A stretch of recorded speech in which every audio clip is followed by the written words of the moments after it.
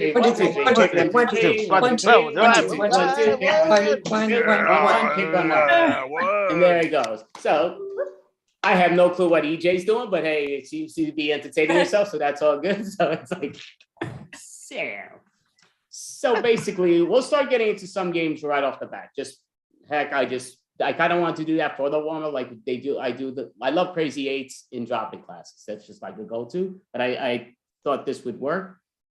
But Crazy Eights still worked. It was fun, and seeing EJ had no clue what that was, but it's still interesting to see where she did. So it comes down to, we're gonna end up doing just debating: should we do the long, the short, the long, the short, the long, the short? You know what? We'll start off with the long form game. Simple long form game that everybody sort of knows, and even if they don't, I'm going to explain it to the audience. So, like I say in improv, sometimes when I'm telling people keep your video up and they put their video down, it's okay to listen. Try to listen. It works. It works better for me. It works better for you. So at this point, we're going to leave our video up, not the whole time, but until we all know the deal. So with living room, I'm going to explain to the audience. All it is we're going to get a suggestion. So I'm going to pull out a suggestion. I actually got a bunch of stuff written here. And whatever that is, anybody here could start speaking about what it is. So like right here off the bat, I see the bat. That's actually is an improv game that I was thinking about us doing, but the bat. So somebody could say, well, the bat makes me think of nighttime. It makes me think of the last time I was at camp. There was a bat in my bunk. So whatever they're describing, the next person is going to take that to something. They'll let them speak for maybe 15 to 30 seconds, and then they'll give something that reminds them of. So it's always good to be what that really reminds you of. Again, it could remind you of the Batman movie. It could remind you of a bat in camp, but we want it to be sort of real. Well, not sort of real. We want it to be real. But obviously, if you said it reminds me of the Batman movie, especially when this, that, and that happened in Batman, so be it. That's fine. But it comes down to, that's all. And we could all know we discussed it for a while, and then we'll start breaking into those scenes at that point. So all I would ask for is we're trying not to change scenes that we didn't hear. We want to do those scenes that everybody's created. So we're not going to probably hear 10 different scenes, but we might. You know, it's going to be time. Don't even worry about the timer. It's just sort of like once we get into a flow, we want to interrupt So everybody may get a chance to talk about some story, what that reminds me of. But we don't want to hear if the suggestion is bad. We don't want to hear 10 people talking about some bat. That shouldn't all remind you about the bat. And remember, once somebody changes it and they talk about, say, popcorn, don't bring it back to bat. We're done with the bat. Just what it really reminds you of. That's all. So I'm going to my timer. That always makes it simple. And I'm still timing the other team. That's all good. So it comes down to the suggestion will be Orlando. Orlando reminds me of Orlando, Florida, which is where there was a lot of game shows. A lot of game shows were filmed in Orlando, and I always wanted to be on a game show as a kid. And there was this one in the 90s. I don't know if anybody remembers it, but it was Figure It Out. And it was like a categories game. And I wanted to go on that show so bad. And I know someone who was on that show, Mel, and she's still an actor on the Broadway. And her big start was on Figure It Out, making being like, I'm swimming or I'm doing, I know, crazy. It used to be in her bio for real. That does make me think of Match. It makes me think of the TV show Match Game. It was on many years ago. It was actually on in the 50s with Betty White, who was on all of them except the latest one. But the latest one, I'm not talking about the latest one. What this reminds me of is Kirstie Alley, who was just on Masked Singer. No spoilers, but I just gave it. Match she was on spoiler. makes me think of matchsticks and how in the middle of the night, we didn't have torches back in the day. I would take a matchstick and put a blanket over me and try to read things until, one incident happened where I burnt things down, including Matchstick makes me think of, I just watched Shrek again for probably the 100th time. We watched it in my substitute class yesterday, and I can't believe how funny that movie was, especially Donkey. That makes me think, unfortunately, no offense to anyone who loves Shrek, but Shrek's feet give me the willies, particularly Shrek. He doesn't have an arch. He's flat-footed, and it really bothers me. And his girlfriend as well. That makes me think of my friend who went to a salon to have a pedicure where there were these fish that ate the dead skin off of your feet, and that's apparently a normal thing, and I would not do it. It just sounded horrible and scary. I think this was in New York. I just didn't want to do it, but she thought it was fine. It and reminds maybe even me of when I was a kid, we used to go to this place called Ride and High Ranch, and they had a lake, and you would put bread in between your toes and step in the water, and the fish would eat it out. And that was apparently really fun, and that's what we did for fun. This reminds me of when my kids were little, we would bring them to Central Park, and there's this place called the Pools where there's ponds, and there's geese and ducks there. And because we would come with bread, as soon as they saw us, they would come like a horde and start. That makes me think of our local park. We have a pond and some asshole put 4 piranhas in there and they started eating the limbs off the turtles. And the chief of police's 11-year-old son captured them and became a local hero. Wow. Yeah, big deal in Santa Barbara. That actually reminds me of the last time I was drunk, just because that's what EJ was reminding me of. Not what she said, but how she's acting, which is great. But I want to know what she's been drinking, because I have some good stuff here, but I want to know what the heck she's drinking. She seems to be having the time of her life. Let's see one of those things. Oh my goodness. Doctor, I've been having the hardest time. I mean, I have a lot going for me. I'm marrying a princess soon. I got this best friend. He's a donkey. He's great, but my feet are flat, and it's making it hard to do the things I love. Oh, like walking? Well, like walking long distances and saving people. I like to save people from things, and it's just it takes a lot of my lower lumbar now, right? Well, that's why we're here. Doctor brought us in as consultants to see what we can do to fix your feet. Isn't that right? That is correct. Let me tell that it's not very nice as a couple to live with a person with all these issues. Yes. Darling, What I had to talk. I'm sorry. What professional Lily is saying is that you need to first save yourself before you save others. And to save Wow. yourself, you need to save your feet. Wow. Dr. Smigan, you're like the person that you come to for philosophy as well as physical help. I see, this is why I looked you up on BetterHelp. I was like, this guy's a psychiatrist. He's got 2 assistants. I mean, like, I was like, this guy is going to give me a holistic piece of advice. So we are going to sit you down right now in that chair, and you are going to stick your feet in these bowls that we've brought into the room. Yeah. Yeah, there's fish in here. Yeah, darling, just do it, okay?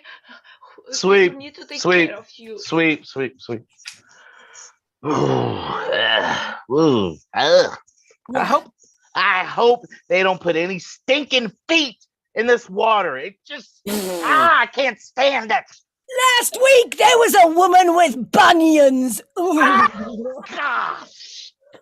I'll tell you, that is pretty gross. I think you need to cover those nasty things that are called toes and all that. It's disgusting. I don't understand why they just have feet in our water. Like, we should be just swimming freely, eating fish food. But it's our own fault because we ate anything put in our way. So now look, I told you guys. You eat anything. Yeah, you do. I mean, we eat some of the stuff you get, but look, I'm not drinking no stinking wine. Nobody's stomping on my drink before I drink it. No, I'm not drinking no wine. Oh, man, that's... No, but you gotta watch your cholesterol. Nibbling people's shins. Ugh. Well, why do you keep eating everything that comes in its water? I know, I can't help it. It's seafood, you know. Yeah, I mean, seafood, oh my goodness. It's, sometimes I think the sea thinks we're food, though, because it seems to bite us for some stinking reason. It's pretty disgusting. Once upon a time, there was... Oh, here, I got another. Here you go. Oh, yeah, thanks. All right. A princess who lived in a castle with... Oh, ow, ow, ow. Got you covered. There's got to be a better way. Taking so long. I'm trying to be the best camp counselor I can here. You know, we don't want the director to know that you guys are awake. And besides, this is a classic way of reading. This is how people read at the camp 100 years ago. Maybe their stories were shorter. The princess saw that the only way she could ever be happy was... Oh, ow, ow, ow. Oh, I think we're out. Oof. Oh, well. Oh, mine just So we don't even get to hear the end? We'll have to make up the end. That must be what they did 100 years ago. Exactly. So then the princess kissed a frog, and the frog... Sorry, this is BS. Why is it always back to the patriarchy with these stories? Summer, I thought you were already asleep. Come on, you have to wake up early you have morning shower. Yeah, well, I couldn't sleep through all this misogyny, right? It's like so loud, it's buzzing in my ears. You know, you're perpetuating a problem that doesn't need to be perpetuated. Guys. See, we're just keeping the camp tradition going. We're telling the stories that people told here for hundreds of years. It's history, that's all. Guys, the rug is on fire. The rug is on fire. Under control.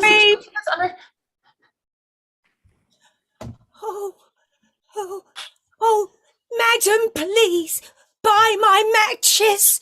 Buy a poor match girl's matches, madam. Oh, I'd love to buy your matches. Maybe you want to buy some of my flowers. Oh, no, I don't have any money. I'm a poor match girl and you're a poor flower seller. Oh, it's yes. I wish it wasn't 100 years ago. Oh, there's mud in my eye from a carriage. Oh. Oh, hello. Oh, madam. Beautiful girls. Oh, Would you sir. like to purchase Oh, it's a man with long hair, ever Oh, so yes. sophisticated.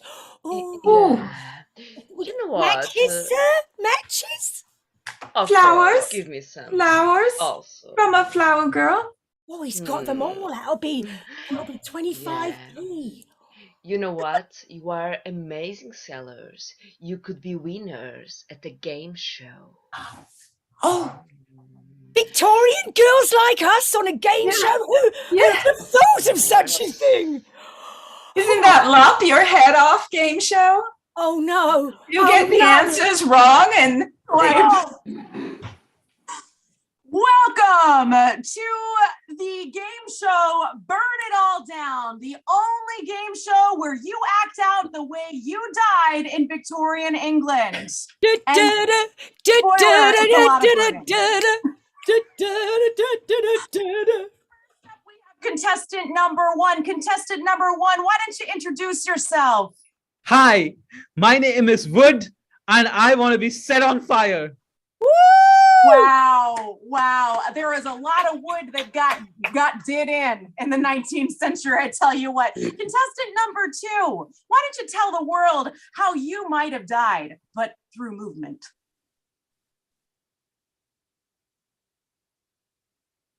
Oh. I think she got poked in the eye. She got poked in the eye to death. No, I got called a witch. They all said I was a witch. Oh, that's a common one, man. I mean, no tuberculosis, 0% tuberculosis in this group. It's a pretty cool group, if I do say so myself. Well, I mean, I had that too, but it was the witch thing that really did me in, I think you ate too much ginger as a kid. I've heard ginger can do that. Ginger and all spices. It's best to eat things that only taste like milk. That can turn you.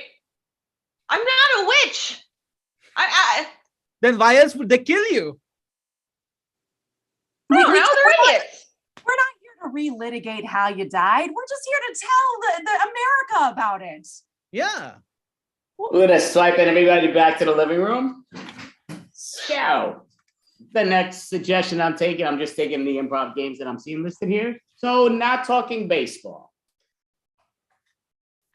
So not talking baseball makes me think of baseball. And obviously wearing the Brooklyn Dodger, Jackie Robinson jersey that they gave me 2 weeks ago at Citi Field. Mets are throwing a no-hitter after the bottom of the seventh right now, but 2 pitchers pitching, but that's beside the point. I'm paying attention to Two this pitchers extravaganza. makes me think of pitchers of beer that are always $2 in Ohio at happy hour, which was a ridiculous sum of money in New York City. I could not imagine a pitcher of beer being so cheap. So but wait, that makes you got to tell me where this place is because I'm going to Ohio next week. literally everywhere, Andy. Just like at every block where there is a bar, there is a $2 pitcher of beer. And I don't mean like a little pitcher, I mean like a big one. Yeah, cheap beer makes me think of undergrad and nothing more because everything was just in undergrad. I don't remember much and I don't want to remember much. All I want to remember is that it's gone and I can afford Not beer. remembering things reminds me of when Facebook posts up like memories, and sometimes it'll be like, oh, you made this status update. And now that I'm old, I keep on getting status update reminders from when like 10 years ago when I was young. And I have no idea what I was thinking or what was going on around me. So it makes me think of the fact that as I have a twin sister, it's much more easier to remember about the past because, for instance, if we are talking about the situation when we were 5 years old, and then I remember just a part and she remembered just another part, and then we put the parts together and remember the whole situation or different perspectives. So one day I realized it could help. But at the same time, we asked ourselves, why do I remember only this part and you only this one? And maybe are there some fake memories in between that can be putting parts together? reminds me of adults who like to do puzzles. I always thought it was the strangest thing. And my friend one time tried to get me to do one of these adult mindfulness creativity activities. She wanted me to color in a coloring book because she thought that that would be meditative or calming. And I said, no, I don't think so. That's not for me. And she said, no, just try it. And I said, no, I don't want to color in a coloring book. I'm not 6 years old anymore. But That's Carla, peer pressure. Carla, this is an adult coloring book, right? I mean, I guess so, but what does that even mean? Right, yeah, so I'm guessing they're nude pictures or something? That's what it sounds like. I was gonna say.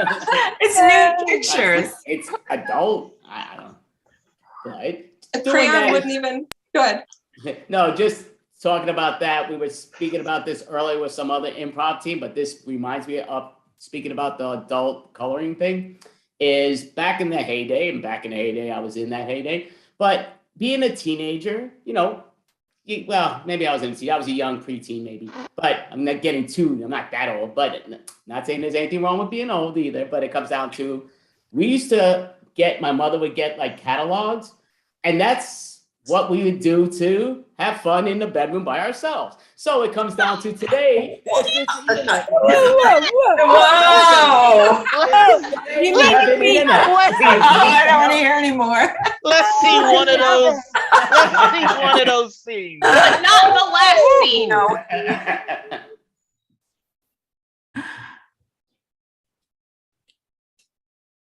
Trudy, it's okay. Sorry, Mom. Sorry, Dad, Mom. Sorry. We are so supportive of what you are going through right now. It's perfectly natural. It's a very natural thing. Well, it's so, darling, you are becoming an adult, and not a gendered adult, just an adult generally, right? Yeah, it's the John Deere catalogue of machinery. I like to look at it. Oh, sweetheart. Fine. Oh, no, we support whatever you're interested in. Farm equipment it's unusual for our family. We're a city family after all. But if you lust after the farm equipment, I think you got to go for what you love. Yeah. Oh, shut up. Don't say stop. Oh, sweetheart, it's perfectly natural to have carnal feelings towards tractors. I mean, your father went through a phase where he loved my curling iron. So I'm so glad that you're here, because I can't remember how we got into this jail cell.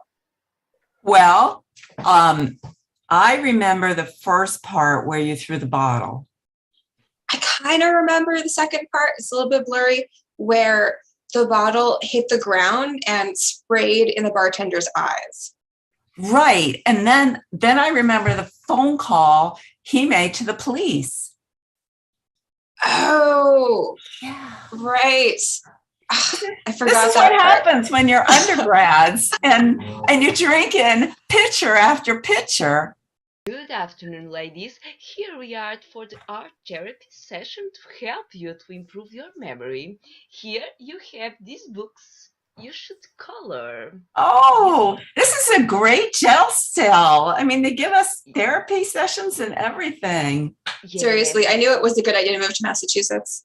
Yeah, Yes, definitely. These are mandalas. Mandalas connect you to the center of yourselves and also the center of the world. Just choose the colors. You have freedom for that. I kind of want to color outside the lines, but it feels wrong.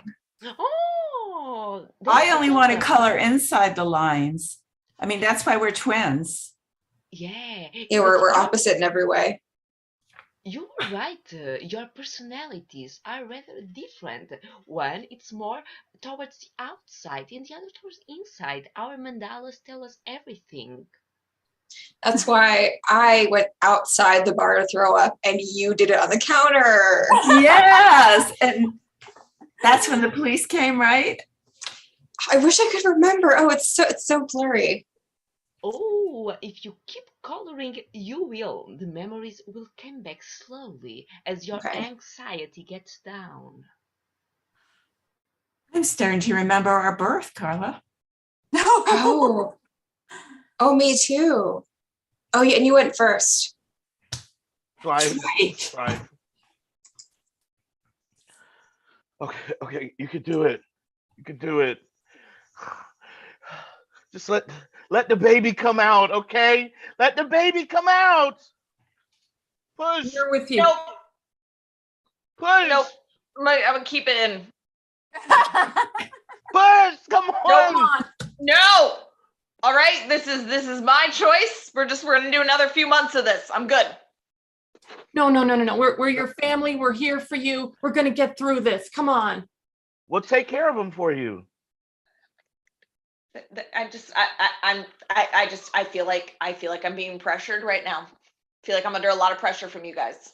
Okay. You're under a lot of pressure from your baby. Exactly. Like the baby's ready to come out. That's the pressure. Well, all right. Okay. I'll push. But I want you guys to push too. Okay. Yeah, yeah, sure. Okay. Yeah. All right. So I'm gonna push. All right. I'm a push too. Yeah. Ready when you are. I just did it. God. But this baseball jersey makes me feel like I'm in 1950. Big shoulders. That's what it's all about. Yeah, this is a bit too. How do you say this politely? Ugly. That's not right. Ugly's not a polite thing to say about a baseball top. It's real though. Polite. No, it's true. If he wasn't being polite, he would say that it was vomitous. Now, them's fighting words. This is baseball. The sport of long words. Just let's just strike it out, and let's not call it baseball anymore.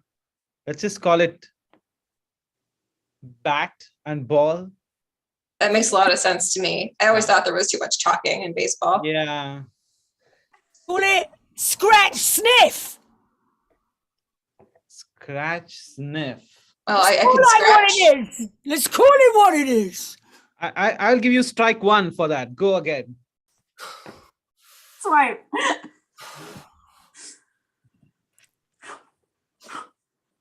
Hallie, don't be such a drag. It's like it's an adult ball pit.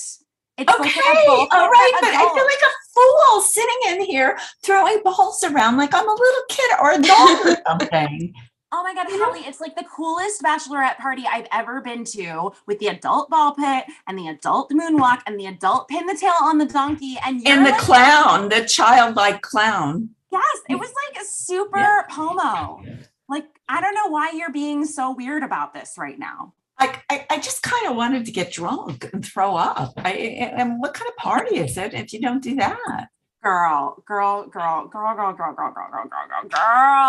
Andrea, yes. Nowadays, we don't get drunk and black out anymore. We regress to childhood. It's what people do. I mean, Rihanna's doing it. Oh my God, I posted a picture of myself with a banana on my head in 2008. Oh my God. It's like poking you in the eye now, right? Oh, yeah. And you know what I captioned with? Oh my God, I'm so random. What was wrong with me? Delete. This is why we have these group therapy sessions, is so you guys can really start to work through some of the situations you've put yourself in from the past. That's true. Yeah. That's true. It's just You really do see the whole thing, don't you? Yeah. It won't let me forget. Like yesterday, it reminded me that I said epic fail 14 times in 2010 alone. Oh God. Sorry, I'm late. Sorry, I was just answering a letter in snail mail. Apparently, I said groovy in 1967. That's an epic fail. I know. I've got to write a letter back. Karthik, we've discussed, not mocking others' failures. Please remember that you posted a picture of yourself shotgunning a beer, and that's gotten you kicked out of several university postings. So let's not. We're gonna swipe everybody back to the living room if you don't mind. So we're gonna pull out another topic, and this will be our third and final for the living room. And we'll just say I have divorce court. So divorce court is our suggestion. I think people talk about fairy tale divorces enough, because honestly, I had two friends that got divorced and then they both ended up with like the loves of their lives. And like, we always talk about divorce like it's like such a bad thing, but it could be the gateway to the next big best chapter of your life. And we got to talk about that. See, that does make me think of how people just get married too quickly. Like, it just happens. Now, some people are lucky with it, but people are always just immediately, once they find that special someone, oh, I'm in love, need to get married. And how about taking your time? The last lady I went with, we went for 3.5 years. It looked like we were going to get to that married, but I looked to my left, to the right. She's not here no more. So it's that makes me think of reality TV, because there are so many couples shows. And I don't understand why it's normal to have your marriage be on TV for everybody to see with some made up narrative. The Real Housewives of all these different cities are truly ridiculous. How could that be real? It has to be at least 90% fake and a made up story. I don't get why people talk of reality TV shows. I don't care when someone takes a shit. Like, I just don't want to know these things. No, I don't in think fact, that's I don't fascinating. want to talk about it right now, actually. The only kind of Yeah, reality. I'm sure a lot of Zoom people, you might have somebody here sitting on the toilet, but this is my real wall, so you know it's not me, but it comes down to it. I'm from Georgia. Stop it. Oh, she might be calling herself out on that. I don't know, but it's just like, now that just reminds me of saying the word Georgia, and this is me just showing my ignorance, but anytime somebody lives outside New York City or New Jersey, it's like another part of the world to me. It just automatically is. If you're not in New York, New Jersey, if you're in Philly, that's another part of the world. There's no answers of Well, what. categorically, it is a different part of the world from where you're at, Andy. Like Well, that's so is 59th Street, but that's still New York City. I'm just saying, obviously, if you Also, Georgia is a country too. Wait, so Andy, where does Staten Island fit into all this? That's the island that nobody cares about. That's the one that Jersey wanted, but couldn't have in New York. You are going to get us canceled. We are going to be. Oh, the censor. Okay, all right. Censorship. It makes me think of the ferry. And when I would go on the ferry tour from Staten Island, I would love the wind in my hair. And it used to be a really fun experience, except for when it was raining. Then it was truly terrible. And I had to go. So go ahead, Summer. When I lived in New York, I used to imagine every time they raised the subway prices or stopped running to my stop, and I had to go through some kind of CSI set maze to get to my home, I kept thinking, I'm going to get myself a rowboat and I'm going to dock right at Astoria Park. I'm going to row the fuck across right to the east side of Manhattan, and I'm going to get around this shit. But I did never follow through, actually. That reminds me of the time that my dad tried to have me purchase a canoe off of Facebook Marketplace on his behalf because he didn't have Facebook. And as it turned out, the girl who had posted the canoe was also posting a canoe for her father, who also didn't have Facebook. So he couldn't post it on Facebook Marketplace, but that's where he wanted to sell it. And so then we got our dads together, and I always thought that they'd become best friends, but they didn't. But my dad did get a canoe with a hole in it and a lock that the guy doesn't know the combination to. And for some reason, my father was very excited about this. Oh, very excited. Oh, let's see one of those scenes.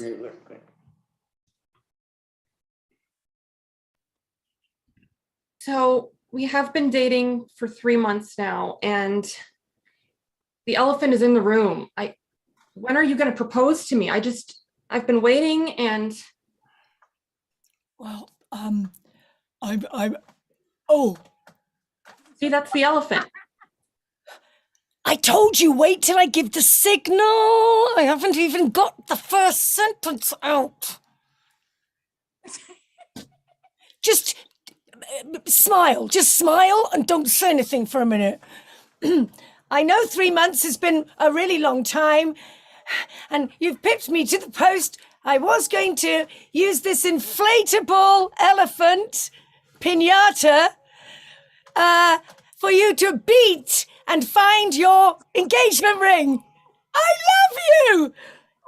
Oh my God, that's amazing. I've never heard of a proposal like that. That is really original. Okay. Don't beat it though. God, I feel it's kind of cute. I love the way they make those things. It's kind of cute, but how do I get the ring out? Oh no. Please shake it. Oh, no. Yeah. Shaky. Oh, there's definitely something. Hang on. Let me open its mouth. Oh, God, whack the back of this head. Oh my God, my nail. I've punctured his head. So wait. So I'll be honest with you. I understand the idea you have to make this a reality show, but nobody cares about your life story. Either one of you. Our life story is amazing, isn't it, Karthik? It's amazing. Who can talk like this? 24 hours. But who cares? I mean, like, really, nobody wants to see the person they're sleeping next to. Why do they want to watch you on TV with this nonsense?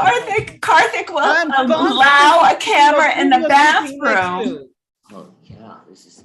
You could call the show Gibber and Jabber, because I don't know a word either. No, Karthik said he wanted to make it all about our bathroom routine. Yeah. A reality show about our bathroom. Bathroom. Taking a shit is very important. Swipe it all away. Carl, it was nice of you to meet me and sell me your kayak. I know I already bought the canoe and also that little fish that sings and the dartboard and the foosball table, and thanks for now selling me the kayak. It's crazy how our daughters got us together over all the stuff we like to buy from each other. Yeah, sometimes I think internet, it's like an upper power. It's like destiny that put us together. Yeah, Carl, that's how I feel too. I've been trying to say this, and I just keep not really knowing how to find the words, and it's weird because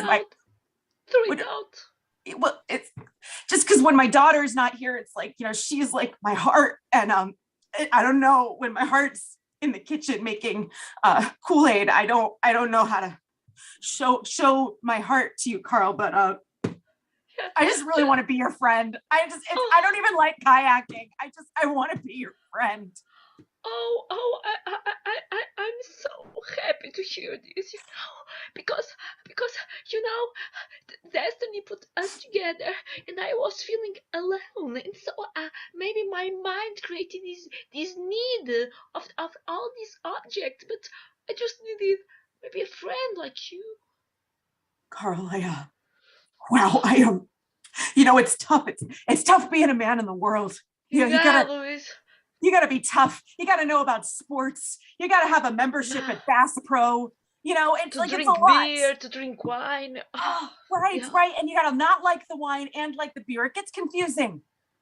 But I'm never confused. I'm never confused when I'm with you. Yeah, Louise, just give me a big hug, please. Oh, Carl.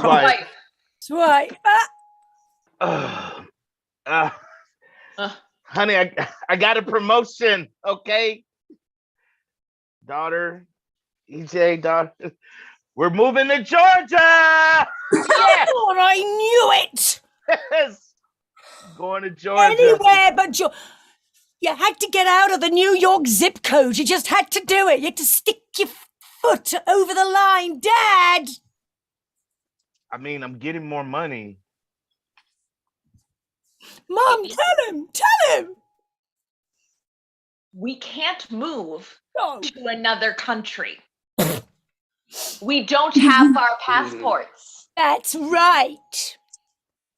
we're going to the state of Georgia. Exactly. No, we are not going to a Georgia state of mind, okay? I am not getting on a plane and flying to another country with my child. Me, that's me, and I'm not getting the midnight train to Georgia either. Because trains don't cross the ocean. Duh. Honey, I know you're well versed in geography, but it's the state. Yeah, it's like a 1 hour flight from New York, Georgia, the state. I'm sorry. It was another country. Hi there, Alex. This is your boss. I just wanted to tell you there's another option. I know you were a little reluctant to move to Georgia. Florida is also an option if you want to discuss that with your family. All right, let me know. All right. We're not going to Asia. We are not going to Florida. That's Asia. I just gotta. It's Florida. It's right next to Georgia. Exactly. We'll It's swipe pronounced in and we'll cross Florida. in. So give yourselves a hand. Come. So I'll be with that, but he must have been on speaker because EJ heard that it was Florida, but that's all good. So it comes down to, but yeah, great job.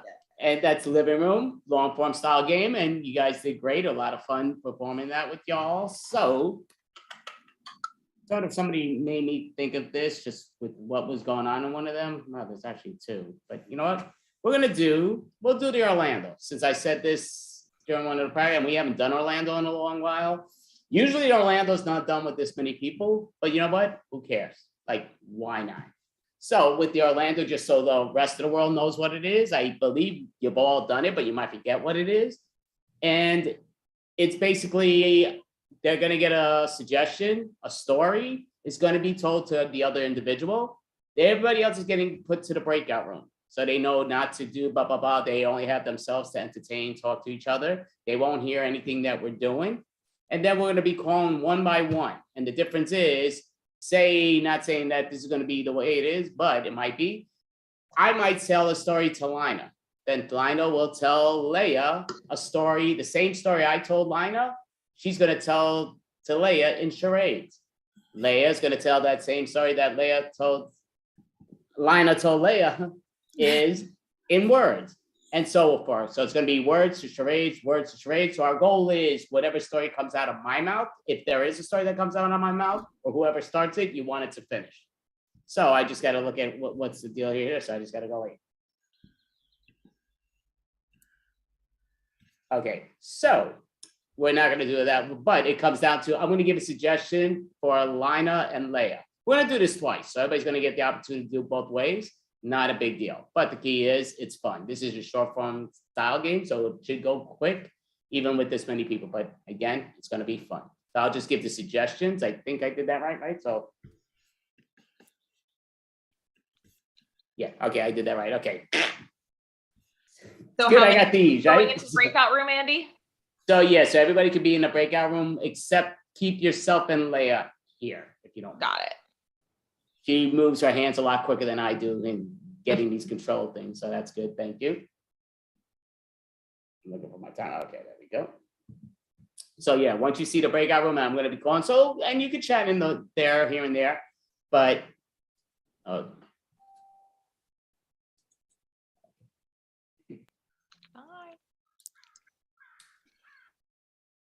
perfect.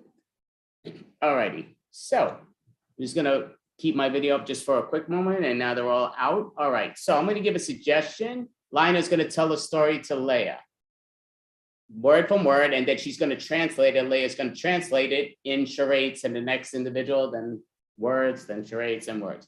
So you try not to act this out, Lina. You're just going to say words purely. So your suggestion, and I'm going to put down my video. I'm hitting the wrong spot. So your suggestion is ski trip. So you have 40 seconds to say a ski trip. So make this an exciting ski trip. You may begin. So when we got to the mountain, we immediately got onto the ski lift. And once we were on the ski lift, my sister fell off. So I was still on the ski lift going up, and I was yelling back at her. And I kept on going up and up on the ski lift until I got to the top of the mountain. And then I was like, I have to ski down to my sister. So I skied as fast as I could.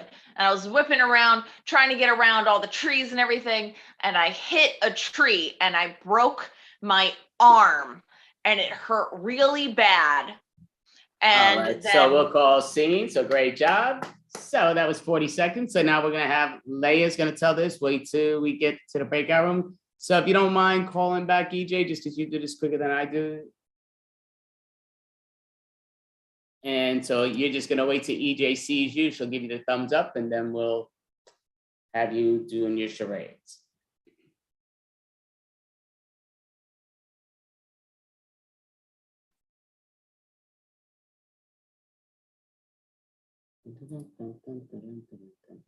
So EJ, once you see Leia, just give a thumbs up, please. Okay, so you're just gonna watch her. She's doing it all in charades, and then you're doing it all in words, translation. So you'll watch her first.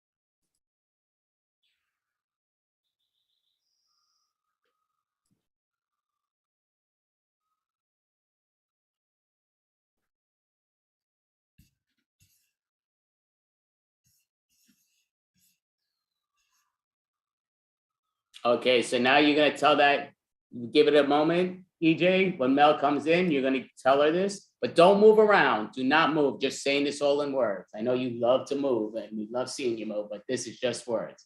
So when you see her, Mel, just give her a thumbs up, please.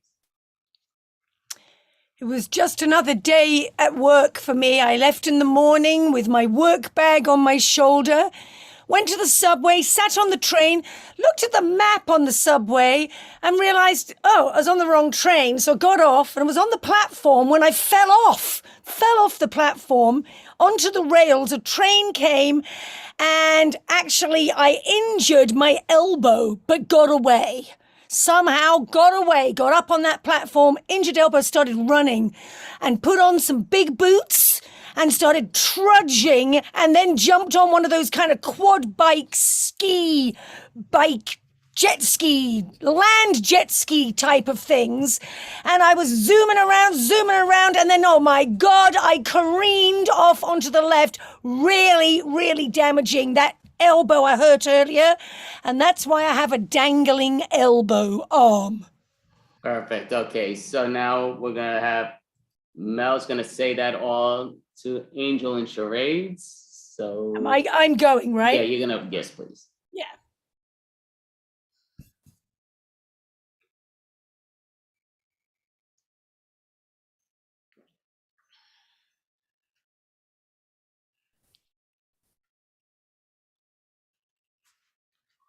Angel, just give a thumbs up when he's perfect.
Okay, so we're gonna call back Alex. You're gonna do this without no movement, just the words. When Alex comes back, he'll give you the thumbs up.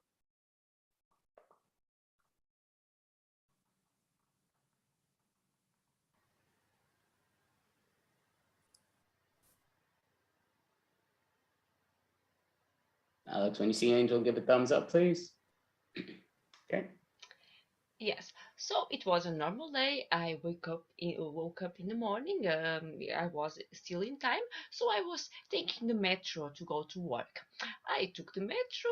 I entered. There was a newspaper there, so I just read my newspaper, and then I was walking to go to work. But then suddenly I fall. I fall there in the middle of the street.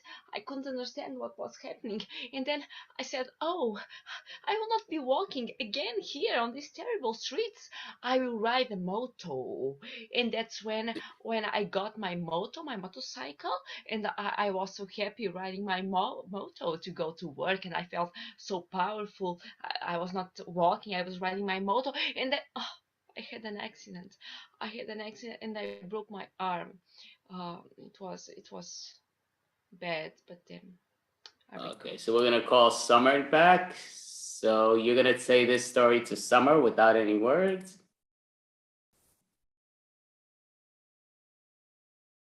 Summer, when you see Alex, please give a thumbs up.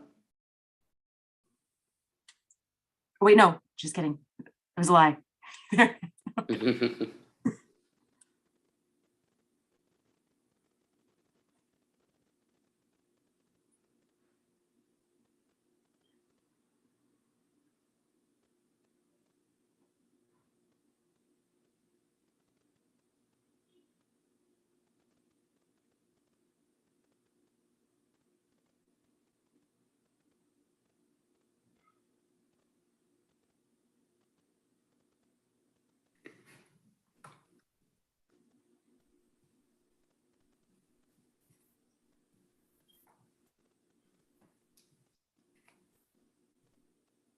Okay, so you're gonna say that with no movement, but just words to Carla.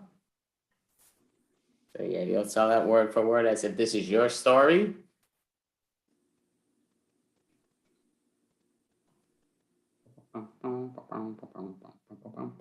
So Carla, when you see Summer, just give a thumbs up, please. And you may tell this story. That's your story. So I was walking down the street, and I was reading a newspaper while I was walking, and I wasn't looking where I was going, and so I tripped and I fell, and I was absolutely on the floor. Like just complete. I think I broke my leg, and I was screaming for help, trying to get somebody to help me, anybody to help me. And then finally, this guy on a motorcycle drives up, and he's like, "I'll take you to the hospital." And so I climb on, and he's driving along on the motorcycle, and then he crashes, and I flip over the motorcycle, and then my elbow comes clear out of the skin in my arm, and then I kind of fainted because it was a lot of blood at that point. Perfect. So now we're gonna call up Karthik, and you're gonna tell this with no words. Carla, once Karthik's back. So okay, perfect.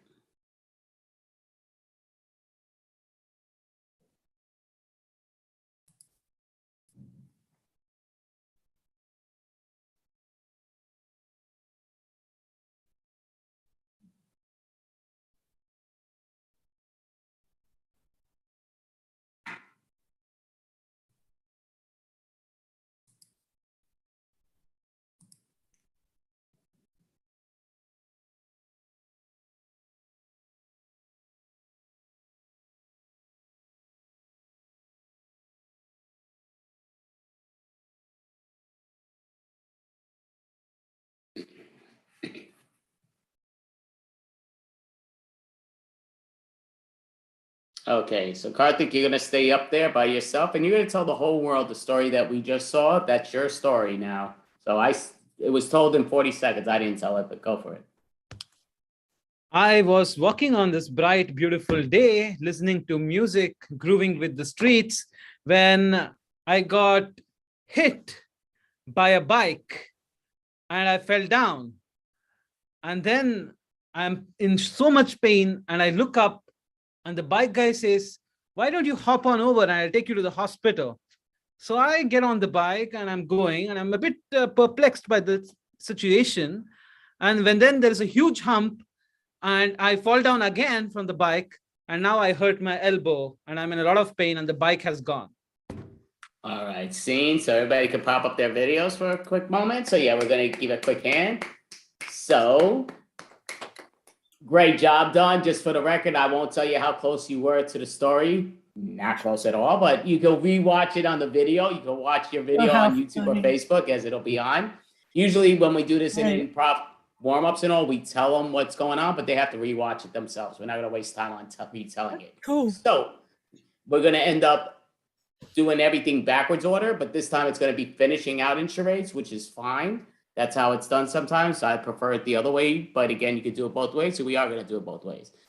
So we're gonna recreate the room, and what I would say is the one that's staying up right now, it'll just be me and Karthik staying up. Everybody else is going to the breakout room. Okay, why the heck? Oh, can you all put yourself in? Oh, I hit the wrong button. That's all good.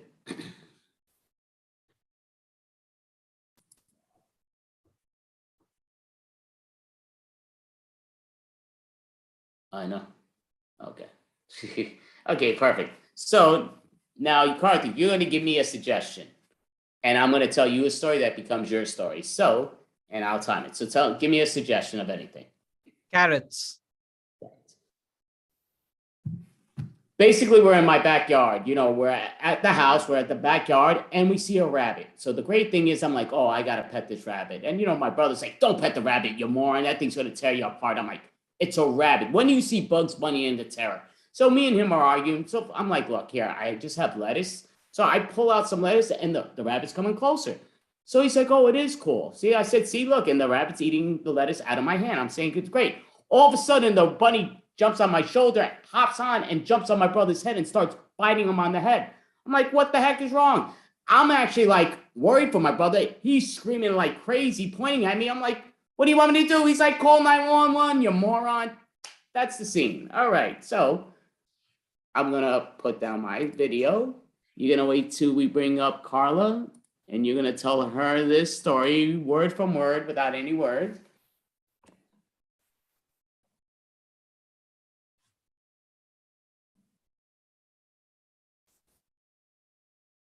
Okay, Carla, when you see Karthik, please give a thumbs up. Do you see him? Oh, you did? Okay, I didn't see you.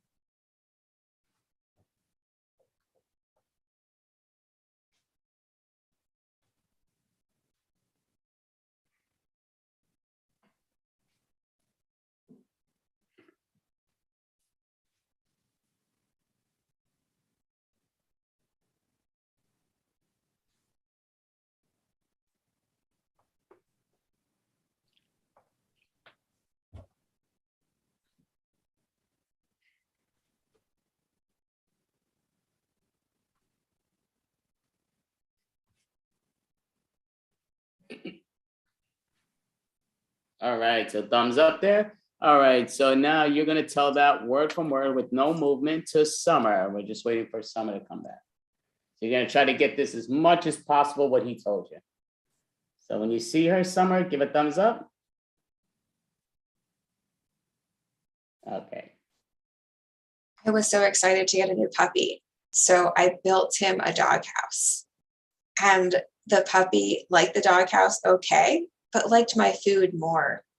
I finally got him to use the doghouse when I gave him one of my chicken wings. So the dog was pretty happy. But I didn't really like that he was eating my food. So I tried to just get him to stay in the doghouse by himself, and he wouldn't do it. Finally, I just let the dog take whatever he wanted out of what I was eating, especially when I was eating bacon. The dog just loved eating bacon that I was supposed to be eating. But one time he ate too much, so I had to call the vet. And the vet told me that I was a bad dog owner. But you know what? I didn't care.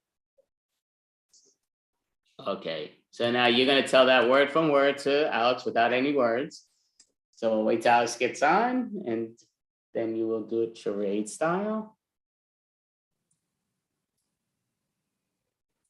Alex, when you see Summer, please give a thumbs up.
All right, so we're gonna call back Angel, and Alex, you're gonna tell her word for word this is your story, but what you just saw is your story.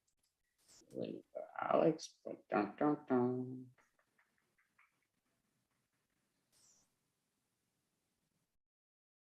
Okay, Alex, just give thumbs up when you see Angel. I'm saying Alex. All right, so when I was like 25 years old, I received a pet. It was a dog from my mom, and it was a cute little pit bull that I got. And I was so excited. I was so happy. I loved the pit bull so much, and I built it a house. I built the pit bull its own house. I went to Home Depot and I got hammer and nails, and I put the house together, and the dog didn't want to go into the house. And I'm like, why you don't want to go into the house? Come on, dog. The dog didn't want to go into the house. So I started, and I was taking a break at this moment, because me and the dog are arguing, and I was eating a popsicle. And I'm eating a popsicle, and the dog makes this face like, I said, oh, you want? And I gave the dog some of the popsicle. The dog ate the popsicle. I had another popsicle. The dog ate the popsicle.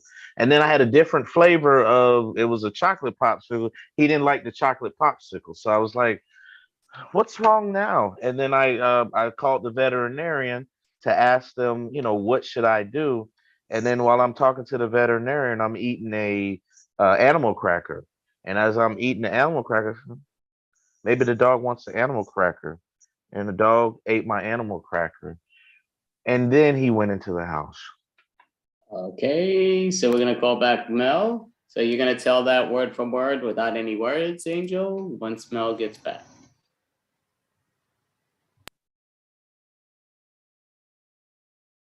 Now, just to give a thumbs up when you see Angel, please.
All right, so we're gonna call back EJ. So Mel, you'll wait till she gives you the thumbs up that she sees you, and then you'll tell her the story. So EJ, just give a thumbs up when you see Mel. Okay, so it was my birthday and I was looking great. I was all ready for my party and I got my first gift, my first gift box, and I opened it and guess what was inside? A puppy. I got a puppy for my birthday. I was so happy. I picked up the puppy and I hugged him and he was so sweet, but he didn't have a doghouse to sleep in. So I built him a doghouse by hand. I went outside, I rolled up my sleeves and I built a doghouse. And you know what? That ungrateful dog would not go in. He wouldn't go in the doghouse. And I tried to train him to go in there. I tried to point in there so he would go where I'm pointing. That didn't work. And I was so frustrated with this dog. And so I just started eating my hot dog, trying to think of what to do. And he's begging for my hot dog, begging for it. Well, I didn't give it to him because I was mad. So I kept eating my hot dog, but he kept begging. Then I had an idea. Maybe I could bribe him to go into the doghouse. So I shared my hot dog with him. And you know what? That little ingrate still didn't go in the doghouse. So I called my friend asking him what to do. I don't know how to get this dog in the doghouse. And he said, well, he likes hot dogs. Maybe you should put hot dogs in the doghouse. I don't know why I didn't think of that, but I did it.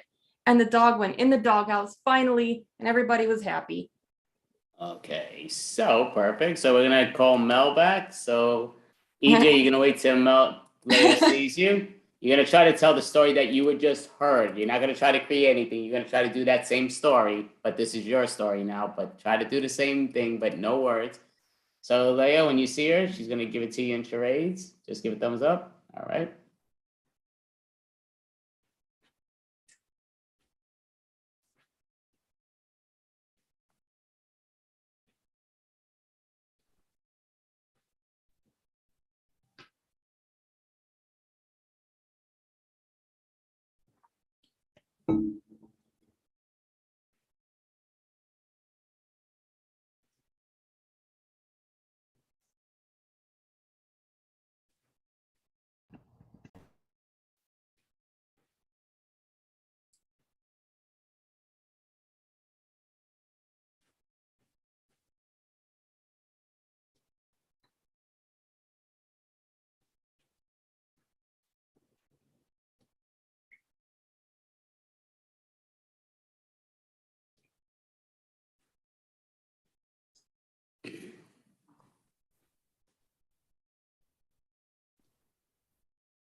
All right, so perfect. So now we're gonna call back Leia.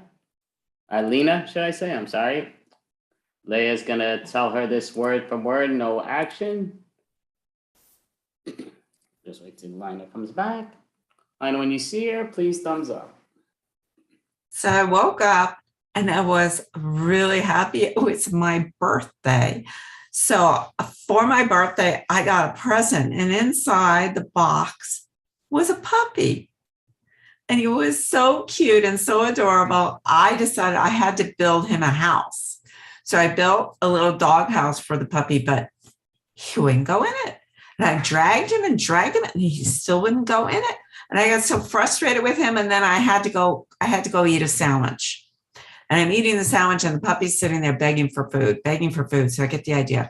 Okay, I'm going to put the sandwich in the doghouse, and then maybe the puppy will go in. Put the sandwich in the doghouse, puppy still doesn't go in. So now I'm just so beyond frustrated. So I called up the Humane Society, and they said, throw him in a crate. And I did. And I brought him down to the Humane Society and gave him away. Okay. So you're going to tell us that story, Lina? This is your story and all the charades. Come join us if you don't mind.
All right, so we'll call scenes. Everybody come on up, give yourselves a quick hand. So, yeah, definitely some entertaining stories, all that. Usually after these, we'll say to the people because even in my drop-in classes, we'll do it both ways so everybody gets the opportunity to do it. Then we'll always tell the story. Like I said, we won't do it this one. You can watch it on video. You usually do ask them though, like, which one do you think was closer in the story? The only hint I would give in this, I would say which was even further away from it. But again, both were entertaining, no questions asked, but it was just like, not the story that was told in either direction in my eyes, but great job though. I'm gonna bum my lip and we're gonna go to the next game. But yeah, great job, very entertaining. It was very funny watching. So, and just for the record, because I know some people are very serious fans, the Mets have just officially thrown their second no-hitter in baseball history, which is great. It's 5 pitchers combined, but I should have been there, wasn't, but that's the extravaganza and you guys are amazing. So, but yeah, so it comes down to, what was I gonna say? Oh yeah, so back to there. Very happy though. So yeah, the Mets have an amazing start, their best start. So anyway, that's beside the point. So we're gonna go to a game. We're gonna end up doing a game that none of you have done with me before. So it's easy because it's based on another game, but I'm just doing it in an opposite style. So it's hashtag. So hashtag, we all know hashtag, it's usually one word at a time. The final person then says hashtag and what the sentence was. This, it's going to be a little different. Or should I say it's going to be a lot different. So, yeah, that'll be impossible for me to do. So I would just say for you, I guess it's okay to be out of order because everybody knows their numbers. So I really don't, but yeah, okay. So the key is I'm 0. So I'm going to start off with what the hashtag is. Each number is going to go down, give it. So remember, hashtag, it's not a poem. I know some people here like to tell a poem or it's not War of the World. It's one sentence. That's what the hashtag is. So, but now we're not saying a sentence and then giving the hashtag first, and then expanding what the sentence meant. Any questions before we start? And ask questions if you have no clue what I'm talking about, because I know. I never played. Yeah. Oh, sorry. nobody ever played it here. No, I never played hashtag, so I don't know the opposite of it. Okay. All right, Karthik. I have no clue what you're talking about. I know Okay. hashtag, and I have no idea what you're saying. Yeah, so basically, it's like I might just say hashtag. I just told you the Mets just threw their second no-hitter all night. So I might say hashtag no hit. Now I'll go to number one. That would be Lina. What does that hashtag? So she's going to pretend that was her hashtag. So now she's going to give me what that sentence was really written as. So she's giving me one sentence, but what that hashtag means. But I'm doing it one word at a time, right? No, we're going to give you, you're giving the whole sentence by yourself. Go ahead. Oh, I thought you said one word. It's okay to let people finish. That's why the questions stop going when they listen. It's okay. And now I don't mind to answer questions, but let it be answered. Any other questions, which is fine? I see some of your faces. Go for it, Alex. Because you said something about one word at a time. So that's because that's how hashtag always was. And I said it's the opposite of hashtag. Oh. But we're doing it whole words. So everybody's doing their own. But the key is I'm going to give a hashtag and we'll go number to 1 through and they'll give out the whole hashtag. Go for it, Leah. So you're giving a hashtag and Lena would give this whole sentence behind it. Yes, and then she gives me a hashtag. No. So you're gonna take. So basically, you're gonna take my hashtag and you're gonna give it a meaning. So we're gonna get 3 meanings to what their hashtag meant from my hashtag, and then Lina's gonna give a hashtag.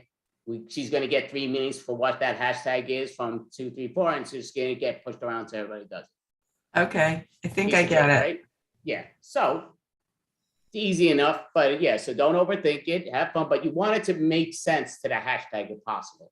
It's not a paragraph, it's one sentence. That's what hashtags are.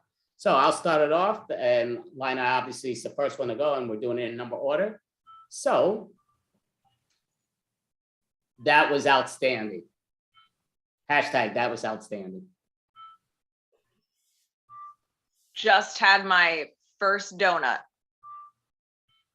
Number 2, I'm gonna have to say numbers because I don't see everything's. I just lost my virginity. Number 3. Hashtag I just blew my mind. Okay, so EJ, great job, but you're not hashtagging it because I'm the hashtag. You're taking it, but you're doing great. So now Lina's going to give us a brand new one. So just realize only Lina's doing hashtag. She'll get 3 revealings. But go ahead, Lina, when you're ready, give a quick hashtag. Hashtag winning at adulting. Leah? I just did my first adult coloring book. EJ? Paying bills without daddy. Mel? I washed a dish today. Okay, perfect. So now, Leah, you're going to give a new hashtag. So? Hashtag big pain. Perfect. EJ? Sharing bed again. Mel? I washed a dish today. Angel? I had a 0 in my math exam. Perfect. EJ, give us a hashtag, please. Hashtag 25 carats. Mel? Hashtag bought myself a diamond ring. Angel? I started my diet today. Alex? I love rabbit food. Okay, perfect. So now, Mel, you're giving the hashtag? Hashtag life is hard. Angel? My best friend took my boyfriend. Alex? I'm a substitute teacher out of middle school. Ooh. Summer? Spa day with mom. Angel, give us a new hashtag. Hashtag this is happiness. Alex? I just got fired from my middle school substitute teaching job. Summer? Eating Van Leeuwen ice cream cones in a corner. Carla? I got out of a spa day with my mom. Okay, Alex, give us a new hashtag, please. Hashtag I did it. Summer? I finally took my LSATs and I did fail. Carla? I ran the entire marathon and only threw up once. Karthik? I crashed my car. All right, so now Summer, please give us a hashtag. Hashtag twirling for the pearls. Carla? Scuba diving was amazing today. Karthik? Just withdrew my last penny from the bank. I had to do that dance for the dentist to pull out my tooth. Okay, so there we go. So Carla, you're gonna give a new hashtag, please? Hashtag so organic. Karthik? I ate shit. Yeah, you know, I had to eat some soy garbage. Lina? I met my biological parents. Okay, Karthik, hashtag, please. Hashtag brown sugar. All right, I met with somebody not in the same sex as me. Okay, Lina, I don't know. That went, I don't even know what the hell. That wording came out wrong totally, but okay. My favorite stripper is back.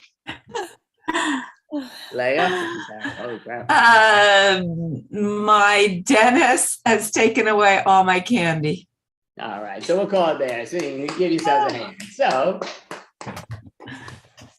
we do have time for one more act because we do have Fran Tiernan who's on deck for the next act, but we still have another 7 minutes, so we will have time. Yes, we do. Yes, we do. All right, there we go. And we still, EJ's gonna let me know what she was on tonight, no question, because I've never taken an illegal drug or whatever she's on. I want some of that. So yeah, definitely. It's like, all right. So we're going to do, you know what we're gonna do? Simple game. Why I'm late. Why I'm late, and we're gonna have it. You know what? We're not gonna do why I'm late. We're gonna have the psychic medium. So we have 2 guessers. The rest are ghosts. So psychic medium. Who wants to be the 2 guessers? Quickest 2 hands go up, or the 2 guessers? Lina and Mel. Okay. So they're both very, very, very good guessers. So they shouldn't mess this up. We're not gonna give it to them so easy, but we're gonna put them both in a breakout room. And they know the deal with psychic games. So I'm going to explain it to the audience and to the people on the team, just so they know, but okay. So yeah, if you see that, yeah, I hit the wrong button, but that's all good. So it's only Wait, Lina should we and stay Mel for the going. explanation? I'm sorry? Should we stay for the explanation? What explanation? You said you're going to explain it to the group. Well, I'm going to explain it to the team. No, get out. You know this game. You played it 100 times. Beat it. It's the road. Scram. Mel has too. So, see, that's what you call somebody being real cocky. I gave them 7 minutes. We have time for this. She's like, we'll get it, no problem. So, but that's all good. So, that's a joke. So basically, I'm gonna have any of you. We're gonna give them 3 reasons. Oh no, that's the wrong game. I'm giving why you're late. So yeah, so basically, you're all doing a charade style. You're all ghosts. So you're doing charade style, and the thing they're gonna help us solve a big crime. So the question is, where is a location that they did this big crime in? That's not an easy location. So it's not going to be Las Vegas. It's not going to be Hawaii. It's going to be non-geographic location. And don't make it something that so easy. Anybody could pull it out. The lost city of Atlantis. Okay, well, that's kind of geographic, non-geographic. So isn't it? Yeah. About the public library. Public library is too easy. Come on, I'm even guessing that one. Walmart. Walmart. Okay, Walmart, that's pretty hard. That could be. I think they'll get it, but that's all good. So Walmart's the first thing. So the second thing will be some person. It could be somebody famous. It could be a cartoon character, dead or alive person, but it's not going to be anything political So, and not that I think Britney anybody would do Spears. that, Karthik, but it comes down to nothing political and nothing religious. Not to that anybody would do that here, Karthik, but yeah, so nothing political or religious. So anybody give me anything. Britney Spears. Britney Spears. Britney I Spears, mean, okay. Strictly get that one. speaking, we have defiled both categories. Which one? I'm sorry? Britney Spears could technically fall into both categories, both religious and political. Oh, okay. That's the first time I'd heard that, but I see that, I get that. So, what's the final thing is, what is the weapon of choice that's not a real weapon? We don't want to use something that we've done in the past or something that's easy, but it can't be a real weapon. Toaster. Toaster. Okay, you know what? Yeah, we'll do that. So I think they'll get this pretty quickly. So, but again, so no speaking, we're all doing it. And remember, they got to get it. I'm the only one that's going to speak with them. You're the ghost. I'm not seeing you all, but you're there. They see you. And the first one is Walmart. Second one is Britney Spears. And then the third one is Toaster. They're going to get it all that order. I'm not going to repeat any of their things. So now we're going to call them back. Any questions? You all know what you're doing, right? Perfect. So breakout room is closing.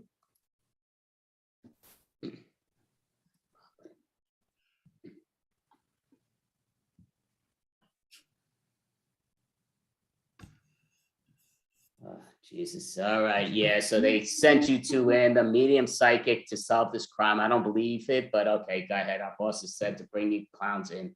Go ahead. Where was this location, please? It was in the water. It was in the rain. Holy crap. So In a this is hair going to be a very salon. quick night. A hair salon. a factory. A lovely hat store. Yes, okay. I try to make fun of my head or something. I don't know what the heck, what kind of clownish stuff is. I just need to know where the location where this crime was A committed. Burlington coat factory. Goodness, yeah, they have some good sales, but I don't need it right now. It's just anyway. A clothing factory. It's not really telling me much. I mean, that's like so universal. We need to know the location where this crime got committed, please. You know, the spirits are being very interesting. They're, you know, shopping and drinking. Yeah, I could use a good drink right now. I need to make it a double shot. But anyway, that's beside the point. So please, where was this done? A candy factory. An Amazon warehouse. Oh my God, yeah. Amazon, yeah. See, somebody like Wonder Woman, that would be great. I'd love to meet Wonder Woman. You know, she's a beautiful Amazon. But I just need to know where was the location committed, please. Let's get back to the story. An assembly line. A grocery store. Oh my goodness, you're getting further. A Trader Joe's. Oh Jesus, you're being a traitor right now. That's beside the point. I need you to tell me where this location was that the crime got committed, please. A Whole Foods. I'm really not that hungry right now. I'm just could use a double shot, like I said, because of you two. Which one? Walmart. Oh, okay, yeah, I think it was a lucky guess. Go. Okay, so say it one more time. Walmart. Holy crap! All right, so where did this? Who is this person that committed this crime? We need the name. It was a singer. Singer, yes. Oh, okay. So we'll narrow that down to 5 billion people. Yeah, that's great. What the heck? Come on. Will Smith. Let the guy be already. Listen, what's with Chris the problem? Rock. Madonna.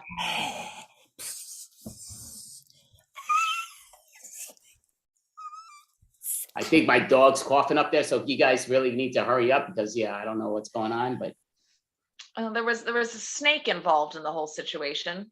yeah. Was somebody with Medusa. Lady Gaga. She is great. I'm a big fan of hers. Don't put her under the belt, please. She's Britney awesome. Spears. Who was that? Britney Spears. And where was this done at? Walmart. All right, you got two. Maybe they're not lying. All right, you know what? So we just need a weapon. What was the weapon of choice to commit this crime? Please let us know, and then we could bail it out. Otherwise, we can't. A sandwich. Yeah, I could eat. Yeah, I'm starting to get hungry, hey, because but that's beside the point. I need that double shot, but Pop-Tarts. A loaf of bread. Toast. Toaster strudel. wait, say that again. Toaster strudel. Oh, you gotta shorten that up a little bit. Strudel. No, Toast. no. A toaster. Toaster. Okay, say that again. Toaster. And who did this? Britney Spears. And where was this done at? Walmart. All right, so 4:15 you did. All right, great job. There we go. So, and that's so very good job with everybody there. So what time is it? Oh yeah, so perfect. So we do have an improv jam at the end, which is probably going on about 1:30, 1:32 a.m. And it seems like that's going to be about the right time as long as people do show. So you could come on, message us or whatever to pop on. It's on the same Zoom link. If you performed before, you could always pop on back. And we are the Improv Professionals, just for the record. We do this every month. If you're an improv team stand-up comedian from around the globe, you could always message me and you could be in next month's extravaganza, Friday, May 27th, and perform. So we have, I'm going to just see it the way I see it here, but we are the Improv Professionals. We have Karthik, we have Leah, we have Summer, we have Alex, we have Angel, we have EJ, we have Leah, we have Lina, we have Mel. I'm Andy. Why am I saying we have instead of just saying the names? But we are the Improv Professionals, everybody. Thank you, world. Yeah. Have a great night. Thank you, team. Thank you. Good night. Thank you. Thank you, everyone. Night. Thank you, Andy and Lena. Oh, thank you. Thank EJ. you. Great job. So, Lina, would you like to introduce the next individual? Sure. We are happy to welcome back Fran Tiernan. All right, Fran. Right.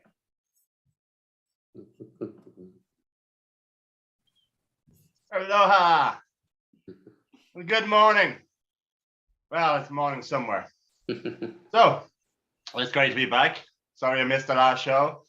I was scheduled to be on and I was all set, finished work, came home from work, sat down, cracked open a few beers, was kind of looking through the show that I was going to do, said to myself, you know what, I'll have another beer. And then I said, I'll have another beer. Then I was smoking a bit of weed. And then I said, you know what, I'm going to have a little nap before I have to go on the show, just to kind of freshen up a little bit. And then I went to sleep. I said I'll go to sleep for 1 hour, and I woke up 6 hours later. I suppose, how have you all been doing? That's great. I'm glad to hear it. How have I been doing? Well, that's a very personal question to ask. But you know what? Thank you for asking. I really do appreciate it. You know, I did a little bit of a review of myself over the last couple of years, and I think I can honestly say I probably had a bit of a breakdown, pushed over the edge by COVID. You know, but I'm doing pretty good now.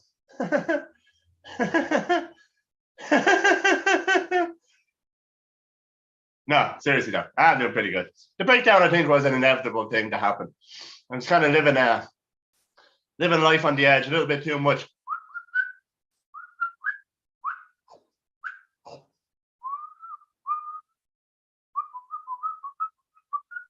A little bit too much of all of that stuff.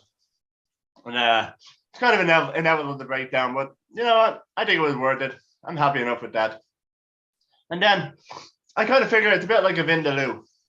You know, you indulge in the beauties of the Vindaloo now, all the flavors, the taste, everything. Enjoy it all now.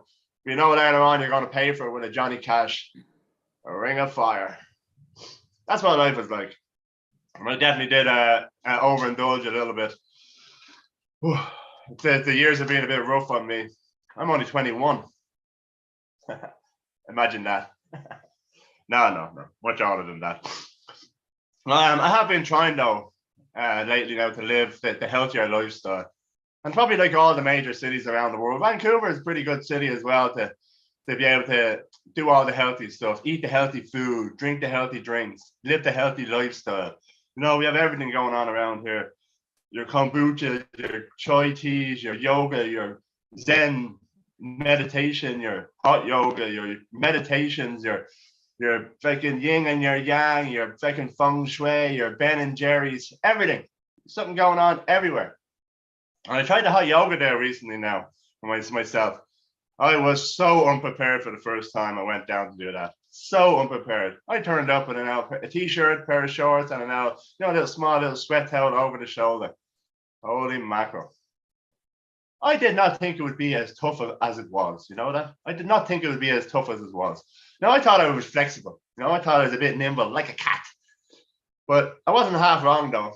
Just it was a fucking dead cat, though. There was so much grunting and groaning out of me. It was ridiculous. And the heat, I knew it was called hot yoga, but I did not think it was going to be as hot as it was. Holy mackerel, it was so hot. That little hand towel I had, fuck me, that was useless to me. That hand towel was saturated in sweat before the class started, just as I was rolling out my yoga mat. It was so hot in there. I was really praying that my yoga mat was going to be absorbent. Really praying. I sweat so much. At one stage, it was so bad, right? I was in this position. I had one leg was pointing this way. I had another leg pointing that way. And my ass was fucking pointing 2 ways that way. My head was in a position that I can only describe as the closest I've ever come to giving myself a blowjob. But I tell you, I'm fucking sweating so much. The sweat was just pouring off the top of my head. It was like somebody opened up a tap or something. It was streaming. It was a proper flow it was. I tell you, by the end of the class, I was selling fucking waterfront property. It was that much. Oh, it's good though. And I don't mean to be a pig though, but fuck me, there's some beautiful views at those classes too. Dangerous really. Like crouching tiger, hidden erection. It's good though, the yoga. Definitely will keep it up and keep trying to do it. That's it. I did enjoy it now, yeah. But I definitely learn my lessons after day one. I'm trying to do it all of the other stuff as well, the meditating and all that sort of stuff. To try and find your inner voice, I don't know if it was like the years and years of substance abuse and stuff like that and drinking and stuff, but I didn't realize there was an actual inner voice in there. And I suppose in the last while, I think I've actually found that inner voice. And you know what? He's a bit of a fucking weirdo, he is, if I'm honest. But I love him. If we just stop talking about all the murder and stuff, I think everything would be fine. Just kidding. Not an evil bone in my body. Sure, an evil person would say that. Judge me as you will. But yeah, the voice in the head though, it's definitely weird. Now that I recognize it, now that I know it's there, it's kind of become. I know it's me, I know it's not someone else living in my head, but it's kind of like it's someone else living in my head, And whatever mood I'm in, whether I'm happy or I'm sad or I'm angry or I'm fucking horny or I'm feeling smart or I'm feeling stupid or whatever way I'm feeling, the fucking the inner voice, it changes his accent. It's fucking weird it is. I'm happy and the lad inside is going, oh, top of the morning to you laddies, how are you all doing? Where's my Lucky Charms? Oh, come find my cup gold at the end of the rainbow. That's like a fucking typical Irish leprechaun when he's going mental when I'm happy. I love that guy though. He's so happy all the time. When I'm angry though, when I'm like really angry, it probably plays into the way things are going on today. There's some fucking Russian lad going crazy up there. Whether to fucking kill you with my fucking vodka. It's going fucking mental in my head. Honestly, I'll probably say I'm scared of that guy. When I'm sad, oh my goodness, when I'm sad, is it Mamma Mia? Why is the world so gray? Oh, and the moon hits your eyes. Oh my God, that must have hurt. The moon is so big. Oh, he's a crying lad, that fella, but he's funny. I do like him.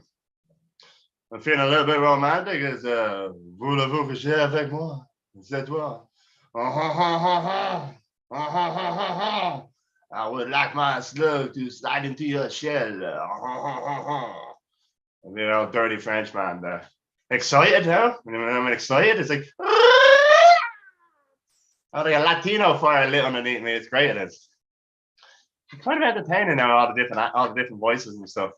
When I'm feeling really clever, and I kind of proud of myself, or dressed up all nice and smart and stuff like that. Well, my dear, we do have a beautiful English accent in there.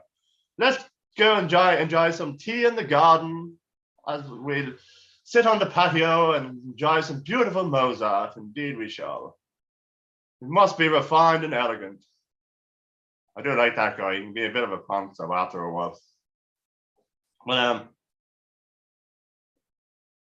yeah, definitely changed my way of things now, having found that inner voice. When I'm stupid now, it's fucking a bit mental. Guy turns into it. Like, oh my God, I just turned into a California socialite. Like, oh my God.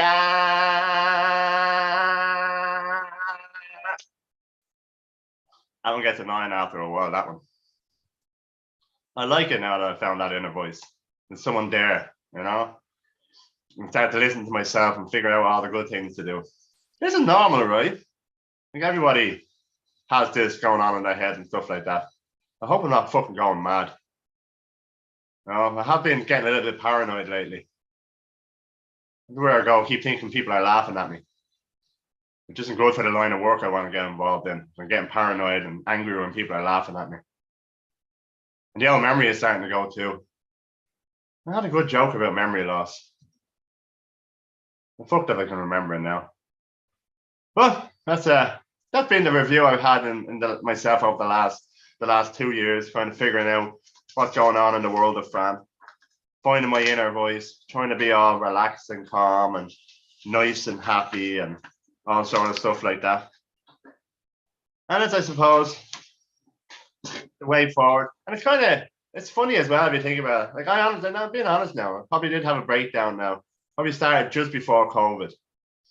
You know, it's ironically, it's not ironically, but it started just before I started doing this comedy thing as well. There's a good connection there. You always say that like the most comics out there are all kind of like depressed people and stuff like that. I can definitely see that to being true as well. You know, like they say, all fat people are jolly people. Well, it takes more muscles to frown than it does to smile. I think fat people are just lazy people. I think comics are just bastards. But that's my review of the last couple of years. But I can say that's all I got for you guys. And I can hand you back over to the amazing Andy and Caroline and say thank you so much. Thank you. Great job. Thank you. Hey, how's it going? Doing great. Great having you back. I believe Fran was in every extravaganza. Was very happy and thrilled until the last one. He pulled the rug under our feet. So it's like, what's going on? That extra beer. Just messing with you, Fran. You did a great job. I like to spice things up a bit, you know. So are you doing anything in person now, comedy-wise? Just the kind of usual. I have a show tomorrow night in a Chinese restaurant here in Vancouver, which should be interesting. Different type of a crowd to play to. Kind of just been trying to hit in the open mics, and so many shows on in Vancouver. It's very easy to kind of get spots somewhere. You just kind of have to get off your ass and not be lazy about it. Like I'm come home from work and the beer is calling me. It's hard to get out the door then. But there's definitely plenty on at a regular stage anyway. That's cool. Liney, you have a quest? I can barely hear you there. Are you doing anything else online besides this? Pardon? Are you doing anything else online besides this? Yeah, but legally I shouldn't talk about it though.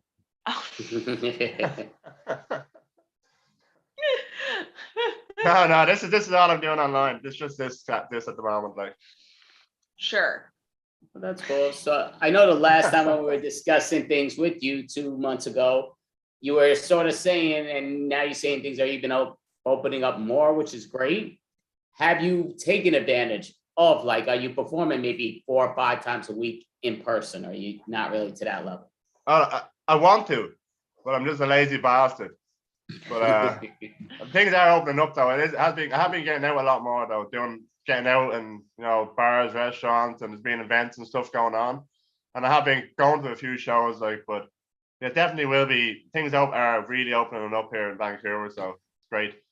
The next year will be a big year. Well, that sounds great. I mean, to me, it sounds like I would just love to know answers about, and say I would love to. I actually did in the past, but perform at an Asian food place type of thing. We used to perform at a place called Jabon's, doing short form improv. And I love their food. Like to me, it was just a lot of fun. I love that food. So it was great. And we had our beer. So it's just always entertaining. And that always makes, like, the audience always loved it. But again, once you have beer out there, they're always going to love it more. So that's what I loved. And it was short form. So it was always a lot of fun. Great spot in St. Mark's. But now, what type of place is this that you're going to? Is it a bar, restaurant, or just a restaurant? I think, honestly, I've never been in it. I think it's just a restaurant, like just a Chinese restaurant, like called Neptune's. And I did a gig, I think in March, in a different type of a place, but similar setup. Like it was a Mango's. It was a Mexican restaurant, and that was a bit weird, like, because it's like you had waiters and waitresses walking past in front of you, and people that were there for the dinner that didn't even know there was comedy on. Like that was a bit fucking mad. Like, but yeah, I've never been to this place tomorrow, so I think it'd be a case where kind of just be in the corner and there'd be people there, dining out and stuff like that. Half them might know there's a comedy show on. Half them might have just turned up to get some food and got surprised by a comedy show. But definitely going to be interesting. That's no toilet humor anyway. That's always good, especially while you're eating. It's good not to do that humor, but it's great having you, Fran. Glad you came back. You did a great job as usual, as always. Basically, we do have an improv extravaganza. Improv jam at the end, 1:30 in the morning. I know Eastern time, so that's good for certain people. Some people it may not be, but if people are available, counting Fran, you could always jump in and participate. But thank you so much, Fran. Yeah, thank you so much. Great job. Thank you. Thank you. Thank you so much. Guys. Have a good night. See you soon. Okay, great night. Thank you so much. So great job by Fran Tierney. So, Miss Loina, would you like to introduce the next individual? Sure. Up next, we have That is Dave me? Clinton. Yeah. But it all says right. He said he left? No. no. It's just it says McCabe. Oh, well, we'll find out. Oh, for the love of God. Lena, I thought we were friends. So you guys can hear me? Can you see me? Yes. Say yes, for God's sakes. Thank you. Well, I guess you're wondering why I called you all here in my living room this evening. Well, as you know, I've been your neighbor for most of your lives. I've been living in this neighborhood for 57, 58 years, something like that. Well, I've been doing a lot of retrospective thinking. Well, as you all know, my wife passed. What are your mics not on? No, no, boo, I feel bad for you. All right. Well, the truth is, she's not dead. It's just that we had one of those heart-to-heart talks. We've been married for 47, 48, 49. Well, you know what?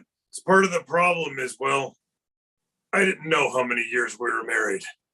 And I looked at her right in the eye and I said, Esmeralda, would you like to be my soulmate for the rest of our lives together?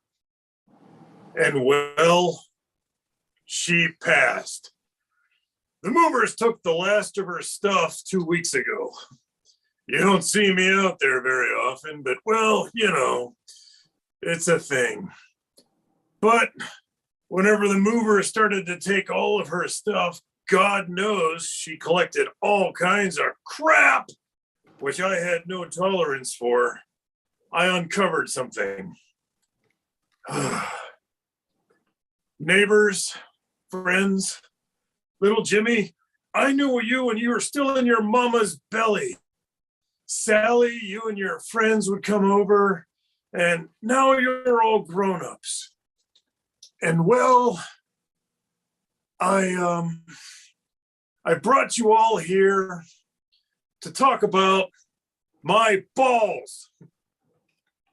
Yep, I'm going to talk about my balls.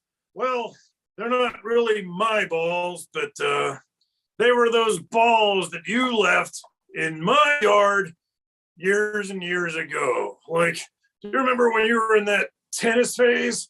Well, you know, here's one of those balls that I sort of consider my ball, but you can have it back now. So, Jimmy, here's your ball.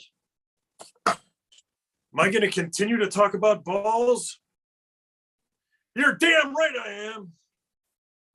John, remember whenever you were juggling and then you said, go long, go long. Well, this one landed in my yard and I considered it mine. I love my balls, but I realize these balls really aren't mine. So, Billy, here, take your ball back. I've got a whole giant compartment just filled with badminton birdies and frisbees. And remember that times you think it was really great to practice all your pitching for your golf? Well, I've got like a bucket full of these stupid things all over my damn yard. And then I kept hitting them with my lawnmower and I'd shoot them in your windows. And well, I'm really sorry about that. I know it's a little bit later than I'm normally on. I just kind of wanted to reconcile, but I just wanted to say that it really feels good to talk about my balls and to have all of you finally come over and see the inside of my house now that my wife has passed. So in retribution and part of the 12 steps, I'm returning your frisbees and your balls and your badminton rackets and your bikes. But in my defense, I did say, stay the hell out of my yard. Well, that's really, Lena, Andy, would you like to speak up on behalf of the neighborhood? I'm sorry, hey, great Andy, job. do you have any balls that aren't yours, Andy? The balls you have, you know, I'm just kind of curious. Lena, do you have any balls or anything? Yeah, just a few sets, you know. Well, sure. You know, I mean, you're in control of them, but it's, you know, they're not yours, but, you know.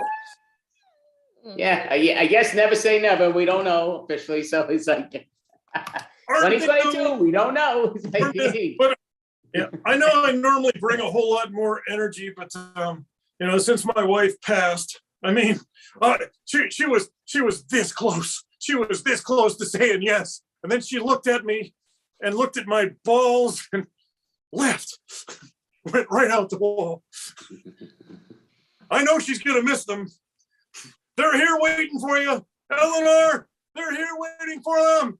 Oh, I'm sorry. Go ahead, Andy. You seem like you want to say I'm just something. a little curious. I mean, I do want Lina to ask a question, but I know I'm one that my brain, I forget a lot of stuff that I'm going to say, and I'll probably, if I keep talking, I will forget again. So I was going to ask you, did she prefer the balls that were dirty or the balls that were clean when you had them? Well, it's been decades since I've seen them, so I think I'm just glad I have them in my possession. It's 9/10 of the law. I kept their pets too. They loved me more. I had nothing to do but pet your pets. It was awesome. I named them my names. So your wife passed on the whole situation. But any thoughts on how to win her back? Well, I could start putting my teeth in before I try kissing her. That could be nice. And maybe High Karate Cologne has had its day, and that would be nice. And maybe giving her a sincere compliment without rolling my eyes. Like, my God, you don't look like a prune. Ugh. Yeah. I am a little curious.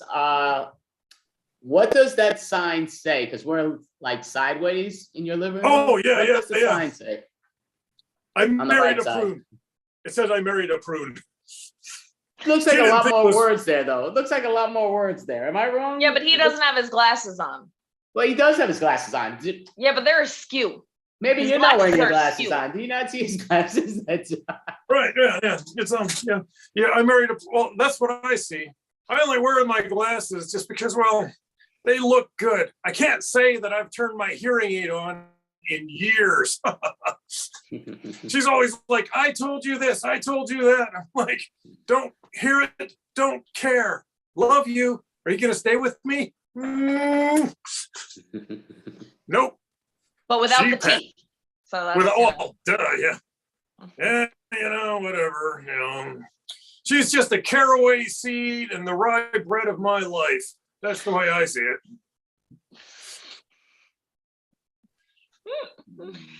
And she got carried away, and now you won't cry over her. Nope.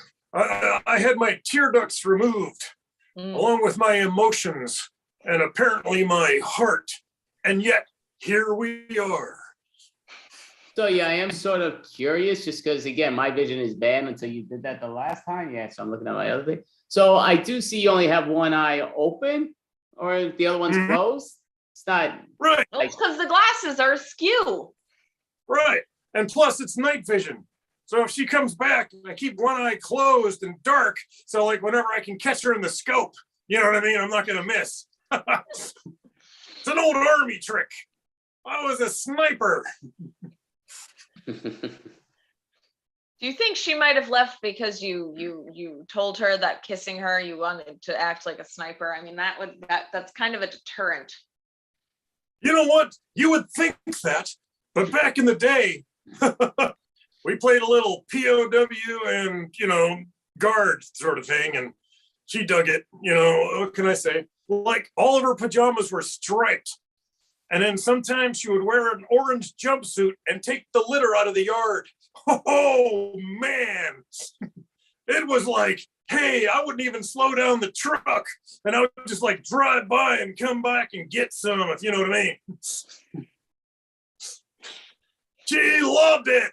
Yeah, well, I mean, it seems like Lina loves it. I'm not sure if she's just super tired or it's because I thought it was good. I mean, she thinks it's hysterical, but she just might be beat. I'm not sure. Yeah, sometimes my wife was super tired too, but that jumpsuit was on by Velcro, just saying. By the way, that'll teach you to put me on this late. All of a sudden, Grandpa's working a little blue, isn't he? It's the R-rated crowd is up this late. Well, but again, we're universal. So for some people, this is first thing in the morning. For some people, it's the afternoon. Some people, it's late. So, Wow, you sound really self-aware. I'm very selfish, and this is late for me. Oh, man. But it's always great to be on the show. And, I had a big long form show. I'm on a vintage improv team. Like we're all like so old. And it's like, yes, and I can't hear you. And they say, yes, and I can't hear you either. And we just do a lot of object work and pretend that we can see. But apparently my glasses are askew. Thank you, Lena. You're welcome. Ramon. Wow. It's okay. It's like it's not gonna get any better, is it? Nope. Yeah, I think it might look better if you put a magic marker, like a marquee, Sharpie, not marquee, Sharpie. Marquee. And you can get a colored tired, Sharpie. Andy? How long have you been doing the show? Is this like your fifth hour? Is this some sort of Jerry Lewis martyr bullcrap? This is like once a month, you gotta wheel out some kid to make him feel bad. It turns out it's not even a kid. It's like one of those dogs from the YouTube videos. You feel bad because their express glands need to be expressed and they only got two things. And yet a stupid kitten licks their forehead and now we're supposed to think it's cute. Oh. Yeah, I get stuck in those wormholes too. So what are you guys doing today? Well, we're not expressing our glands. Right. Yeah, that wasn't me. I didn't express my gland. Nope. I'm sorry. All the rest of the people at Denny's are just going to have to hold their nose, but it wasn't me. See, I will say, but talking about Sharpie, I don't know why it popped in my head, but I do have a Sharpie here, and I have this one that's really not a Sharpie. This is crap. This one doesn't write. This one writes a lot better, but now I'm realizing why. Sometimes the name brand, it's worth it. Yep. Yeah, I empathize with that. My Sharpie hasn't worked for decades.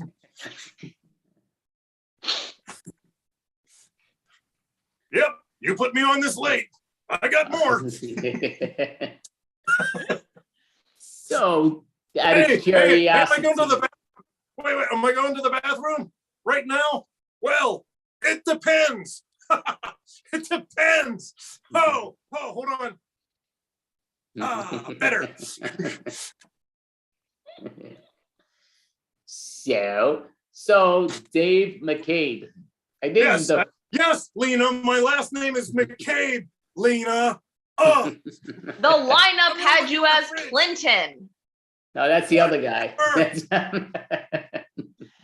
It's my middle name, you Facebook psychos. So, do you have a website that you want to let the world know about that you perform? You or your... Well, yeah, the Dave McCabe channel, which is really cool. And plus, Dave McCabe is the newest member of Roll the Dice, the online Omaha-based short form team. Every other Friday, you're going to see me, Dave McCabe, not Clinton, Lena, on Roll the Dice, doing short form, which I think Zoom is built for short form. You're not on a damn Zoom meeting. React, have a facial expression. You're killing me, you short form Zoomers. My God, stand up, stand up. Oh, I'm bored. Oh, short form my butt. Oh, I'm sorry. Oh, just sit there and do your Zoom short form. Just sit there. Yeah, don't make your voice. Act like you're bored, like you're being paid to sit there. Blah! I wish I was getting paid for this. That would be good. Be entertaining. Oh yeah. I'm getting paid in prunes and Denny's coupons, which I eat dinner every day at 3:00. Hey, do you guys miss Stand Steele from last month? Lena, how's your fridge? How's your expiration dates? Yeah, thought I forgot, didn't you? Did. Eat She the forgot. kale, Lena. Eat the kale. You gotta eat the kale. Don't just let it sit there and get slimy. Oh, I feel better. Look, I bought kale. You're not eating it, and you're not putting the dressing on it either. It's just going bad. Don't shame me about my food. Oh, whatever. M&Ms aren't a vegetable, Lena. Nope. They are the way I use them. Ooh. Use them. Well. That's chocolate on your salad. They put almonds on there. You might as well just finish it up and put chocolate. But I did want to give you some good news, Dave McCabe. Yes. The New York Mets today pitched their second no-hitter of all history of the New York Mets. 5 pitchers, no-hit ball game, which is awesome. Mets' best start with series-wise. They haven't lost a series yet. Baseball like it ought to be. That's fantastic. Hey, what I do you agree. think? The balls that make it out of the stadium. I could use some more balls. Are we talking about balls? Is this a callback? Is that technically a callback? Are we doing long form here on the Zoom? I'm tired. What are you doing to me? Check your fridges. Well, so Dave, just for the curiosity, I know your buddy's actually performing with an improv team in a little bit on here. But, yeah. They're not my friends. We just do short form together. We don't even look at each other in the eyes. Nope. We play crap like Hitchhiker and 3-word whatever line, blah, blah, blah, and party quirks. I can't guess crap. I have no reference to popular culture. And then they're saying, hey, you're going to be Robert Pattinson. I don't even know who that is. Oh! Well, I Pick guess. your teammates. Oh, no. Oh, let's do press conference. Yeah, let's do press conference. Okay. I don't know who that is. I'm trying to guess. I don't know who it is. Hit the buzzer.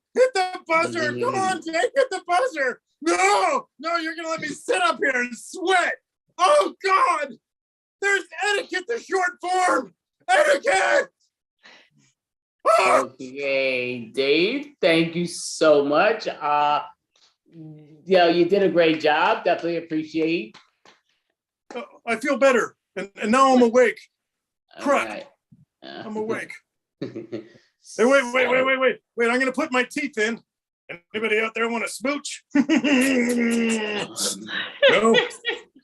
Well, if you don't ask the question, the answer is always no. But the answer can still be no. Thank you. So we'll introduce Dave McCabe. Thank you. Great job. McCabe, Lena. McCabe, get it tattooed somewhere. McCabe. Duh.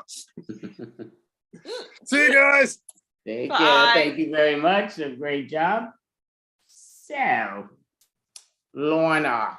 I don't know. I see your beat. You can tell that the extra yawns have a little more extra than normal, which is fine. It's understandable, definitely. So, would you like to introduce the next individual? You want? Sure. Up next, we have the third smartest man in the world, Joshua Previn.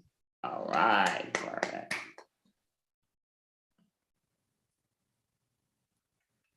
Joshua.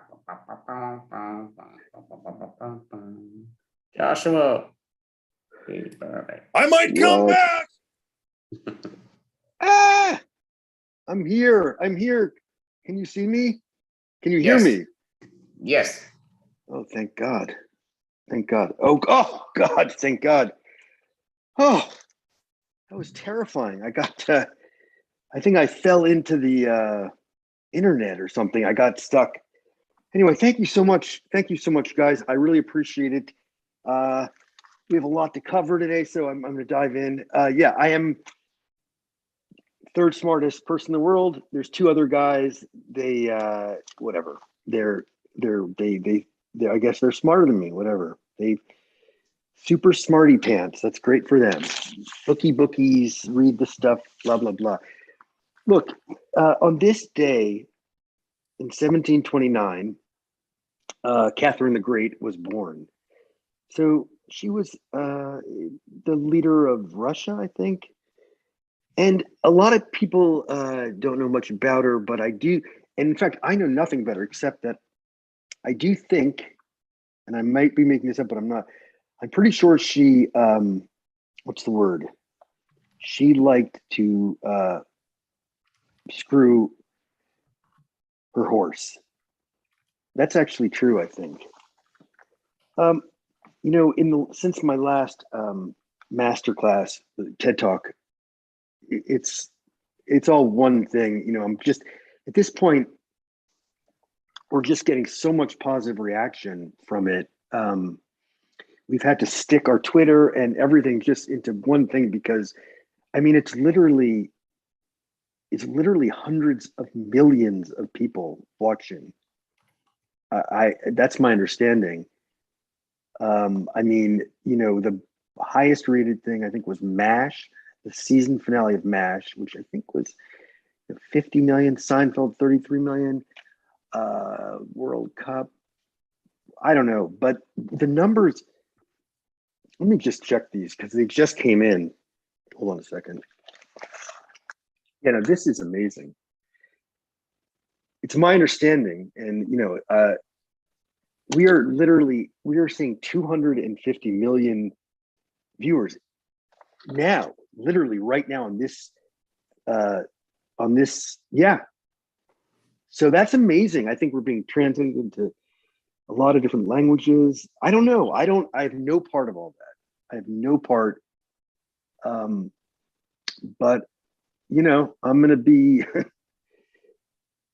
I'm looking around. I'm going to be buying a house. I'm going to be buying a nice car. I'm not materialistic, so I'm going to take my time. I'm not like one of those yacht guys. I'll get a helicopter but that's convenience, not to be a show off. I do like, you know, I don't want to, the worst thing you can do is spend all your money up front. I'm not going to do that. I'm going to take this slow. I'm going to ride this wave carefully. I don't want to, you know, I've been in the other way. I don't want to be the last guy at the Golden Nugget in the suburb of Las Vegas, begging the owner to not break my kneecaps. I've been there before, many times. But hold on. Yeah. What? Okay, now the numbers are coming up. Even now my camera's getting hot. So I'm gonna try and take things down a notch so we can let some people, you know, go off and people need to get sleep. This is ridiculous. This is crazy. We need to take the numbers down a little bit. Okay, let's try to take some heat out of the situation. Okay, see if we can. Anyway, a lot of people think that no, I'm not gonna look. This is not about me. This is about you. This is the time. It's April. It's the end of April. Taxes have been paid. Everybody pays taxes around the whole world and through all of history. April 15th, people pay their taxes. They used to. Okay, we're going to take a few questions from the chat. Let's see here. Just read. It's hard to read this one. Let me see. Interestingly, are M&Ms a vegetable? Because I was watching your previous broadcast and that came up. And so I actually looked it up. M&Ms are not, they are a vegetable. No, they're not, they're a legume. M&Ms are a legume, which is a certain kind of vegetable. And that's why they have their sweetness, but they have the skin on the outside, like a carrot or a, is that really what I look like? So they are a vegetable, but they're a legume, which reminds me that for our Patreon supporters, we're going to be having some goodies coming your way. So it's not just the masterclass you're getting now and the TED Talk, and you're getting this a week early without any advertisements. It's not just that. You're getting the set of knives. You're getting the the noisemaker for New Year's. You're getting the coaster. You're getting the AirPod Bud, that the left one. You're getting everything. I'm not taking anything away from you guys. You know that. You're getting the cupcake. You are getting the straw. Everything I promised. You're getting the glasses with the funny things that come off. You're getting a Groucho mustache. You're getting a top hat. You're getting a cane. You're getting dentures. I'm not holding back anything. I'm adding more, is what I'm saying. I'm giving more as a thankful to you, and again to the Patreon, to the PayPal people. You know, we couldn't do this without you. I wouldn't be able to reach this number of people without you. So I'm adding a few more things in. I'm going to be doing a 5K run on Sunday. And I don't, and that's a big thing for me because I don't like to run. So after the 5K, I'm going to be swimming a mile. You can sponsor me, Patreon, on the Twitter, on the tag me on Instagram, or float me up on Facebook or hit me on TikTok. I'm doing the TikToks. You can tick me on, I'm doing TikTok now, my Insta. I'm going to be live streaming all this, Periscope, Twitter. It's like a whole thing. We have a team now. I mean, it's okay. Do we have no, take the numbers back down. I don't want to, okay. We got Zelensky. He needs attention. I mean, really, he needs it. The world needs this guy. We don't want to drag. Okay. So we need to keep, yeah. Where was I? Patreon. Thank you guys so much. I mean, it is like, I got to be honest with you. It's pretty nice. It's pretty easy money, you know? Okay, I am going to buy a yacht. I was wrong. I'm going to do it, but I'm not going to do it to compete. I'm going to do it because I enjoy the ocean and marine wildness, marine mammals. Yeah. It's not all fish in the ocean, by the way. There's some mammals in there. Yeah. Dolphins. Yeah, they're not fish. They look like fish. They're mammals. Okay. So you know what? Tell those oligarchs to go. You know, I'm not going to say it because we got a wide audience here, but all right. That's enough. That's enough. You guys that's it. I'm cutting you off. We don't have time, and I don't have I can't be, you know what? I will tell you one more thing because I have 1 minute left. I want to tell you that comment I made about mammals. Is there something behind me? Oh, I thought I saw something behind me. You know what? I'm going to get a helicopter on the yacht just for that. Fuck you. I'm doing it all. I don't care. And I'm going to get a Rolex, and I'm going to buy. I'm going to start. I'm going to start snorting cocaine. There, you pushed me over the edge. Hope you're happy. Yep. Good for you. Well. What a good friend you turned out to be. Thanks for nothing. We're taking everything down, guys. Take me off the Patreon. No, keep me on the pull down the Periscope. Keep me up on Insta, but knock down my TikToks. That's it, you guys. You're cut off. No TikToks. Sorry. That'll teach you a lesson, right? I think I'm gonna go up on Trump's new thing. It sounds really, really good. So maybe when you fall asleep tonight, whichever time zone you're in, and on the ISS, I know you guys are watching as well. Maybe you'll, maybe you'll have. Maybe we did. Maybe we learned. Maybe we didn't. We'll never know, will we? Great job, Joshua. Thank Joshua Previn, thank you very much. Very silly. I see Lima still messaging you that you have so much time left, but that's okay. Oh, did it come up delayed?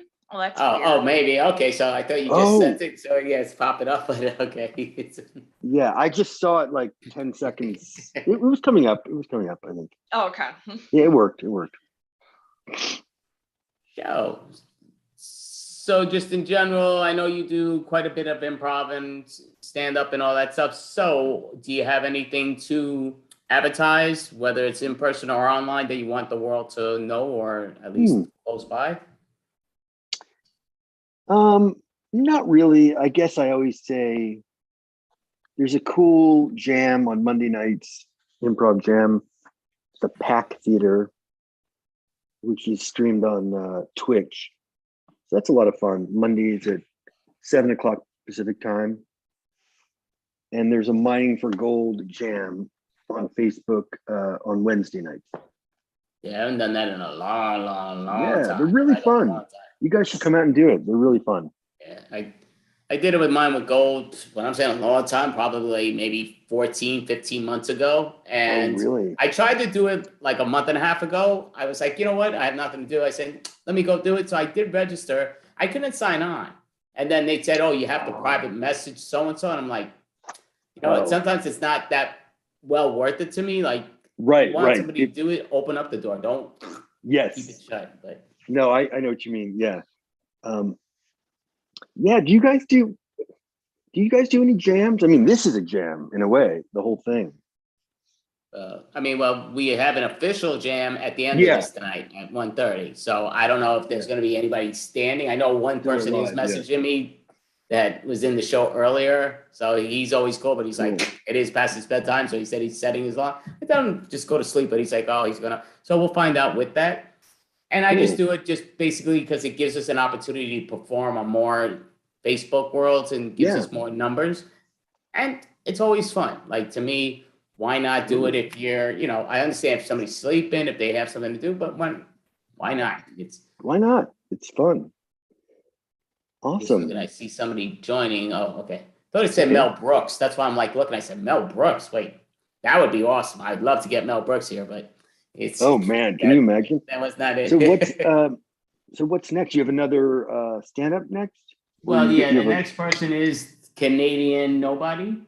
Oh, awesome. He's from Canada, but yeah, so he's performing next, and then we actually have we have another team, Clam. Oh, and great. then we have one last team that's called Mama Terry.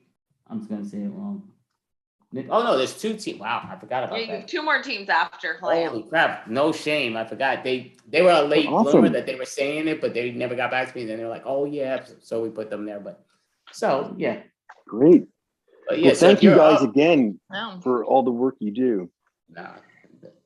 Thank you, Joshua. Great job, Joshua. Thank you. Thank you so much. Great job. Third smartest man on the planet. All right, perfect. So, Lina, would you like to introduce the next individual? Sure. Up next, we have Canadian Nobody.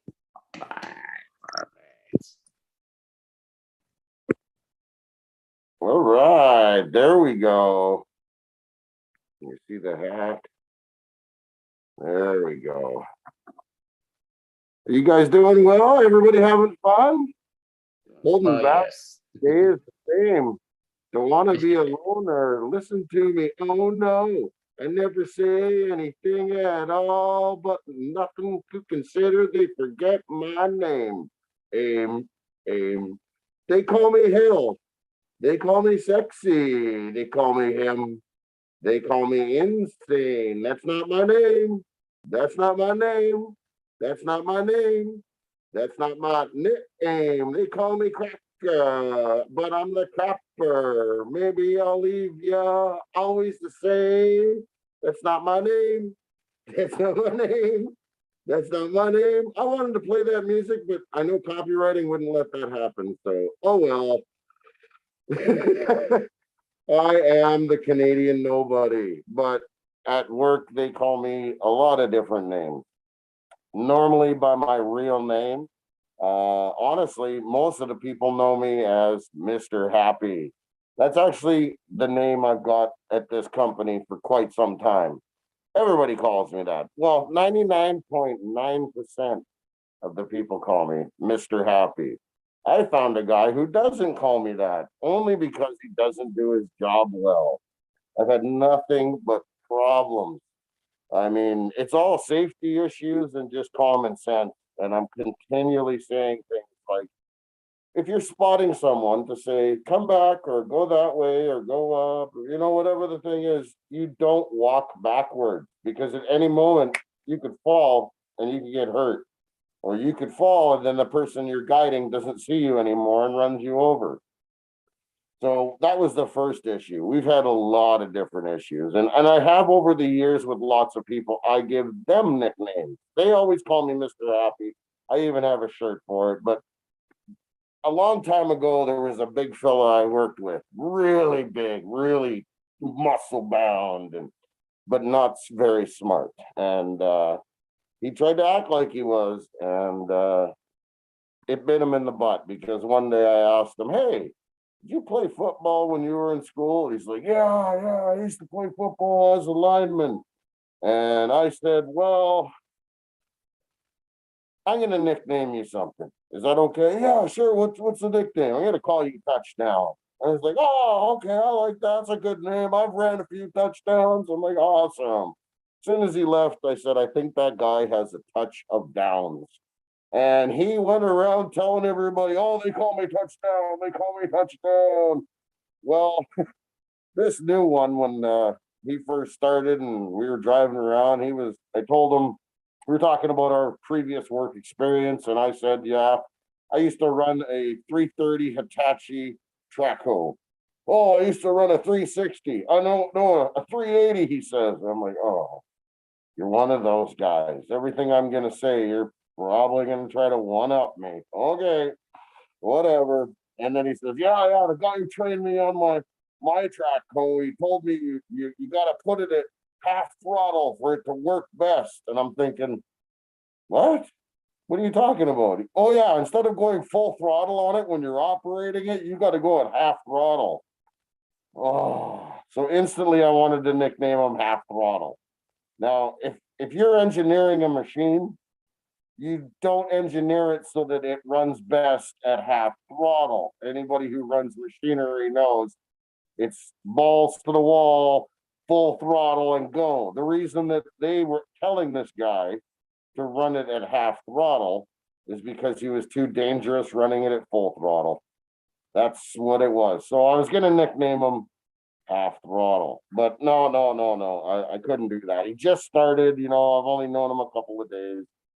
And then we continue on, and sure enough, we pull into an area and there's some guys working, and I get out, get my hard hat on and my glasses, and I go out and I start helping these guys. Now, it's not my job. It's not what I do, but these guys were working, and I'm just sitting in the vehicle. So get out of the truck and go over and just give them a hand. Do this, do that. I can tell what they're doing. I can tell how I can help out. Nothing needed to be said. They didn't have to ask me for assistance. I didn't have to ask them what I need to do to help them. I just seen what they're doing. I knew how to lighten their load, so I helped them out. And I came back and he says, well, why'd you go do that? Well, I'm taking some initiative to help my fellow worker, right? Oh, well, I'm not going to do that. I was hired to do this, just sit in this vehicle. Well, not this vehicle, mine, like another one. And I'm like, well, no. That's not how this works. We're all a team. We all work in the same company. We got to work together. It's just like the world, man. You can't turn your back on your fellow man. You got to get out there and help them. So next day, same thing. I pull up to an area and I get out, and this time there's nobody there yet. So I start cleaning the outside of the truck with a rag, and he comes out and says, can I smoke here? I'm like, no, you can't. This is not a smoking pit because we are in the oil sandbox. You have to smoke in designated areas.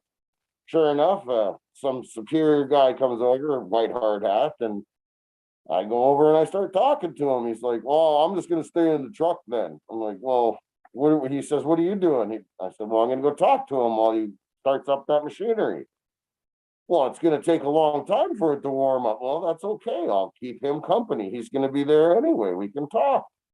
So I put my rag down on my truck and I go over and start talking to the guy. He decides he's going to come over now. And this other guy starts talking about, because I'm not new to the company, but I am new to this site. And this guy had never seen me before. And he starts telling me about how he likes guys that take initiative and don't just sit in the truck because they tend to stew in their mind and, things get negative. You always see that guy that sits off to the side and says, oh, look at those guys doing that wrong. Oh, but they don't do anything about it. I'm not that guy. If you're going to do something wrong, I'm going to stop you. So once again, he's listening to this whole thing again. This other guy saying the same thing I was the day before. Take initiative, help out your fellow man. Next thing you know, he's back in the truck sitting. And that's when I decided I've given him a new nickname. I called him the Bear. Now I told him that, the Bear, you're one day hibernating and the next day all over the place. Because he ended up getting into his loader and driving all over the site like a crazy man. Very dangerous, by the way. We started addressing it at work. Not to have I'm focused, because I'm focused is also another way for saying I got tunnel vision. But anyways, I told him, I'm going to call you the Bear. One day you're just sitting there, and the next day you're all over the place. But really, it's because he does the bare minimum. Yeah, I mean, he's running around telling everybody my nickname's the Bear. Yeah, you gotta really be careful because as much as I have no name, I am nobody. I am Mr. Happy. I am Mr. Excited. I'm Mr. Helpful. I'm always a positive name. It's just something that comes with me because of who I am. We all gonna get nicknames from people as we go through life, and yeah, he doesn't help the cause. He seems to always say things and do things. Like I was telling a few guys that work for the major company that we just happened to be in a smoke pit today with. I was telling them I'm watching my weight, in a couple of days, I'll be leaving here. I'm trying to lose a few pounds before I go to make the wife and my girlfriends happy to see me skinny and tight. And he said, girlfriend's wife, geez, that's pretty hard to please one woman. And I just looked at him and I couldn't help it. I'm like, dude, just because you're the kind of guy who can't keep a woman on her period wet doesn't mean some of us don't know how to make people happy. And whoa, these guys erupted in laughter. And, I do that everywhere I go. I try to spread some joy, tell a few jokes, laugh around because we really don't have much, whether it's time or money, to be wasting things. I've never been a waster, and that's not going to be a nickname I'm ever going to get. But yeah, shortly after that, we were talking about the dogs we have, and this guy has a Chiweenie. Oh my God. Like when I'm sitting there and like, oh, you got dogs? Yeah, I got dogs. I got a Great Pyrenees. I got a half Husky, half Lab. What do you got? I got a Chiweenie. Oh, sometimes your dog is really a reflection of you or your cat. I got a black cat, but he's got a Chiweenie, people. So don't be a Chiweenie. Don't be the bare minimum. Don't be a touchdown. Thank you very much, guys, for this. Nobody's talks. Great job. Very entertaining. I'm glad to hear we have matching cats. I also have a black cat. Oh, aren't they the most cutest thing? They're the best. They are the best. Mine thinks that she's a dog because the dogs will stand at the front window and she gets on the back of the couch and puts her paws on the window just like them, right in between the two of them. Very cute. Yeah. That is cool. So, yeah, I'm a big fan of cats and animals in general, no question. So I'm just wondering, have you been performing more in person? I know you were performing in person for a while, but you kind of took like a break. So how's that going? Well, on my days off, I go to the clubs, but I generally wait till after and I perform for the other comedians while we're outside smoking weed and smoking cigarettes. I like you guys. I really do. It would be easier if I was performing for you guys and there just happen to be people listening. I don't know. I don't do it for the normies. No, do you have a question, Lina? I know Lina's beat, but she's tired. She's exhausted. I am today. I am very tired today. I guess just are you performing anywhere else online then? No, absolutely not. I'm exclusively for you guys these days. I really am. I just love it. I really do love the extravaganza. It is so much fun. I look forward to it all month long. Oh, thank you. I mean, again, this is our 21st month in a row and you've helped build it a whole lot. So we really appreciate that you are, come perform. You always do a great job and we really appreciate that. So yeah, definitely, we love that. Oh, thanks, buddy. I love you guys and I hope the rest of the night goes swimmingly for you. It should, yeah. Thank you so much. So, unknown Canadian, great job. I mean, Canadian nobody. I'm sorry, I'm just making up names now, but all good, buddy. It's all good. Thank you so much. A great job. Thank you. Thank you. So I'm seeing if this is, yes, okay, so we got the whole group here. So Lina, would you like to introduce your choice? Sure. Up next, we have clam. Clam, all right. Clam. So we're gonna go with the clam. Clam. So we'll give a quick hand. So basically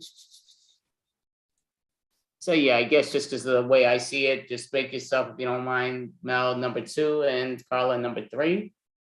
So I'll ask you all, I'll ask each one, whatever you prefer, that's all fine with me. We're between 2. One I saw the edge going towards, but again, to each his own. So Lino, between 4 corners and expert, which would you prefer at this moment? Expert. Expert? Okay, Mel, expert or 4 corners? Experts. Expert, so Carla, expert or 4 corners?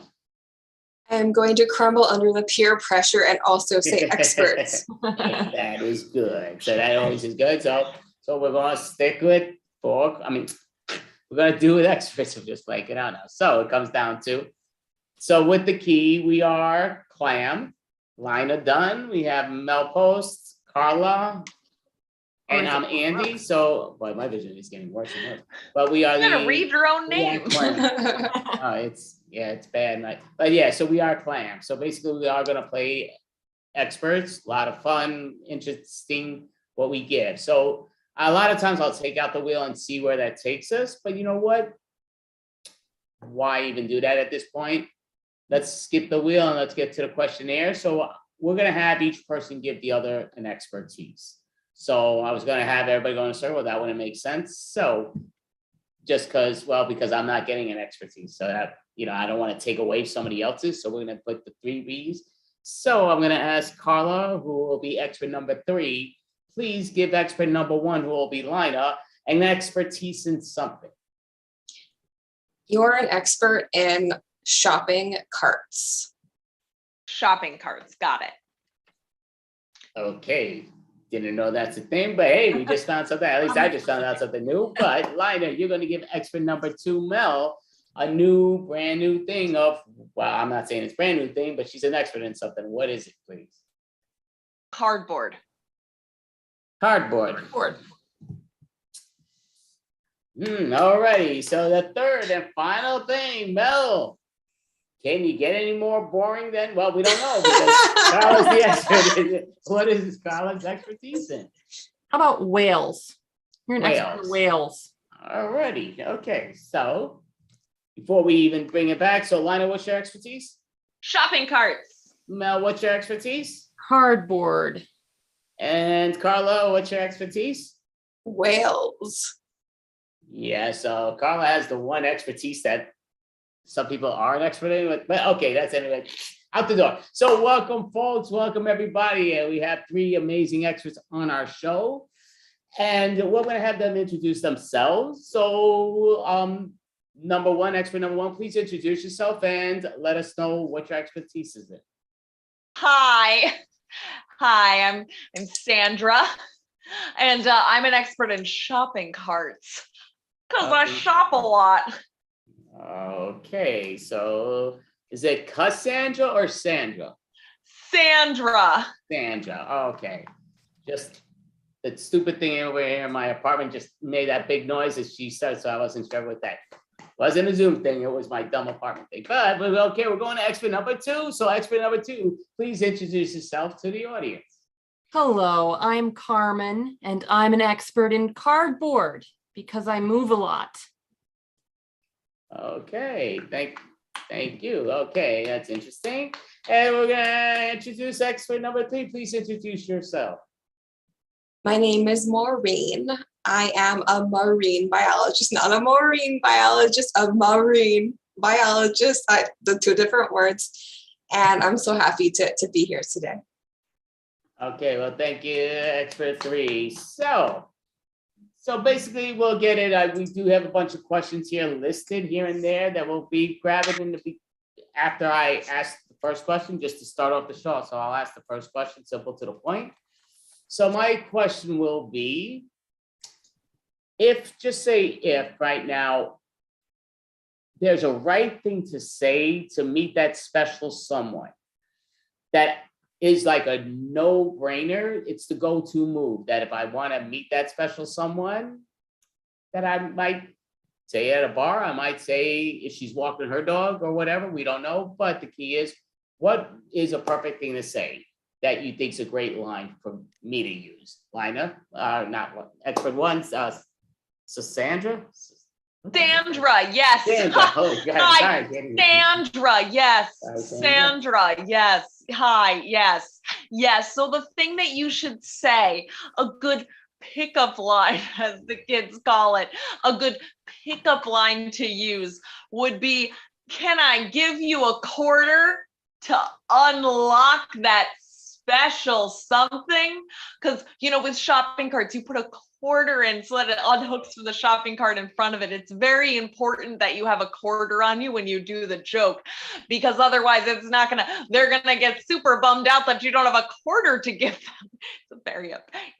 It's good. It's good. It'll work. It'll work with all the ladies. I'll definitely take your word for it. People don't like to pay a dime for a plastic bag, but a quarter for a shopping cart, but that's all right. You can't even take it home, but that's beside the point. So expert number 2, same question for you.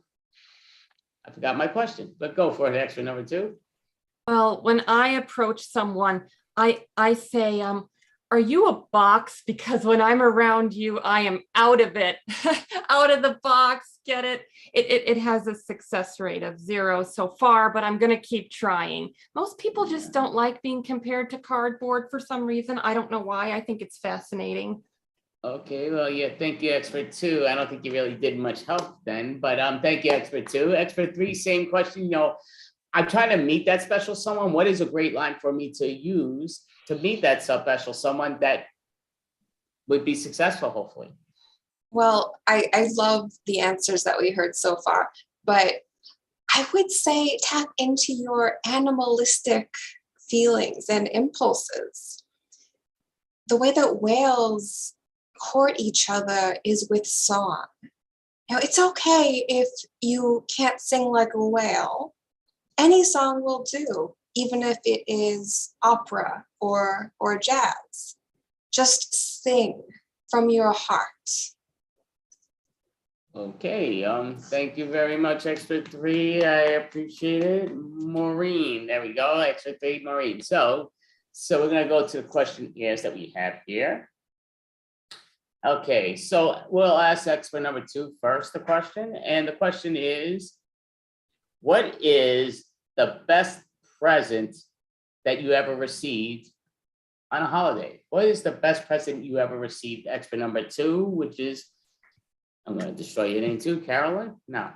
Carmen. Oh, Carmen, yes. The best gift I ever received was a box of wine. And I know people say boxes of wine are tacky, but this was a beautiful box. I still have it, actually. It's a beautiful painted cardboard box, and it's this beautiful maroon color.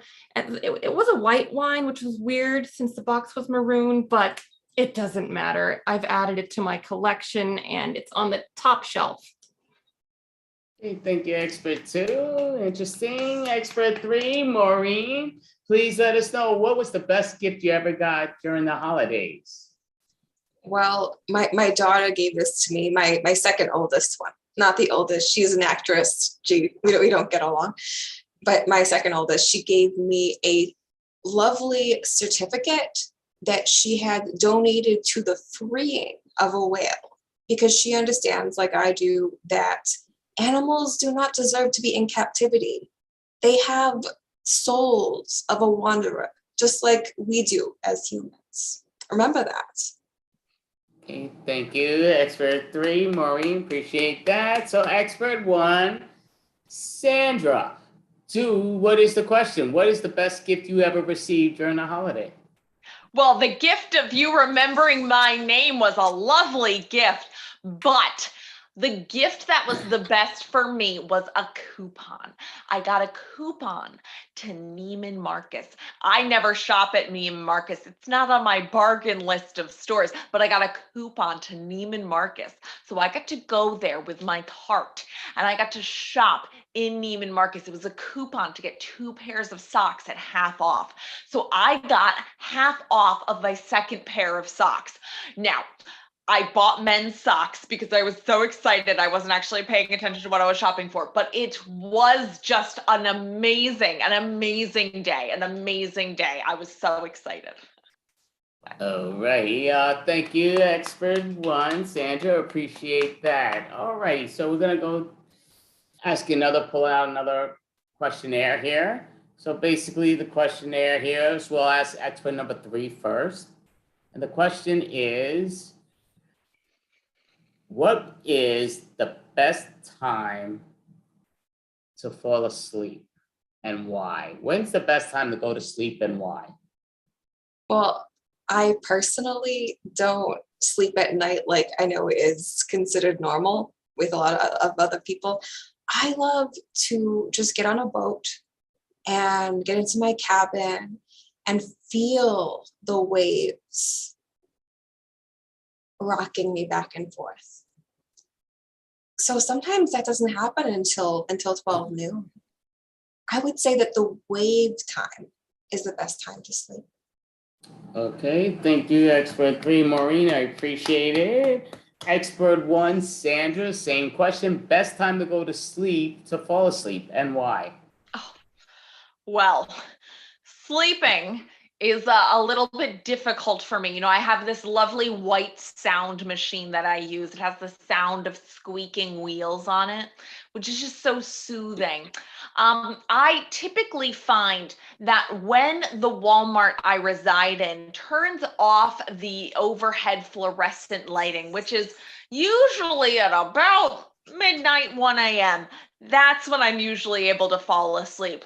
Typically, I'm woken up, you know, when the store opens at about 5 a.m. and I crawl out of my tent and, you know, hush back out into the store so I can grab that cart and walk around all day once over again. Okay, thank you, expert 1, Sandra.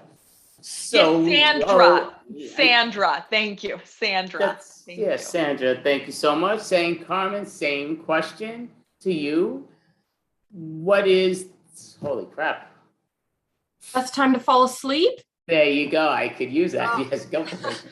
Oh, it really varies for me because I'm always moving. I'm always between time zones and I just go to sleep when I'm done unpacking for the day. And I'm never really done. I always have boxes in my room and then I go to sleep late at night and the sun comes in my room and wakes me up in the morning. So what I do is I build a canopy over my bed with cardboard. Cardboard is so versatile. But anyway, the best time to sleep is whenever.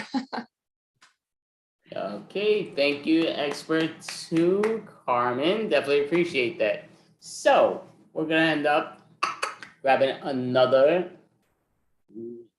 questionnaire. So we're gonna ask expert number 1, who is Maria. And the question is, what is a movie that you love more than any other movie and why? Well, that is so interesting. You've forgotten my name again. Oh, that it's fine. It's Sandra. My name is Sandra.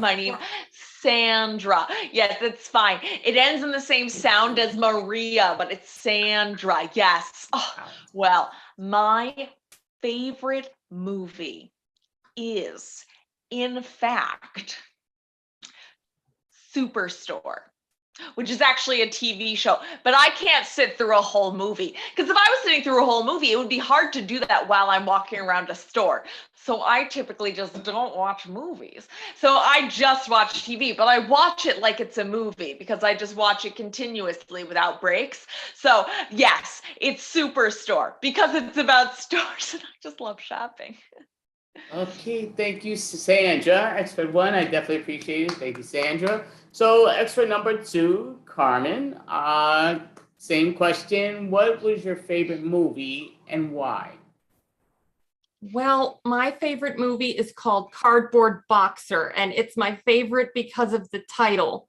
I don't actually remember what it was about, but I love the title. It makes me think of my passion. Okay, that's great. Definitely appreciate that. Expert number 2, Carmen, and expert number 3, Maureen. Same question. What was your favorite movie, or what is your favorite movie? Not was, but what is your favorite movie and why? First, can I just say, Sandra, I love your name.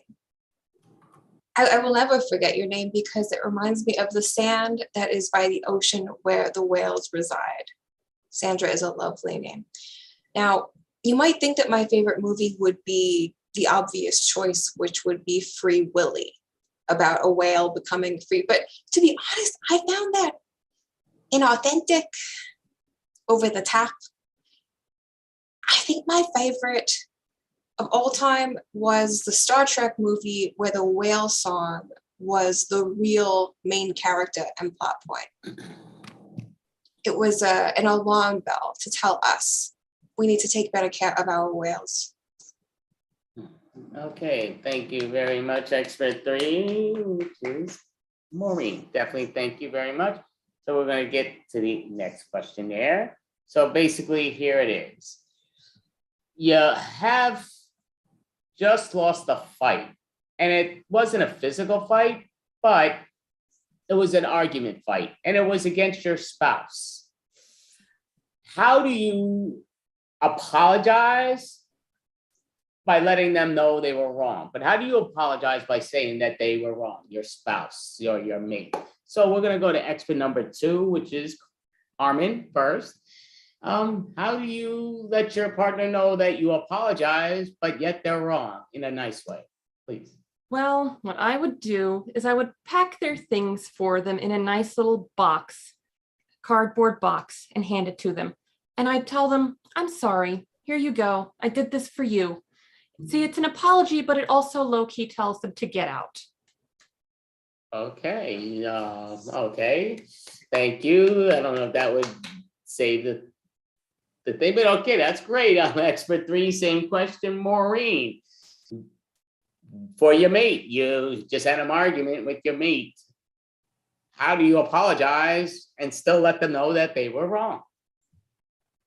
Well, it gets awkward sometimes because my husband and I are often competing for grant funding.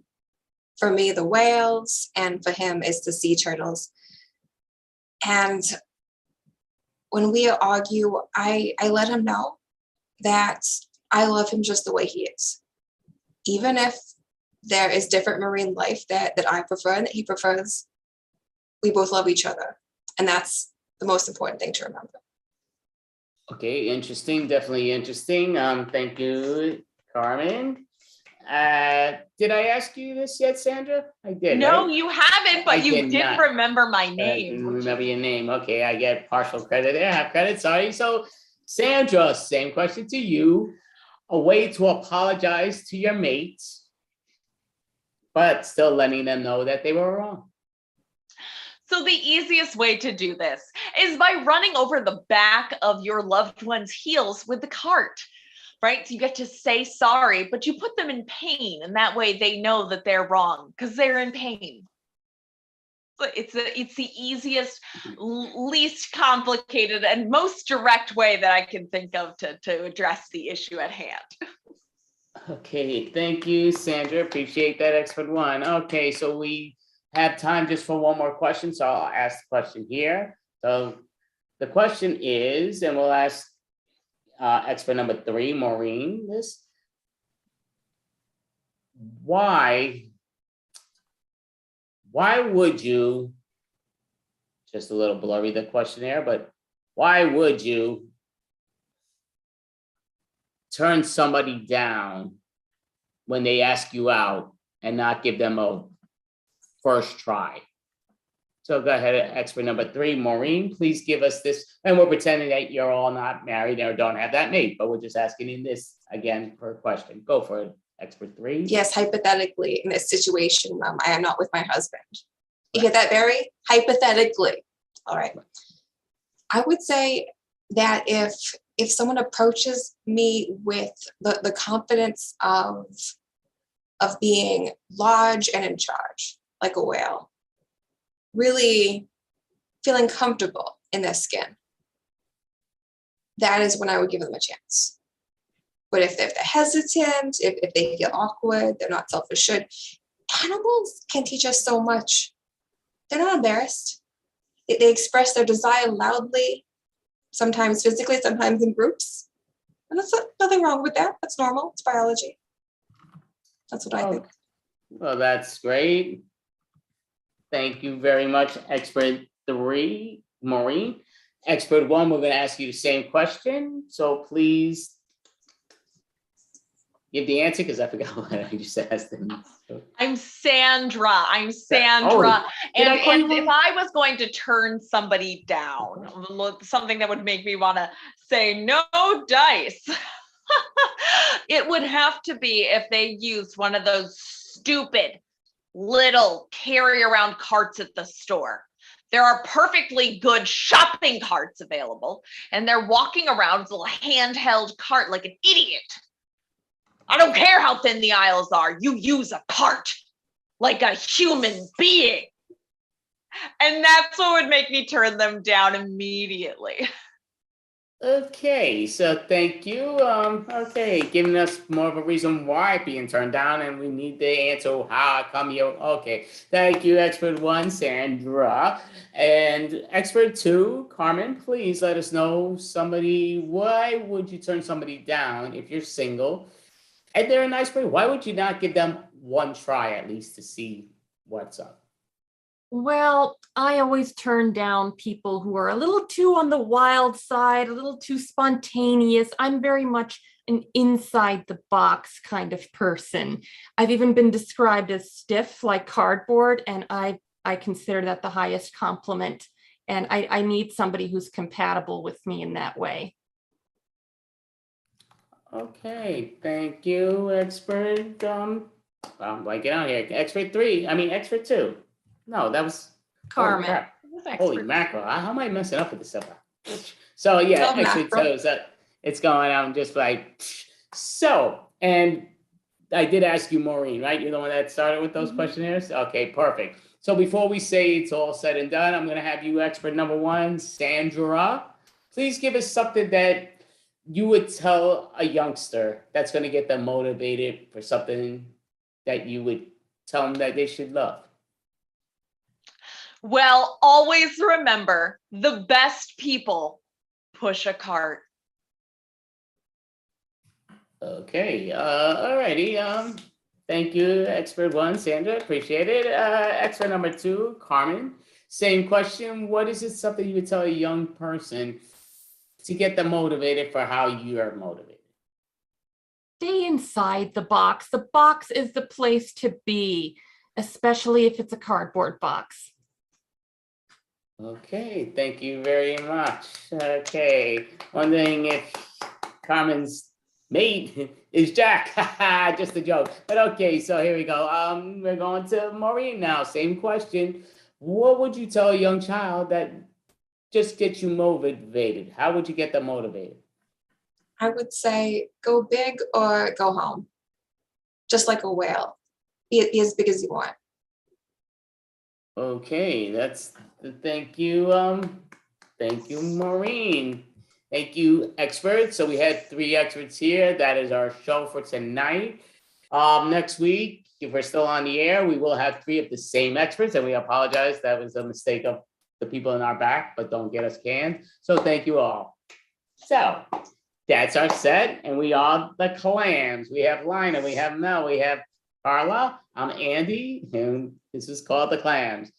Why Mel wants to pick this silly name, I'm not sure, but again, it comes down to just a joke. That was on my call. That was my moronic. That was our initials, but I was told afterwards, not the smartest of moves, but they said let's go for it. So thank you, world. And we do have an improv jam at the end for those that are around. They could disappear, come back and all, but thank you, ladies. Great job.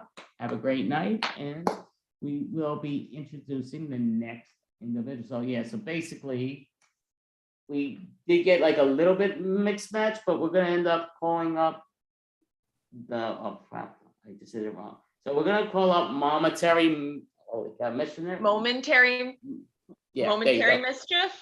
Yeah, I'm really having a momentary brain fart, but yes. So momentary mischief, please pop on up if you don't mind. All right, break a leg. Thank you, Andy, and thank you, Lina. Appreciate you guys having us on. Like they said, we are Momentary Mischief, and we are here to do a little short form improv for you, do some scenes for you to entertain you at this late Friday hour. So we're just going to jump right in. Introduce yourselves, guys. Give a shout out. I'm Lena. I'm Cassandra. I'm Andy. Sure. So we are Momentary Mischief, and we're just going to do a couple of short form scenes. I repeated that already. And our first one is going to be Alphabet. It's going to be a game with Ray and Dave. And the way this game works is each of their next lines starts with the next line of the alphabet, starting on the letter H. So you will go H to H for their whole scene. Once they end H, they will end the scene. So I got some scene suggestions from the Clam and their previous set. So I appreciate those. So I'm going to be bringing those from here. So we're going to go ahead and get started with you guys. Your first letter H. Your scene is out of the box. Begin when ready. I got a paper cut. I can't do anything about that. God, you don't get them when you do karate. God, karate sucks. All right, let me look at it. Okay. Me got a boo-boo. No, I think it's more serious than a boo-boo. I think that's a full-on ouchie. On my finger. Peter, I see it. Quick, get a Band-Aid. Razor, I think that's what we need, a razor blade. Stop the bleeding. Touch this blade. Underwater. Let's put it underwater. Very gently touch this blade. What are you thinking? Exactly what I meant to do. You don't want me to stop bleeding. That's exactly what I want. About damn time you told the truth. Bleed more, bleed more. Cuts hurt. Don't get cut. Everybody gets cut. Finger, cut. Gash. Put a gash on my finger. How's it feel now? And scene. Well, they only missed one letter, which is impressive for any show if you've ever seen Alphabet done before. Great job, guys. Awesome scene. Can I flag Ray for putting exactly on X and Z? See, I was going to question that, but it kind of worked. I used a sound effect. I went zzz. It works before saying exactly. I think that counts. Maybe there was a B. Anyway, so our next game we're going to play is called Fairy Tale. This game is played with all three of our lovely people here, and it is just a fairy tale made up by, well, the Clam, and that's it. They're going to tell us a fairy tale story. So your suggestion here is Carmen and the Magical Canopy. Begin when ready. Thank you. It sure is dry under here, master.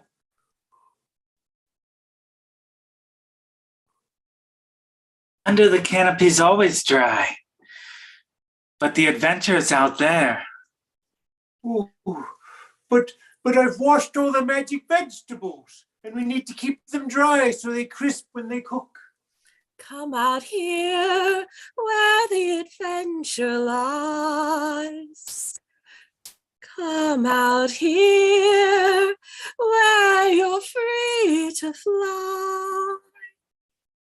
Do you think she has magic vegetables? There's no telling. There's no telling where an adventure will lead.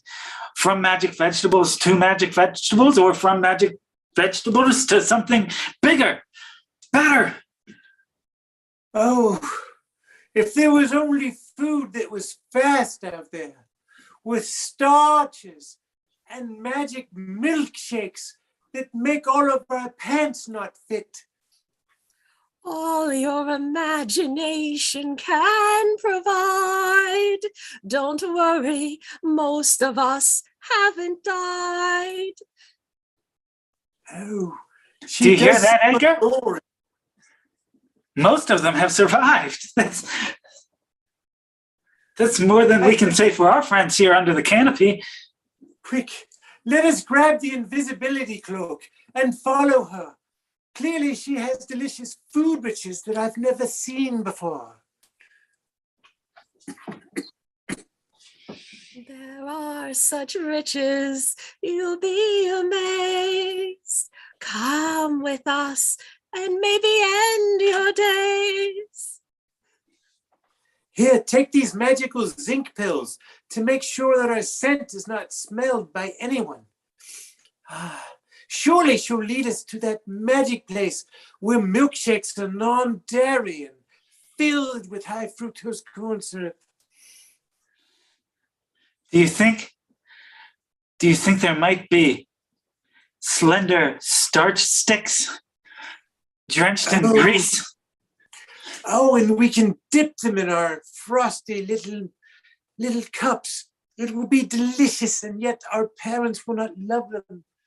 But we will slowly but surely bloat from our gastrointestinal loveliness. Come with us and you'll forever dine. Apps and meals for two for only $29.99. Oh. Do it. Let's do it now. We shall. Don't forget your cloak. Boss, I got some. They're coming now. Hurry and get them. And scene. Oh. Wow, Robbie had some lovely singing. Very depressing. Very scary. Just like Dave with his shirt in a hood. I decided to go. I've been doing method short form, and I thought this was the best way to get into that character. You brought the mountain to us. Nice. Wow. Just inspiring Dave McCabe.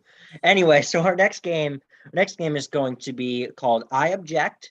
And this is a game where our improvisers argue an imaginary case, which the clam lined up for me perfectly. It's going to be whales versus turtles. So whales versus turtles is a case. The Honorable Jake is presiding, and we will have Robbie as our first lawyer here, presenting her case on whales versus turtles. Oh, wait, hold on. Am I whales or turtles? They're both wonderful. Gotta pick one. We could be here a while if you see me try to decide.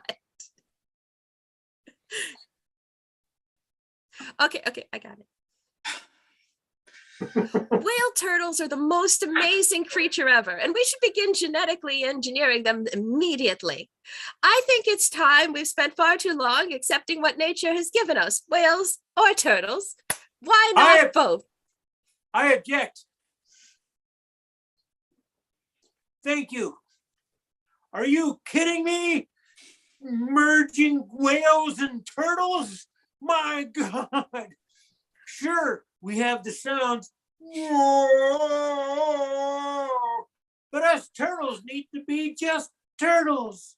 We don't need to be whales. Nobody needs that much soup. Sustained?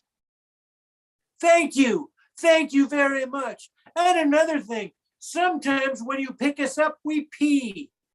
It's a defense mechanism and not to be judged. I object. What? Us whales have been in the ocean a long time, and we'd love to be able to be picked up. Sustained. I object. You'll pee. You'll pee if you get picked up. Overruled. See, us whales, we're the biggest, the heaviest creatures in the world, as far as I know. Anyway, being one, I've never been picked up, even as a pup. I object. Do you live in your house? No. We live in our house. Overruled. I object. Yes. You deserve to be loved, and you deserve to be picked up, and it doesn't matter if you pee on people. And together, if you guys could merge, imagine how great your Sustained. world could be. Sustained. It could be one beautiful place where, like, you don't have to worry about, oh, I'm the heaviest thing in the world and I've never been hugged. And you don't have to worry about, oh, if you touch me, I might get a little scary. Like, it'll be okay. You could be swimming around and in the ocean. As far as I know it, it's. I don't want to live in the ocean anymore. I object. Because Where the I'm hell else you curious. gonna live, whale? Sustained, whale. Again, I just don't want to live in the ocean anymore, and I'm thinking you could maybe meld me with something a little bit cuter, a little bit more land dwelling that just never goes in the ocean. Maybe like I object. a whale lived cat. 150 years, and I've been listening to this bull crap all that time. Don't pick me up and don't merge me with a whale. Sustained. Yep, just like the street. Whenever you picked me up and I peed on it, it got sustained. I object to the pun. Sustained. Sustained. Yet another reason not to be combined with a turtle. They just deliver these horrible puns all the time. Seriously, Stains, that's the best you can do. Objection. We've lived 150 years. There's no original jokes anymore. Overruled. Thank you. I agree. You turtles, actually, I do agree that you turtles do not have any more original jokes. Nope. You see a tree and you do the leaf thing. You have to go away Robbie. and leaf. New topic. Gallagher is hilarious. Overruled, turtle. I mean, I think whale humor is incredible. And if you merge, maybe you'll get some new jokes. Have you ever thought about that? That would be amazing. Ladies and gentlemen of the jury, what I suggest to you, whale turtles. Imagine, like, you two could live together.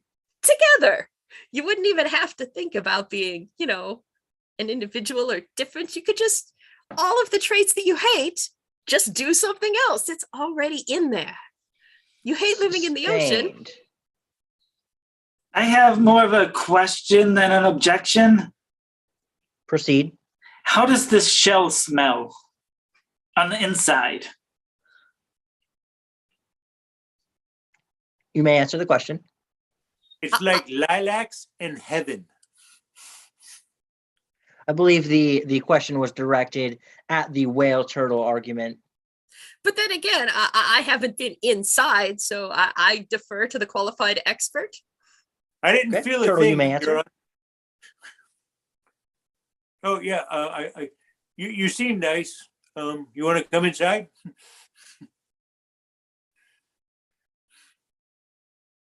I'm a whale. Whale turtle, please return to making your case. Okay, so it's going to be like the best of both worlds. You say you don't want to live in the ocean. There's plenty of desert-dwelling turtles. You can just walk as slowly as you want and far away from the ocean as you feel like going. Wait a second. Are you a desert turtle? As a lizard without a house. That's what it is. It's a lizard without a house. Not a desert turtle. Order. around I the call world. this court to order. Order in the court. This has been one heck of a case. All sides have argued their cases very well, but I will have to find in the favor of whale turtles because that would just simply be adorable. So, court is adjourned. And scene. Right. Wow. Who knew whales versus turtles could be so intense? Just an incredible, incredible thing. So, next up, we are going to play a game called Millionaire, based on the game Who Wants to Be a Millionaire, which is a pretty self-explanatory thing. You are trying to win $1 million on this game show. For this game, I will actually be hosting. Ray will be our contestant, and Dave will be our audience member or phone a friend. So you are 2 questions away from the $1 million, Ray, and we're just going to hop right to it with 2 question topics that were also provided by the Clam, and we're just going to jump right into it. So, ladies and gentlemen, welcome back to Millionaire. We have this wonderful gentleman right here. If you want to introduce yourself one last time for the audience and the folks watching at home. Hi, everybody. I'm Ray, and I'm here to be asked questions to see if I can win $1 million.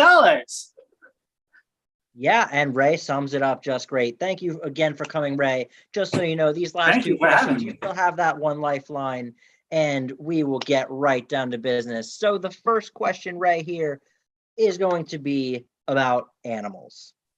So, as you know, there are 4 answers here, and your question is, of the animal kingdoms, which of the following breathes and also has fur and fins?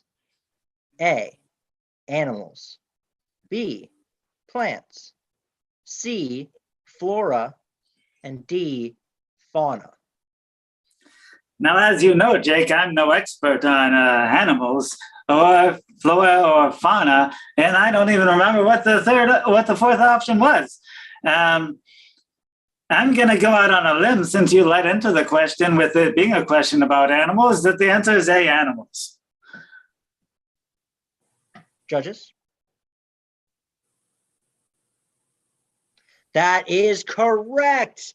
Well done. You are 1 question away from $100,000. And it is just a wonderful day for you, Ray. I'm sure you are super excited. How are you feeling right now with this last question? I feel very excited to be here with you, Jake, and I'm excited to get to ask the $1 million question, and I plan on getting it right. Oh, I am sure you will. So our last question here is about types of aisles. So the question is, which of the following is the correct aisle to walk down when you are getting married? A, the grocery aisle. B, the wedding aisle. C, the island. Or D, the Isles of America. Well, that's an interesting question, Jake, and I know from learning from my grandfather that it's actually illegal to be married on islands, so I can rule C out right away. Could you repeat the other 3? Yes, of course. The wedding aisle, the Isles of America, and the grocery aisle. And do remember that you still have your phone a friend lifeline if you would like to use that. Well, I think I'm going to have to use my lifeline on this one, Jake, because I really want that $1 million. All right, excellent. So who do you plan on calling today? Well, my friend Dave has walked many places and has walked every aisle there's ever been. So I'd like to phone my friend Dave. All right, well, let's get Ray's friend Dave on the phone. Give it a ring here.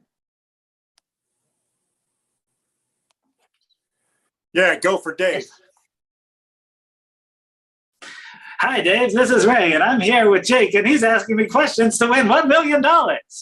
And I was just calling to see if you could help me out with this little last question here. Yeah, I'll do the best I can. Okay, well, the question is, if you were to get married, what kind of aisle would you walk down? Would you walk down a wedding aisle, a grocery aisle, or the aisles of America? How much time do you have to do this? Well, that wasn't really clearly defined. But what do you say, Jake? Can we get an hour or so to really thoroughly dig into this question? How about 60 seconds? Yeah, here's what I can tell you. It's if it's a 3-hour tour to Gilligan's Island, is that one of the answers? Gilligan's Isle? Well, an island was one of the answers, but I had already ruled that out. Now I question myself. Oh, this is nuts. I'm going to say wedding aisle because I could really go for some cake. Well, are you sure? Wedding aisle. Yeah, I really want cake. Yeah, I'm sure I want cake. Well, Jake, I trust my friend Dave's judgment, and his first instincts were an island. Gilligan's. So I'm going to go ahead and say the answer is Gilligan's Island. Yes. And you're locking that out as Island. We are going to confirm one more time with our judges. And you would like to lock that in, Ray? Are you sure? And that's my final answer. Final answer, islands. Final answer, Islands. All right. Well, let's see if we can get something from the judges. How much do I get? Mm-hmm. Mm-hmm. Mm-hmm. Mm-hmm. Ray, you never call me. Mm-hmm. I'm not going to steer you wrong, but you never call me anymore. Yep. Well, if I get $1 million, I'll have plenty of time to talk to you. Oh, good point. Uh-huh. That'd be nice. Okay, all right. Well, we have got our ruling from our judges. And just one last time, Ray, you make sure that is your final answer. That's my final answer.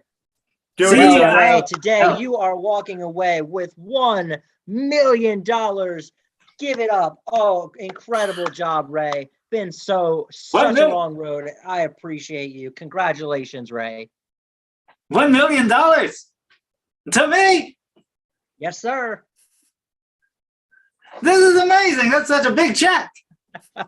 Well, I am so glad you came on our show, Ray. It is such a pleasure. Thank you, everyone, for tuning in to Millionaire this week. Next week, we will have on a wonderful human being. It is Megan, and she is from Chicago, Illinois, and she is just so excited to be on our show. Thank you so much, everybody, and you have a good night. A 3-hour tour. A 3-hour tour. Right, so great job. So you get great jobs. Starting with that. So Lina had to pull out. She waved the white flag. Just but it's like she was beat. So that's all good. And we were doing this for many hours and she was working beforehand. So so yeah, so you guys were fantastic. We definitely appreciate it. Very funny humor. Do you guys want to let the world know how they would see you in person or online, a website or? Yeah, so we're in Pittsburgh, Pennsylvania, and we perform at the Steel City Improv Theater in Shadyside, if you're from the area. And they do shows every Friday and Saturday, 8 and 9:30, just $10 admission. And it is, they do all kinds of long form, short form, sketch comedy, just all kinds of things. We do perform every now and then. I'm not 100% sure of our next show date at the moment, but they are scheduled out all the way through the summer. And if you're in the Pittsburgh area, Friday and Saturday night, 8 and 9:30 at Steel City Improv Theater. And we are at steelcityimprov.com. So do you have anything scheduled coming up online for the world? Online? Nothing yet. We hope you guys will have us back. Actually, 3/4 of us do something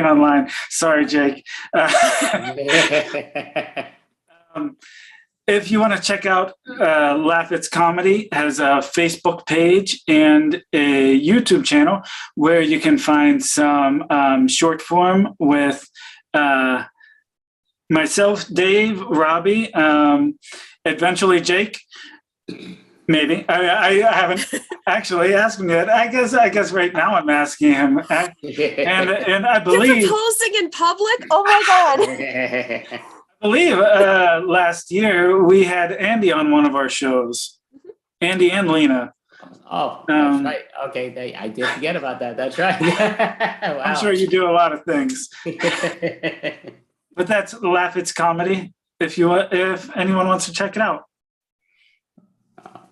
We have a show next Thursday, 7:00. Well, there you 7 go. o'clock. Andy. What area? 7:00 Eastern time, There Eastern you go, US perfect. time. They're universal, so we gotta say that every time. But thank you all. You are outstanding. I'm gonna destroy your names. Momentary mischief, right? Yep, momentary mischief. Thank you There we so much go, for having perfect. us, Andy. And you guys all have a good night. Yeah, have a great night. Thank you all. We're outstanding. Thank you so much. So great job. So we are running a little behind time, which is all good. So right now, let me just click on this because I have this thing right here. I just want to make sure before I say it. So we are going to introduce, we have 2 teams left before the jam. Well, one's a stand-up comedian, so they're going to go up beforehand just because everything was going a little late. So we are going to call up Erin Lane. So Erin Lane, please come on up. Erin Lane. Oh, I got to ask for your video. I forgot she hit that thing. Yep. Okay, so there you go. Sorry about that, Erin. Perfect. All right.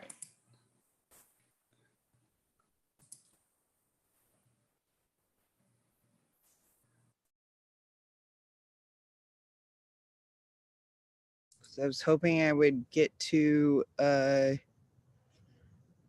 talk to a couple. Is there a couple here? No?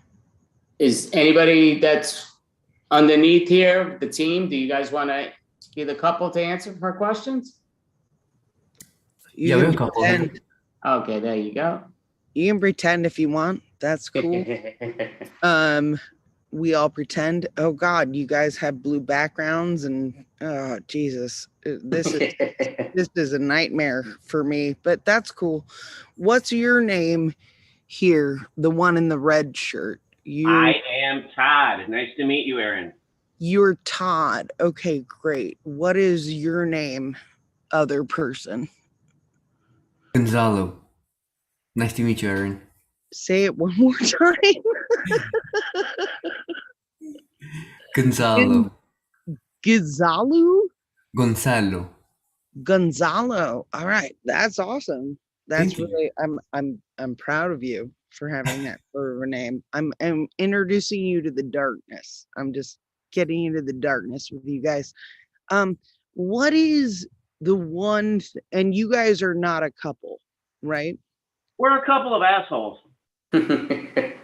And that's fair. You can definitely be that, but you're not a couple that exists together, right? No. Okay, that's fair. Gonzalo, I'm just gonna ask you first because your name is more interesting. Sorry, Todd. But what relationship are you existing in right now? In a single open relationship. A single open relationship. Oh, tell me more about that. No, that's incredible. I love that. Let's talk about that. How are you the open one, or is he, or is she? I'm not trying to put genders on anybody here. Yeah, no, not at all. Yeah, it's a she, and both are open on both sides. Oh, on both sides. Yeah, So that's incredible for the both of you then. fun times for sure. You know? Well, yeah, I would expect so, because if you weren't having fun times, then there would be no reason for you to be doing that at all, right? Yeah. Okay, awesome. Okay. Now let's go back to Todd, whose name is Todd. But Todd, I appreciate you as well as a person, even though you have a different name. What kind of relationship are you existing in right now? I am in a binding marriage arrangement, and if it helps improve the stature of my name, if you drop one of the D's, the name means death in German. I would love you to drop every depth of your name for me forever. So please definitely do that. So it means what in German? Death. What does it mean in German? Say it Death. one more time. Death. It just Death. means yes. It means the noun for death, D-E-A-T-H. Depth. Death, like no longer living. Oh, death? Death, yes. So when I meet somebody from Germany, I say, shake hands with death. I don't even know how to deal with you. You just got like darker than I could ever get, like right off the top of the anything. I wanted to be at home in your milieu there in the dark, so I had to go as dark as I could. I love that you're using the word milieu. I also now understand how to deal with you, I think. You're giving me that. And now I've even forgotten your name. Gosh, it was Consuelo? Close enough. Close Gonzalo. enough. No. Correct me. Gonzalo. Get me right. Gonzalo. Okay, so Gonzalo, you're in a non-monogamous relationship with a woman, yes? Yes. And Todd, you're in a very monogamous relationship with a woman, yes? Correct. All right. Now let's talk about that. Let's just get that out in the air. Like, let's talk about non-monogamy and monogamous culture and how that creates a world that we live in. Because both of you exist and you deserve to exist in this world, I think. And even though he has a much more interesting name, Todd, I'm definitely like letting you into the conversation. What is it that makes you stay with the person that you're with? Love, respect, mutual interest. All right, that's good. I hear that. Consuelo, am I saying that right? Did I say it wrong again? Gonzalo. Okay. Gonzalo. Yeah, I would say, companionship, good sex. That's always a plus. Yeah. And understanding of a good when you can get along with the person, that there is that connection. Awesome. Now that's cool. Now if we try and connect the two of you to be friends, how would you be friends? Like, Todd, how would you affect Gonzalo? How, Gonzalo, would you affect Todd? How do you become mentors to each other? Well, I would say our friendship was born out of our taking improv classes together, and we respect and appreciate each other's style and commitment to improv. How we affect each other, probably Also, mentoring. where have you taken improv classes, Todd? Can I ask that? Sure, Second City.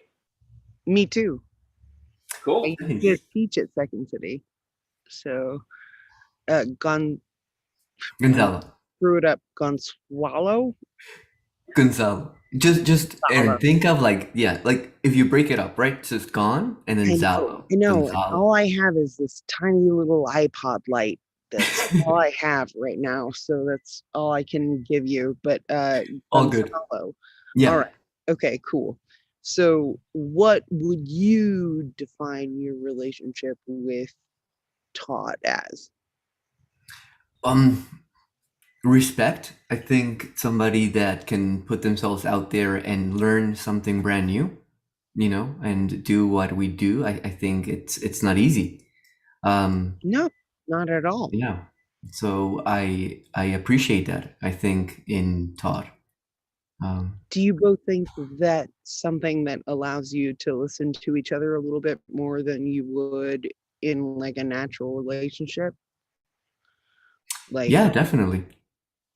because improv existed for you?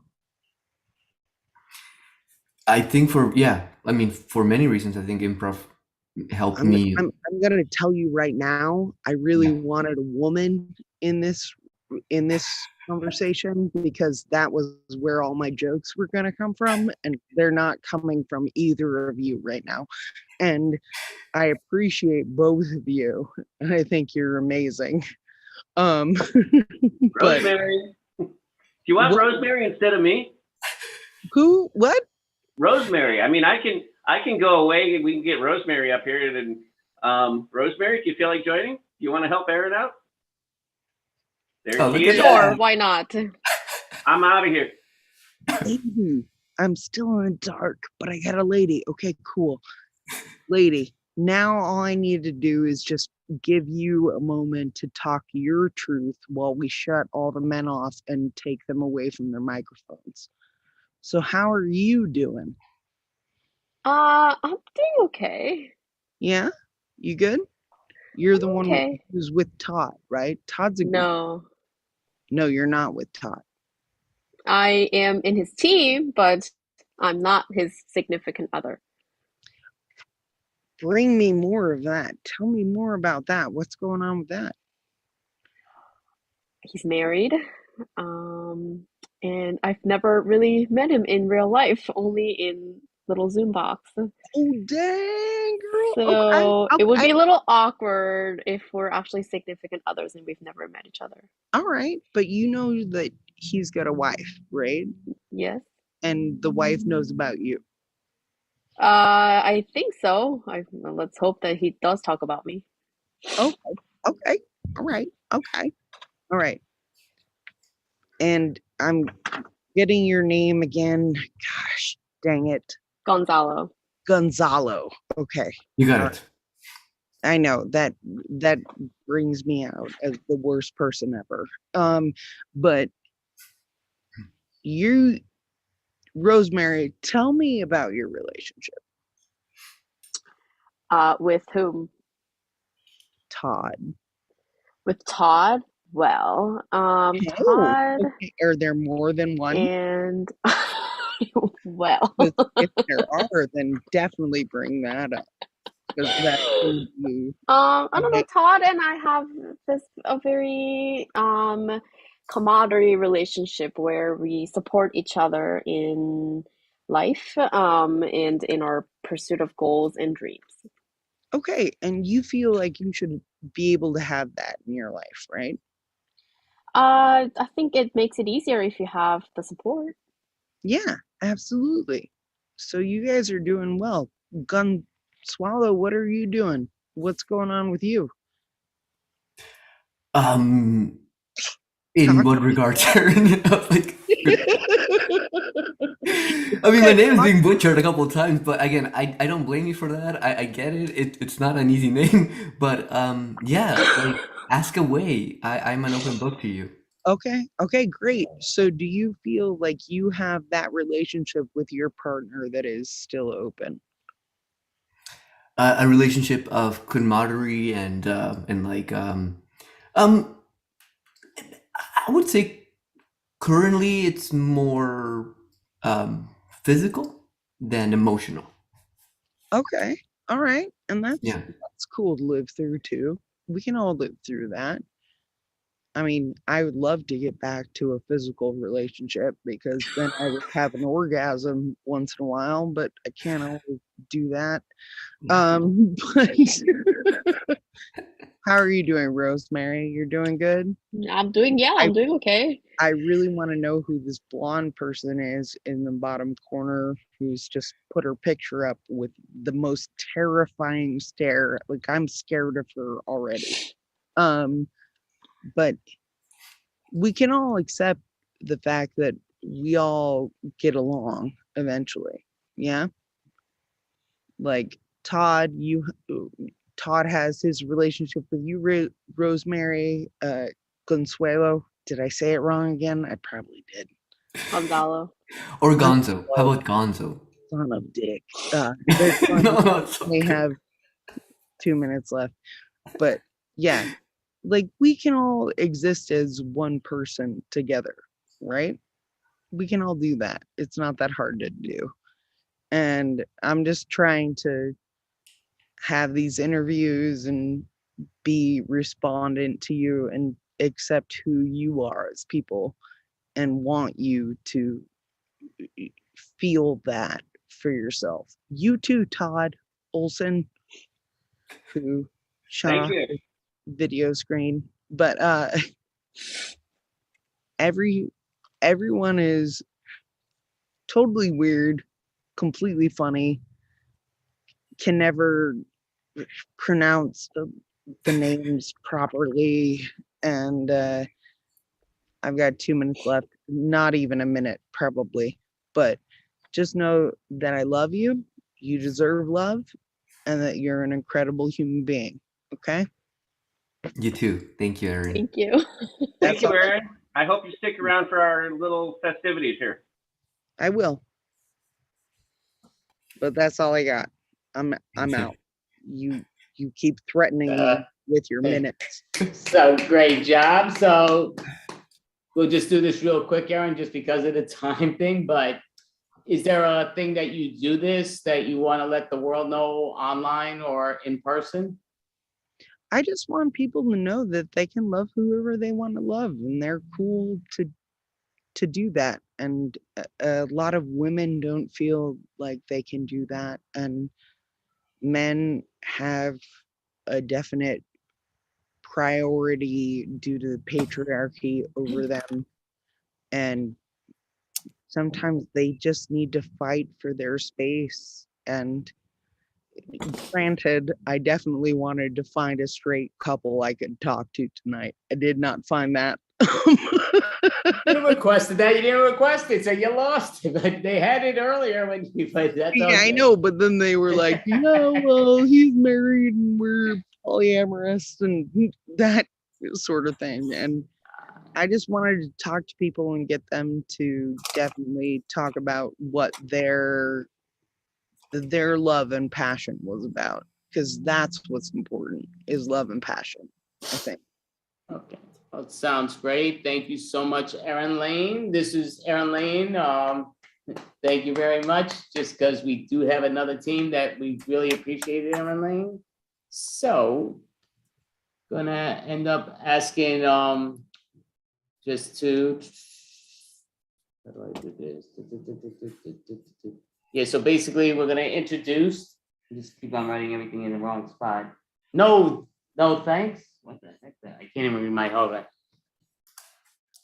I'm gonna call you no thanks, just because I can't even read what the heck I wrote. No shame. No shame. I'm sorry. No shame. No shame, Papa. Thank you with the writing. Thank you so much, Andy. That's great. Hello, everybody. We are No Shame, and I'm here joined with my lovely troupe. And I would like to introduce you, each one of us, but we're going to tell you a little fun fact about each other. So I'd like to introduce to you Mr. Todd Olson, all the way from Chicago. And a little fact about Todd. You know, in the army in the 1970s, when doing experiments on LSDs, they actually did that on little kids. And Todd was one of those early little kids. Todd Olson, everybody. It was absolutely amazing. I was tripping out to Sergeant Pepper when I was in third grade. Freaking amazing. I'm amazed that I can pronounce Gonzalo's name, much less my own after that childhood. But at any rate, it's my pleasure to introduce somebody that we've already met, the talented, the wonderful, the stunning Rosemary Kim. And just a quick fact, go easy on Rosemary. She's already cried 7 times today. So be very, very nice to Rosemary. She's very sensitive. So let's give it up for Rosemary. Thanks, Todd. I did cry a lot today, so please be gentle. Not because I'm a woman, but because I'm a person. Our next teammate that I want to introduce is Felipe Fernandez. He is joining us from California, but please stop sending him prayers and your wishes because he's not Jesus Christ. Thank you, Rosemary. Namaste. And lastly, but not leastly, all the way from Toronto, Canada, he's always sweaty and he says he's always dancing. We got Gonzalo. Thank you, everybody. Thank you, Felipe. And we have a super exciting show for you, folks. So please stay tuned in. I know it's late for those of you, but maybe, you get to see this in YouTube in a year from now and you'll be like, oh my God, who are these people? We are No Shame. So we have a couple of games for you. And our first game we're going to play is called Pillars. And for this, I just need one suggestion for the group. And what are we doing? You're going to see a scene between two of our improvisers. What could these two individuals be doing? If we can get any chat suggestions, funhouse, I love it. Thank you so much. So we'll take you to a couple in a funhouse.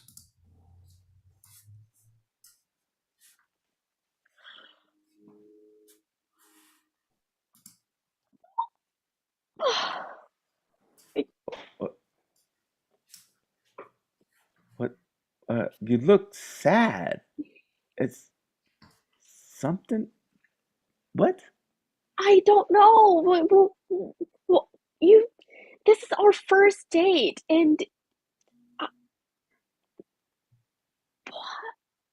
What? Oh, you know what? I always thought you like fun houses, right? Because you're always watching the movie Saw. And then, Saw, I seen you laughing when we watched that movie. So I thought a funhouse would be cool. yeah, I told you that because you had a shark in your dating profile, and I thought that that's your favorite. And I wanted to get to know, I don't know. And your dating profile said that you like to Sever heads. sever heads. So, I'm sorry if I gave you a message. Oh, yeah. It's because I really like my job as I'm a mortician, I work with dead bodies. It really pays well. I like being honest in my profile that's on Tinder. My profile that's on it. I'm all about honesty. We actually didn't meet on Tinder. We actually met on Dead people lovers. Dead people lovers. So are you mistaking me with somebody else? You know what? I might be I get my name out there on a lot of these social media things. I just really want to meet people. It's hard to meet people these days.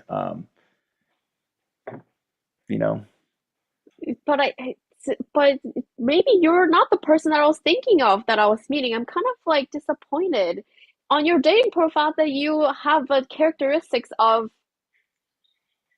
a serial killer. A serial killer. You're not really giving off me the funhouse. Come on.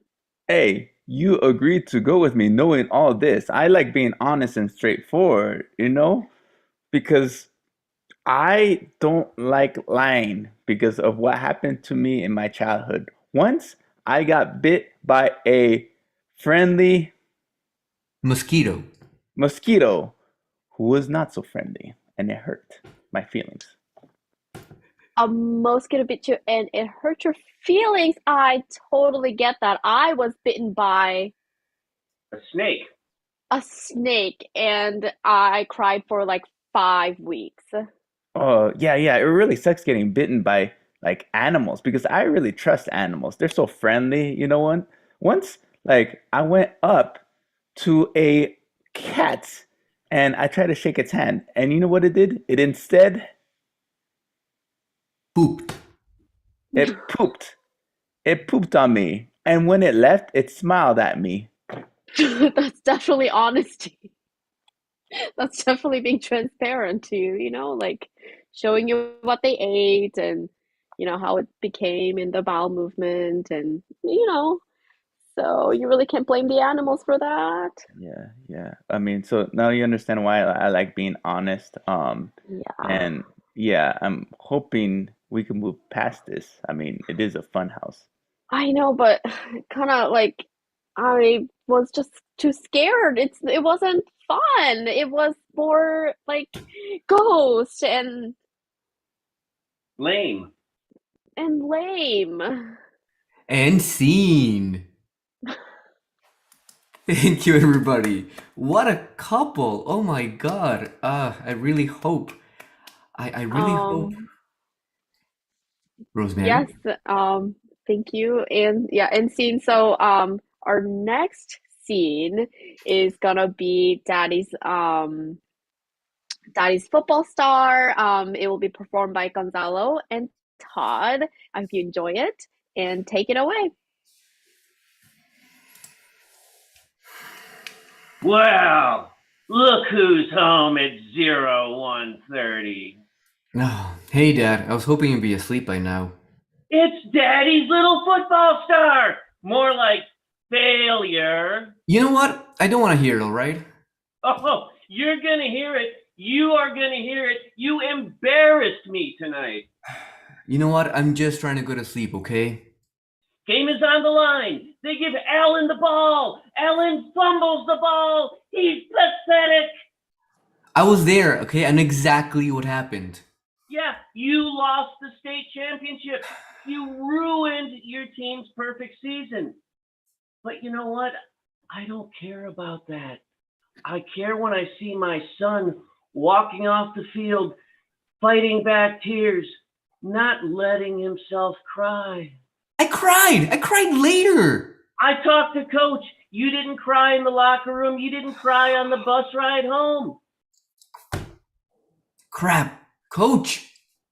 Do you have any idea what happens when you hold all that in?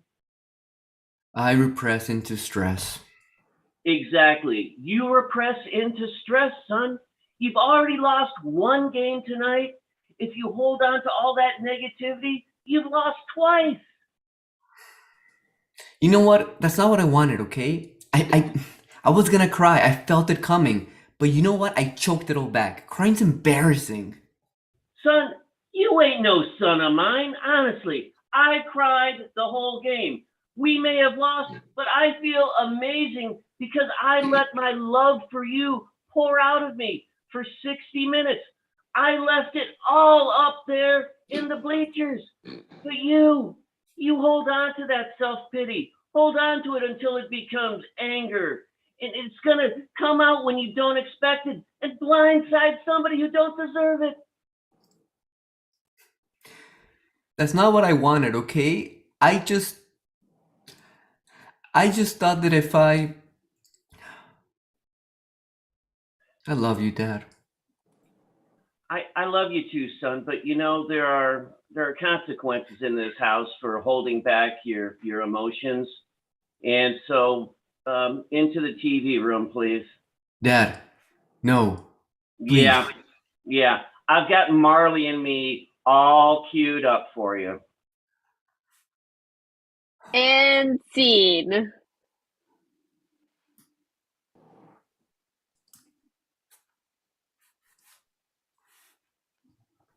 Okay, well that was fun. We've got another game coming up here called Love Letter between two would-be paramours.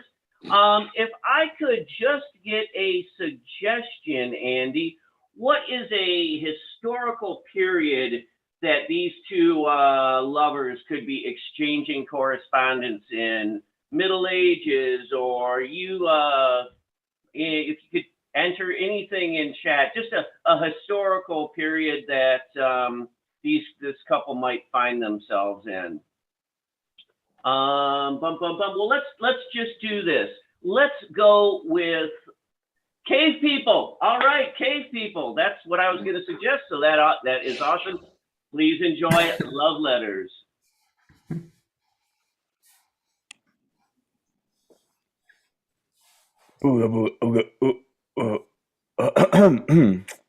Get my stone tablet. Dearest Rita, I am out here hunting woolly mammoths. I'm gonna bring the best woolly mammoth back to you for us to use as supplies and food. Yours truly, Franco.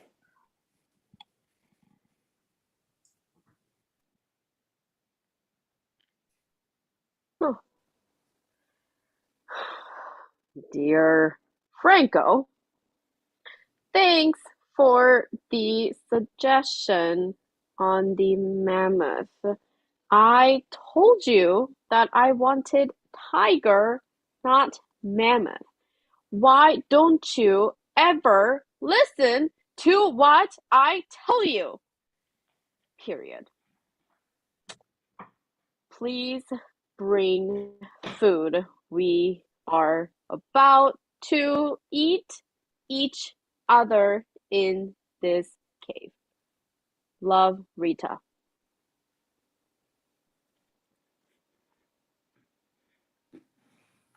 My dearest wife, you're talking down to me. I feel you're being very condescending. It's not really a choice in the matter. We're following a woolly mammoth herd, and they are an easier target because they're bigger and not fight back so much as they do saber-toothed tigers. For saber-toothed tigers are really dangerous. Please don't force me to hunt a saber-toothed tiger. We'll bring back supplies and food, the very best I can, as soon as possible. Yours truly, please stay alive, Franco.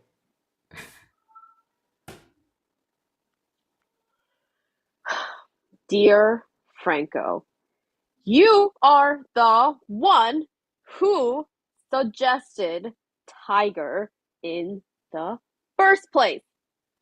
That was your proposal when you decided to eat my dad as a ceremony.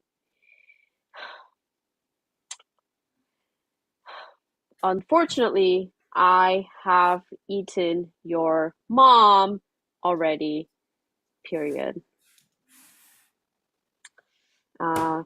Sorry, but not sorry. She was one good meal, period.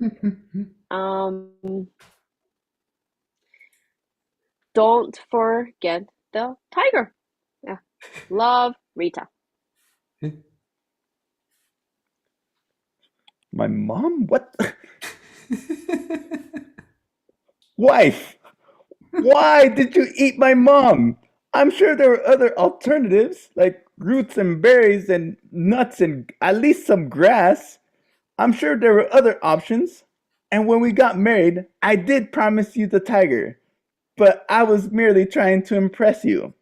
As for your father, these are the ways of our tribe, where the newly wedded groom eats the father of the bride.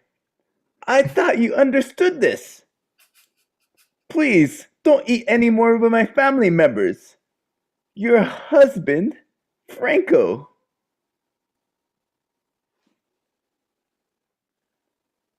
What on earth? Dear Franco, I don't know how to break it to him. Unfortunately, I have eaten your dad, period. He wasn't as delicious as your mom, period. And regards to the tiger, I have one word for you, transparency. Period. Don't bother coming if you can't keep up your end of the mammoth. Period. Patiently waiting. Your wife, Rita. And scene. All right. So we'd like to keep things moving along. We have a game that is going to involve all four of us.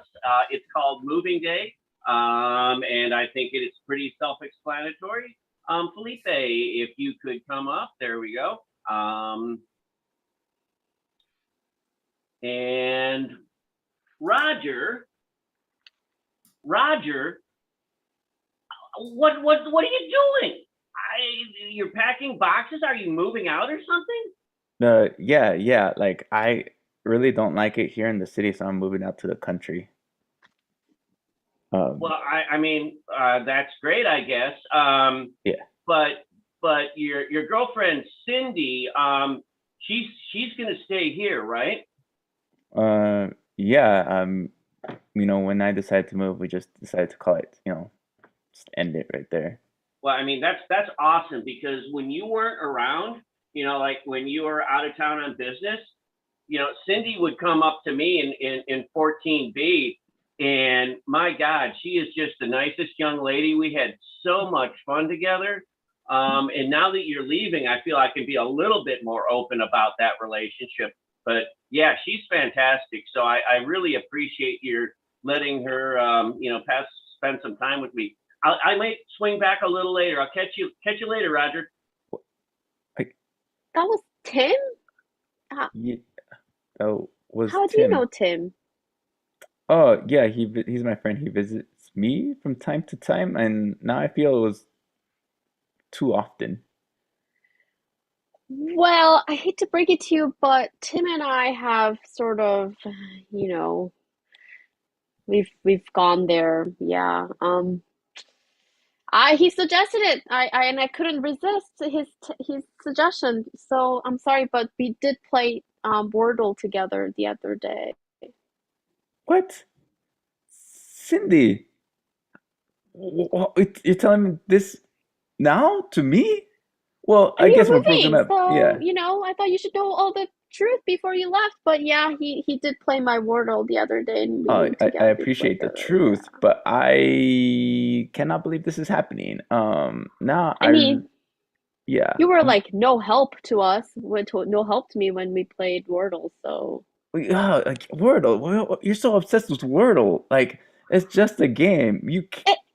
it is not just the game. How dare you take that back?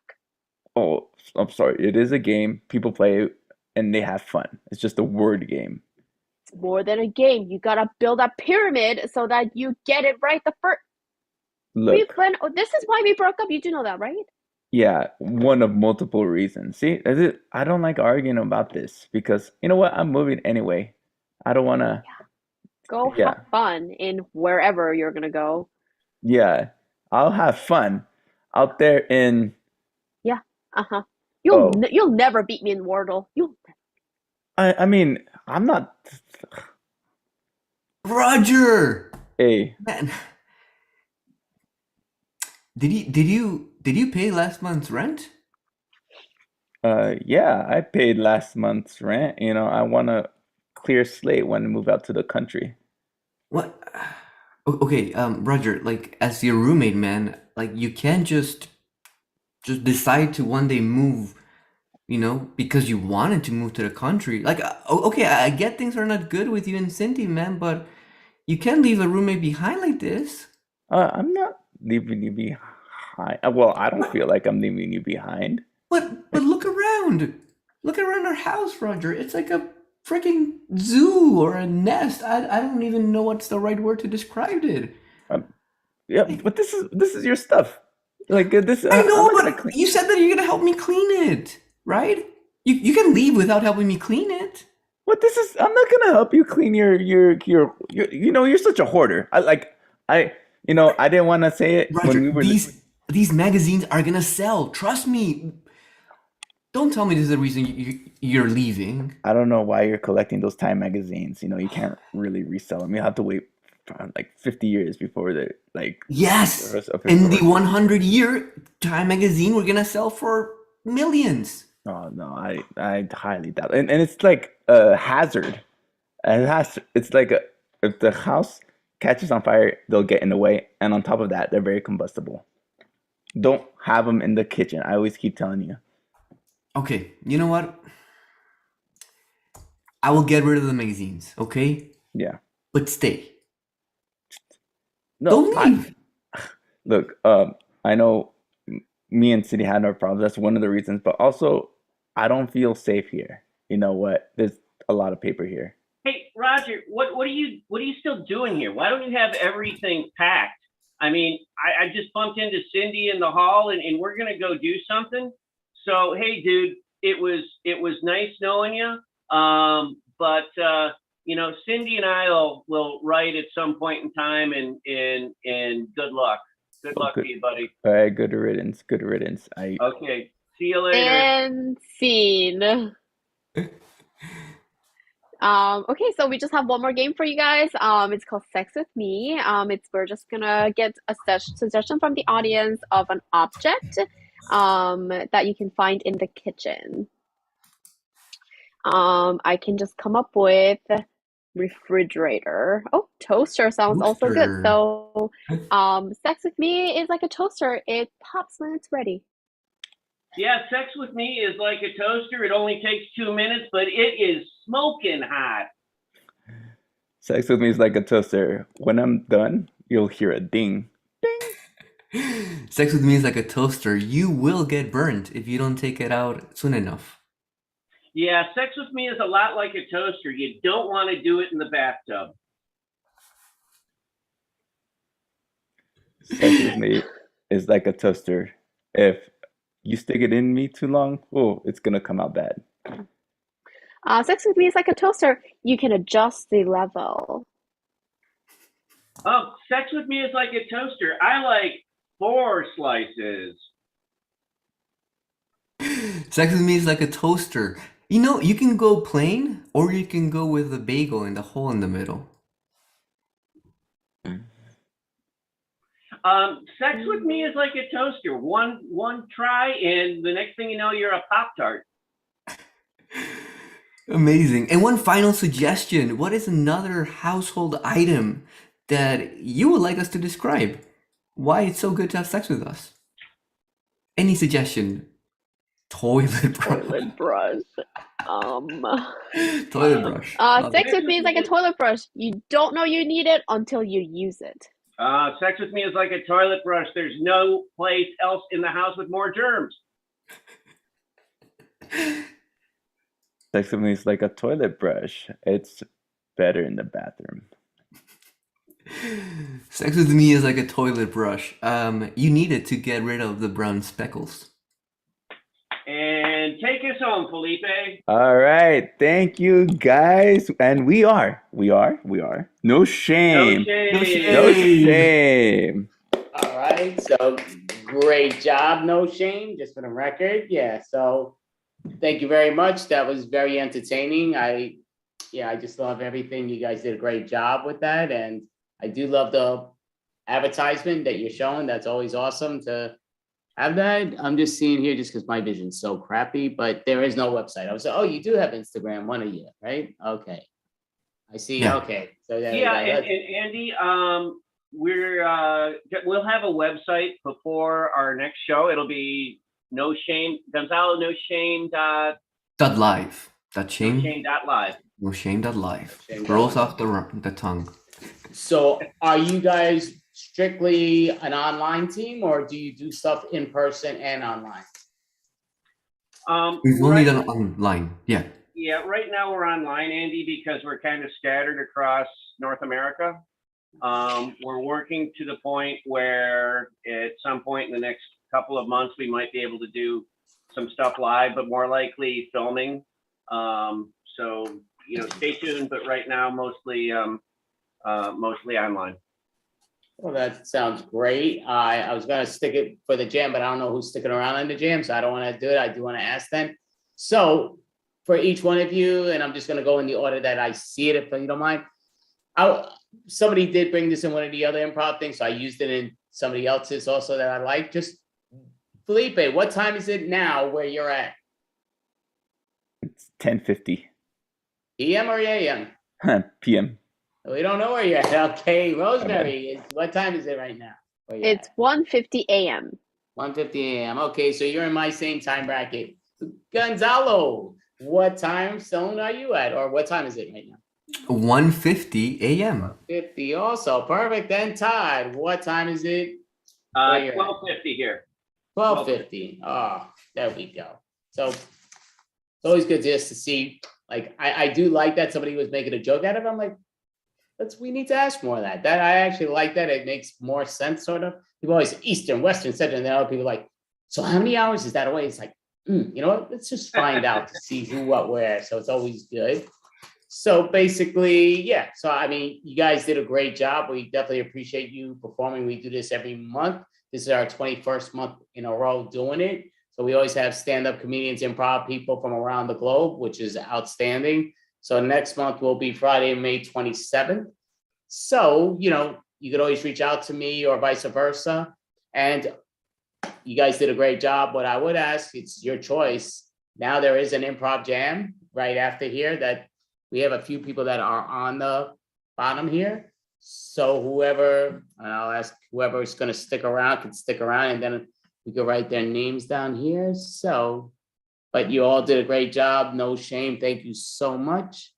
So everybody else can hop on up. I'm sorry. Thank you so much. So yeah, everybody else can hop back up, and I just have to put on this one. I was gonna ask her to put on.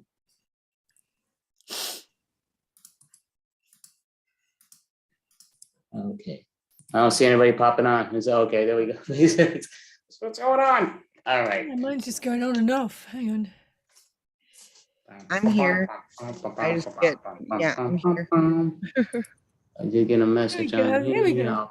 Okay. So we're down. Well, we do have 6 people. I see 2 that are okay. Perfect. All right. All Perfect. right. So we're down. I see 1 person that's not up, and it's fine if you don't. I'm just curious to see. Oh, is that? Okay. So who's the one? I'm just trying to see. Maybe Rosemary. Oh, Rosemary. Oh, okay. That's Right. There you go. Very good. Right now. Yeah, very good. Okay, so she sees it. So, oh, there we go. Perfect. So I'm gonna write everybody's name on this part, just to sort of how we do that. I feel bad because one of the gentlemen was actually one of the people waiting beforehand, and he actually takes the drop in improv classes that I teach a lot. So I was like, I felt bad that he was like, this is way later than I expected. So, but that's all good. So That's part of my fault. My bad. I'm sorry. oh no, don't be sorry. Nothing. It's just that's the improv world in general. A lot of times or stand-up comedy, people go past. I was just late. It's all good. No, it's all I wanted to do was talk to you guys. So that's about it. You definitely did fine. Just remember, like I always tell people in improv, if you make the mistake, it's okay. Let people treasure your mistakes. There's no wrong. It's all good. It's like for sure. We got 5 women here and you who are willing to create something that will I'm sure Gonzalo, he's attractive looking and everything, but I don't know. I know you didn't know how to say his name. I didn't realize you couldn't tell that he's a gentleman, but that's all good. I was the worst. Living in the dark, ladies. It's just where All right, so I'm purposely writing the names down here, so I'm gonna do this wrong as I always close this stuff. So Rosemary, she's done. EJ's done now. There we go. Okay. Oh, okay.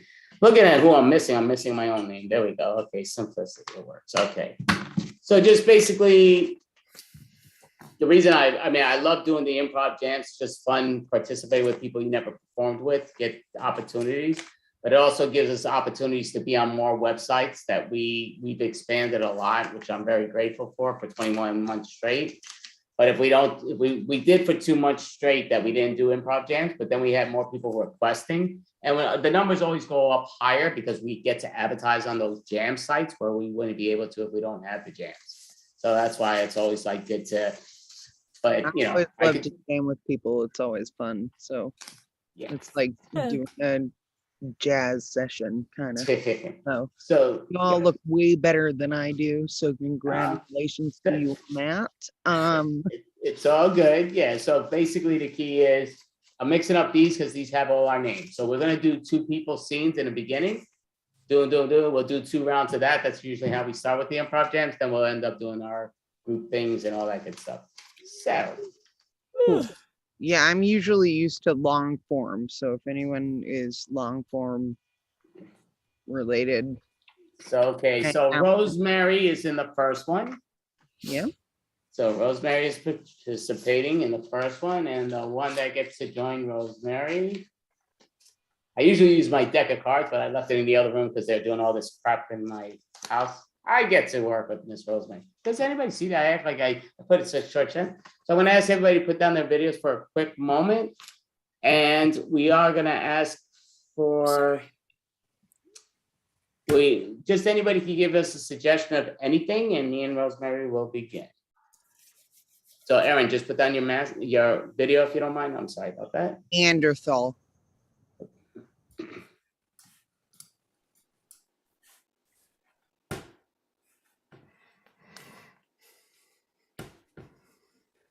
I see you just been standing there staring. Well, you didn't really ask me to sit down, and I felt uncomfortable, like making the move. No, I understand, but I want to see the command you could take. You know, I want to see you really feel like you belong. You're not showing that. You're kind of scary. You know, you're not. The minute I walked in, you didn't really say hi. You kind of stared at me and you kind of ignored me. And Right. Well, you know, obviously I'm interviewing people all day long. That's what I do. I'm not supposed to be like, hey, how you doing? And giving big hugs. I lose my job also. But so I'm supposed to stare at you because you're standing there not saying a word. But that's all great. Your assistant literally told me not to say anything until you start talking. And right. But again, you know, you've been my assistant for a long time. You have to show that you're not just an assistant, you're a go-to getter. So pretend you're my boss. Now you tell me what's the next thing in command. Well, one thing you could do is show up on time every single day. You're always like 3 hours late to your work. What kind of boss is that? Yeah, to be honest with you, I sort of like that. You know, that's a way I've never seen you look. That's a bit intimidating. Now it's intimidating. Make up your mind. Which one do you want? I mean, listen. I'm sorry. Listen, no due respect. Oh crap! I almost forgot. And also people like to have light roast and dark roast in the office for coffee. Like people just don't drink whatever you drink. Just because boss drinks, we all drink. Come on. What were we, like 19th century? I'll be honest with you. I love the way this went. Sort of. I'm almost scared to keep. Yeah. I'm scared not to give you the promotion. You know what? You got the promotion. I'm scared not to give you the promotion. Great. That's all I really wanted. Just the promotion. So great job. So we'll call scene. So we're gonna mix up this, and these are the next 2 individuals that get to perform. EJ. I really am not doing well with these. I do like the cards a lot better, but it's all good. And Erin. So EJ, Erin, you 2 will pop your videos up. And anyone can yell out a suggestion to them once Erin comes up. Or actually, yep. So, Gonzalo actually put balloon before. So Erin, are you able to come up? I'm here. Okay. Oh yeah. So pop your video. Perfect. So balloon is your 2 suggestions. When you're ready, you may begin. Balloon? Yep. All right. It's dark. It's dark, Christine. We should go home. We're not going to find it now. Okay, you clearly just you're popping off like a balloon right now, and I need you to calm down. Okay? It's just too dark out here, and we're not gonna find it. Jane, chill. You need to chill, okay? I'm trying. We're gonna chill. Okay. We're gonna be out here. We're gonna be in the dark. We're gonna be okay. Okay. All right? A, B, C, D, E, F, G. I'm good. I don't understand the alphabet thing, but as long as it makes you feel better. Okay, now we're lost. I'm sorry. I have to say it. We're lost. Yeah, we definitely are lost, but I can't say that out loud because that makes you a crazy person. So I have to deal with the reality while trying to keep you calm. I should never have listened to you. No, you shouldn't have. I told you that several times. Your flashlight's gonna run out in a minute and then we'll be done for. My God, can you just bring the dramatics down for a hot second? Just a hot second. Like a hot second. Here's a hot second. Ready? 1. That's a hot second. Are you okay? I was going to do something with my life. We're never going to get out of the woods. God, we're all going to do something with our life at some point. That's what life is. You command yourself. Oh, wait. What? I see a trail of breadcrumbs. Oh, right, Hansel or Gretel or whoever you're identifying as today. Seriously, though? No, seriously. No, where? It's a breadcrumb. Where? It's a breadcrumb. It's that white stuff, the white bread you're not allowed to eat. It's bad. No, you're allowed to eat the white bread. You just listen to society and you make it let you go crazy. Christine! There's a house up there made of candy and the lights are on. Jane. Oh, we should go. We should. Jane, It'd be rude not to say hello. No, we're not going to say hello. This is the worst thing that we could do right now. This is not what we want to get into an adventure with. We'll call scene. All right, so great job. Just so you all know, I'm not stopping anybody. It's at 2:30 is exactly when I stop it. So it's always 2:30 on the dot. So great job. So we're gonna call. Obviously, there's only 2 more names, so it only could be 2 people, and that is Mel and Gonzalo. So please pop your videos up if you don't mind. Everybody else, please pop down your videos, and anyone can yell at a suggested to them or message, text, either or. I guess you could only do the world. The world. Okay, I did it. I finished my sailboat that I built myself. I'm ready. Oh my God. Sally, it's beautiful. Is it made of rubber? Yeah. Oh, this floats beautifully. It's unsinkable. Really? Wow. Yeah. I mean, I think we can finally take our trip around the world. I think we can finally do it. We can. I'm telling you, this thing is unsinkable. I put it through so many tests. I even took it straight into an iceberg just to make sure. Okay. It didn't sink. Amazing. So we should probably get insurance before we leave or after we leave? I mean, we don't really need it. This baby's indestructible. Amazing. Okay. Let's just go now. Let's do it. Okay, let's jump in. Oh wow, it feels so spongy and okay. That's not bad. Yeah. Raise the sails here. Oh wow, I can get used to this. I feel like a pirate, you know? Oh yeah, I even made little hats for us. Little pirate hats. Thank you. Yeah, there you go. That is cute. Yeah. Oh, I feel nice. Oh my God. Okay. So, I mean, you know, honey, when we were talking about a trip around the world, I thought you were kidding. You know, I literally didn't go, you're gonna build a boat out of rubber and do it, you know? Like, I mean, this is a lot. I'm not gonna lie. I was not expecting this. Yeah, when I say I'm gonna do something. You really do commit. Yeah, you really do commit. Okay. Do we need a crew though? Like, I feel... I mean, we probably should have thought of that before we left. We're kind of getting swept out to sea now, so I think we kind of just have to just go with it at this point. Let's go with it. You brought food, right? Like, Oh yeah, I brought like a can of tuna. Should be enough, right? There's I didn't tell you. Do you remember that show we were watching on Netflix? Like, it was pretty much go vegan or the earth is gonna die. Oh Yeah. no, that Yeah. could Yeah. be Well, rough. I kind of watched it on repeat. See, I I should was have actually told you. oh man. Yeah, I would have packed a bunch of kale then. Look, scene, all right, so great job. So we'll do one more round of this before we do that whole group thing. So these will be the two that get to perform.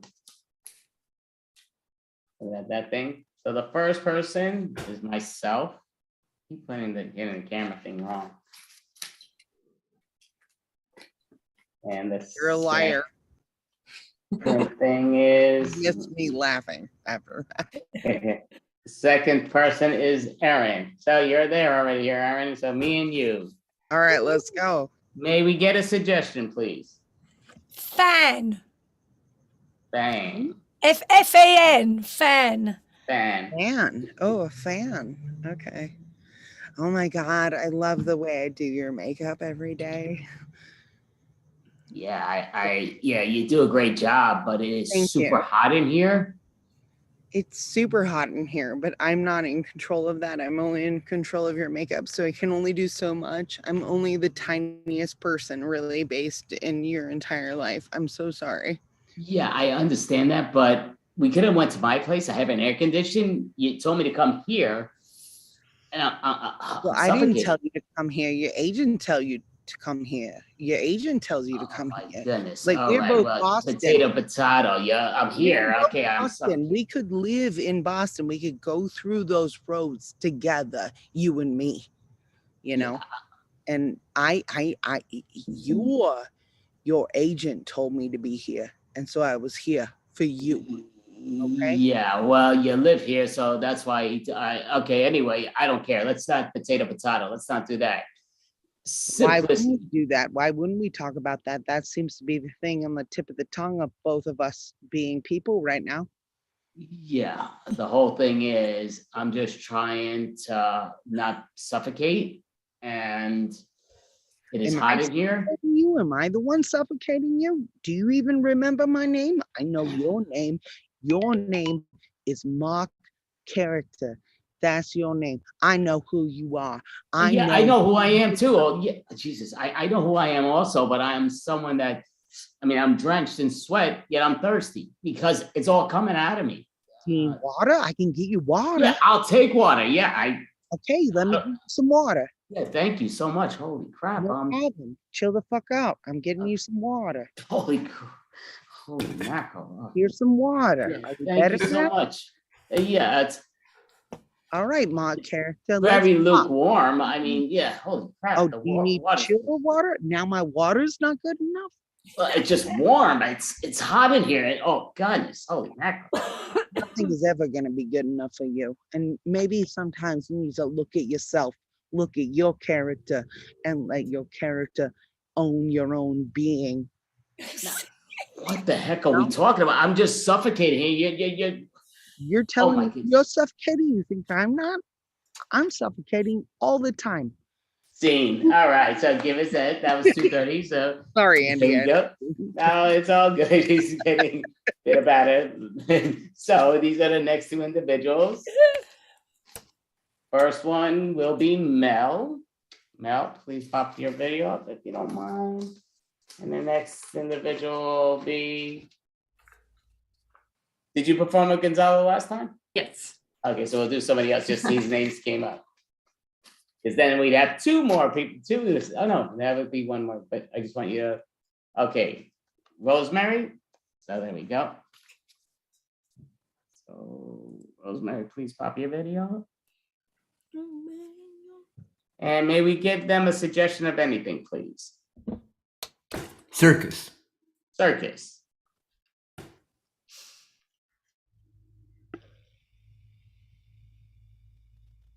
Ta-da! I nailed it. I nailed it this time. But that was only like 2 balls. Can we do? We requested 5. Oh, okay. I'm just the apprentice, but I'll do my best. Okay. You were doing great, sweetie. Just like try it with 5. Okay. Remember your training. Here we go. Oh, okay. Yeah, You're doing great, sweetie. But so who did you study under? Well, I studied under Bobo, and I also briefly studied under Bebo. So they were both kicked out of our circus circle because they weren't round enough. Oh no. Oh my God. So does that mean my training is invalid? Little bit. But good news. We can, train you all over again, but it's just gonna take you like about 30 years. Oh my gosh, 30 years. I'm ready. I'll do it. I will dedicate my life. Okay, so we just need like $50 like $1,000 down payment. We also need your like will be rewritten, as well as your bank statement and your password, and like your parents' information, everything that you've got. Okay, there's just one small problem with that, which is that I forgot my password.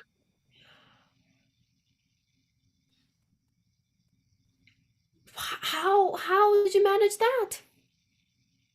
Well, I use a bunch of them, and they have a lot of numbers in them, and I'm not good with numbers, and I forgot my password. Like the payment I can do, the bank stuff, all of that, but the password.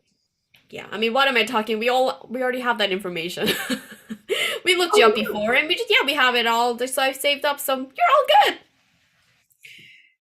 Yeah, and we also noticed that you received some trust funds from your grandparents, which is just great. Okay, so the circus spies on people. That's cool. No, it's just observing. There's difference between spying. Right. Would you go as far as to say it's surveillance? Yeah, we're due diligence, careful. I would, Good call, scenes. A great job. So I'll mix these two up, though I don't think that makes a difference. So it's going to be Gonzalo and EJ. Please pop your videos up. And may we get a suggestion for these two individuals, please?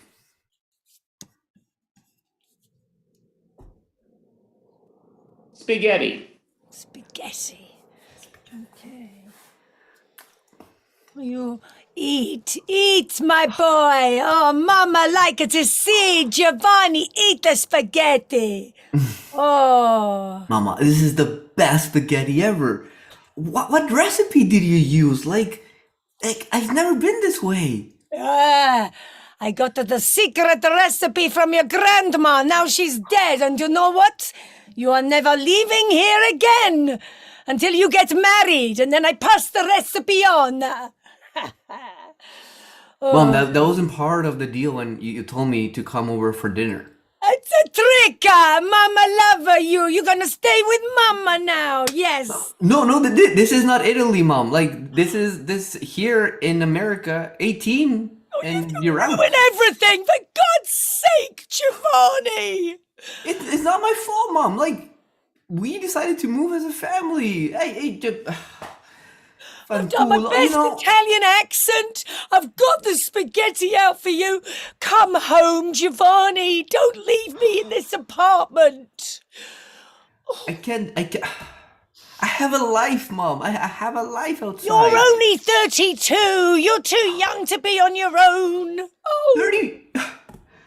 But that's 34, Mom. You forgot. You forgot that, when we came here to America, you put the 2 instead of 4. You make me upset. I forget, and my accent came back for a minute, you see. Oh. Mom, it's okay. Stay the night. Just stay the night. We start with tonight.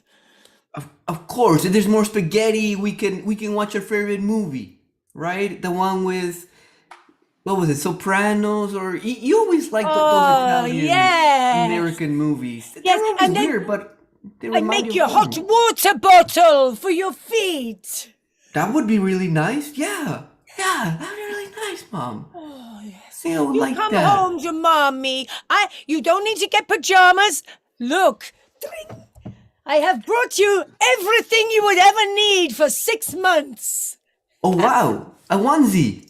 Yeah. You don't need anything else. I'll be taking care of your every need, my boy. Yeah. Mom, I think I would gain a little bit of weight if I just don't do anything though. And I just, Eat, mange. Manjari it is, like you never say no. Call scene. All right, so great job. So everybody can pop up their videos. Yeah, so great job. So we'll get into the official jam. Oh, pop up. I didn't call it jam. Why not jumping? Why jam? Then all that. Oh, because always many questions on that. Like even peanut butter. Why not peanut butter? Peanut butter is so damn good. Yes, but that's another story. So it goes down to.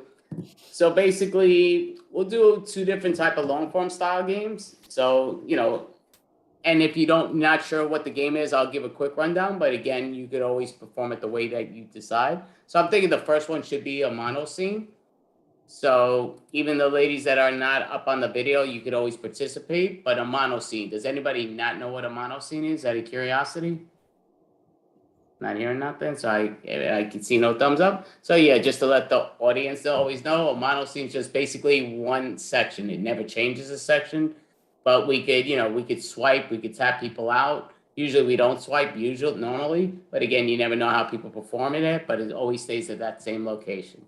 So I would, actually, I do have the wheel out. I was going to do the wheel, but you know what? The wheel, I have it not on the location. So anyone can give a location. What location do we want? That's a non-geographic. Paris. Well, that's geographic. Well, that's geographic. That's very geographic. Okay. Eiffel Tower? Okay. So Rosemary, which one? The Eiffel Tower?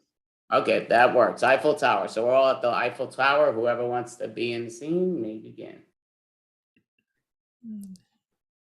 It's so beautiful here. I got my beret. I got a baguette. I feel so French. We look French. Like, we look French. Like, we do. I'm so excited to be here. Like, what should we do first? Like, maybe we should go to the Louvre. We can. I've heard that standing in line is like the most French thing you can do. Exactly, because it's all about leisure here and just waiting around, doing just nothing. waiting around. Just waiting Like- around. Like you have the time for it. You know? You know what else we should do? We could do it right here. We could paint. That is so French. I mean, why go to the Louvre when we can make our own art right here? Yes. We're in France, right? Anything we'll make. Here, we I can say it brought was made in canvases for us France. both. Excuse me. I'm selling souvenirs here. Souvenirs. Here you go. Bunch of deals. Ooh, that one's nice. What about that one? Right there. The one on your right hand. Is that a little skull? Yes, it is a very little skull. Yes, it is. And it's one that could actually tell your fortune. I'll give it to you half the price of what it's listed. It's like a skull from the catacombs. That's really cool.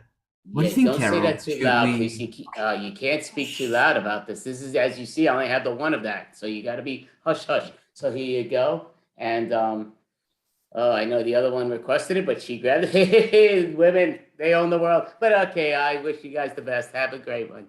Here, I'll give it to you. There you go. Oh, isn't that adorable? I love it. We have to hide it though, because if we're seen buying souvenirs, then we'll be outed as tourists, and that's like the worst thing ever. Okay. Let's. Exactly. Like, be really cool about it. Yeah. Oh, it's cool. We're not walking around with a skull. Yeah. I wanted to buy that little Eiffel Tower from that guy. That's so cute. That little miniature. Yeah, it was really cute. Maybe we can find him again. Yeah, but we can't seem too desperate because that's like anti-Parisian. We have to seem like we don't care. Yeah. Let's go back to painting. I think that's how they know we're not tourists. Like, Oh, magnifique. Like, beautiful. Oh, hello. Oh, hello. Are you from Parlez-vous français? are you French? No, I'm from England, actually. Oh. Well, I came across. I came on the channel. Oh, wow. Well, don't tell anyone, but we're Americans. Oh, how charming. Welcome to Europe. I can say that, you know, even though I'm English.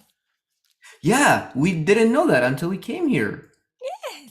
It's all part of it. We're all in the same place, and this is the Eiffel Tower. Yeah, but we have to seem like really cool and unimpressed, so we don't seem like tourists. That's kind of our whole thing. We're trying to blend in. Yeah. Well, I've seen bigger towers. I'm actually here on an assignation, waiting to meet someone I've been corresponding with since the war. Yes! Ooh, a rendezvous. Oui, a rendezvous with a, Wow. I hope, a gentle homme with an H. Homme. That is very romantic. Oh, wow. I guess these things do happen in Paris. Wow. And where did you, how long ago did you start corresponding? Well, I answered an advertisement in the back of the Times in the 1960s, actually. We've been writing letters by hand. And long lost love. That is so romantic. Yes. He said he'd meet me at the Eiffel. Oh my goodness, how you doing? Hey, what's up, yo? You're the one we were ready to get. That's what I'm talking about. I love that. I love it. I'm sorry, I'm English, please. Yeah, that is English. You're funny. You're a comedian. I love that. Yeah, you got the look. You got the comedy. I love that. That's great. Yeah, you know that's entertaining. My God, you did. Well, I have to say, you write a lot more nicely than you present in real life. Oh my goodness, I write. Well, I could write a bit, but it just comes down to. I think this person's trying to tell us bye-bye. Okay, that's what it is, but that's beside the point. My whole thing is, I write well because I write without the, as you would say, your English, which is to me broken English, but that's all potato. Because you do say potato, I say potato. You say tomato and I say tomato, but that's beside the point. I think I'm going to head over to the other side of the tower and get a different angle for my paint. I'm an artiste now. God, I wish I could get a different angle. As you would say angle, she may say angle. Yeah. You know what? I think this is still very romantic. Why don't I get a picture of you two together? I think you would like to, preserve this moment. If there's no picture of it, it hasn't happened. I agree. So let's get a little. There we go. Okay, let me put my arm around. There we go. That's a little close. Could you? Okay. I could be breathing on my neck. Okay, maybe a little bit further. It's oh Jesus, yeah, but Here we go. It's a nice neck. Okay, yeah, okay. And say cheese or forgot. I say chairs. Oh, chairs. Yeah. That's yeah. I'm the one. That's okay. Beautiful. She's a Very chairs. beautiful picture. You Well, definitely look like a couple. Thank you. Definitely. I cashed in my life savings to get the train through the tunnel to France. Well, that's great. I like it. Yeah, so that means you we were meant to be. You don't We've have got that, to be. nothing. We've got to be. Never mind. I'm gonna go meant check to with my be. wife. Oh, you gotta check. Oh, Jesus. Okay. No. Well, God. Yeah, I mean, again, you weren't using common sense, as you would say common sense, but you just kind of forced into what we should be doing. I see. Okay. When I wrote to you and said I would marry you, I was giddy. I wasn't thinking. As I put pen to paper laboriously, slowly, I was impetuous. Well, again, the words came from my head. They came from my, as they like to say, the heart. But let's be real, everything comes from your head, right? So it came from my head, and some of it's for real, I don't suppose you come with a phrase book, do you? Because I don't understand what you're saying. Oh, speaking of a phrase book, a French gentleman just complimented me on my art. I'm pretty sure meld is a compliment, right? Meld? Oh, yes, they say it all the time in the theatre. Oh, I knew it. I knew it. They have theater here? Yes, I'm going to just get my I thought everything was Broadway. If it's not Broadway, it's not theater. Let's be real. You know, I mean, come on. What's a potato? There we go. But I'm talking of things like that. I'm going to go get my suitcase. I just left it over at the office. I'm going to go. I'll be back. Well, don't be too far. Yeah, okay, that was a little weird, but all right. So. Oh, I could just stay here forever. You know what I'm going to do? I'm going to sell my paintings here. You're going to sell them. I'll be honest. It looks like and I know art is in the eye of the beholder, as they like to say. I'll be honest, my 5-year-old son can do that. I mean, and again, he's talented for his age. Well, it is a style. It's postmodern abstract art, which is very. You said abstract. You said ass. I love it, but that's my point. That's funny. I like that. Honey, what's the deal here? Like, I went to look for you behind the Eiffel Tower, and now you're flirting with the guy that was meeting rendezvous the other woman. Like I know this is France and all, but with due respect, I respect both you two. Yo, I'm not like that. Yo, I have the other young lady that doesn't really know how to speak English that was here a few months, so that's all good. I'll let you two be, but yeah, that's not talent as per se, but hey, it looks nice for my son doing it. Yeah, have a great one. I'm just in a French state of mind. What can I can. You really are. You really are. Like gallivanting, kissing strangers, selling your art. You draw like amazing, by the way. But since when? Like, wow. There's a lot of new things I learned about you in this trip. Yeah, that's what Paris brings out in people. Like I'm gonna start a business here. I'm gonna sell my art to tourists because I'm not a tourist anymore. Obviously, I'm. Honey, I know we said we don't look like tourists, and you know if we say bonjour enough, people will believe it. But I think there's still one thing that is gonna give it away. Really? Yeah. What do you think it is? Well, take a look at the painting. Do you see? I think this looks authentic. I don't. It does. But in France, they don't use pastel. They use oil. Oh, how could I not know? They're gonna know. So maybe meld wasn't a compliment. Yeah, they actually have some popcorn over there. So it's pretty good, man. Oh, look. And I heard you talking about oil. There's some. It's pretty oily popcorn. Here, you have some and help yourself. I don't know if that'll help, but that painting. It's pastel. Yeah. Okay. Here we go again.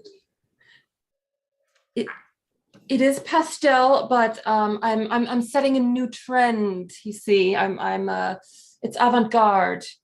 I'll let you all be because I'm gonna wash my hands because of the oil. But oh no, Mr. Greenwood, please don't run away.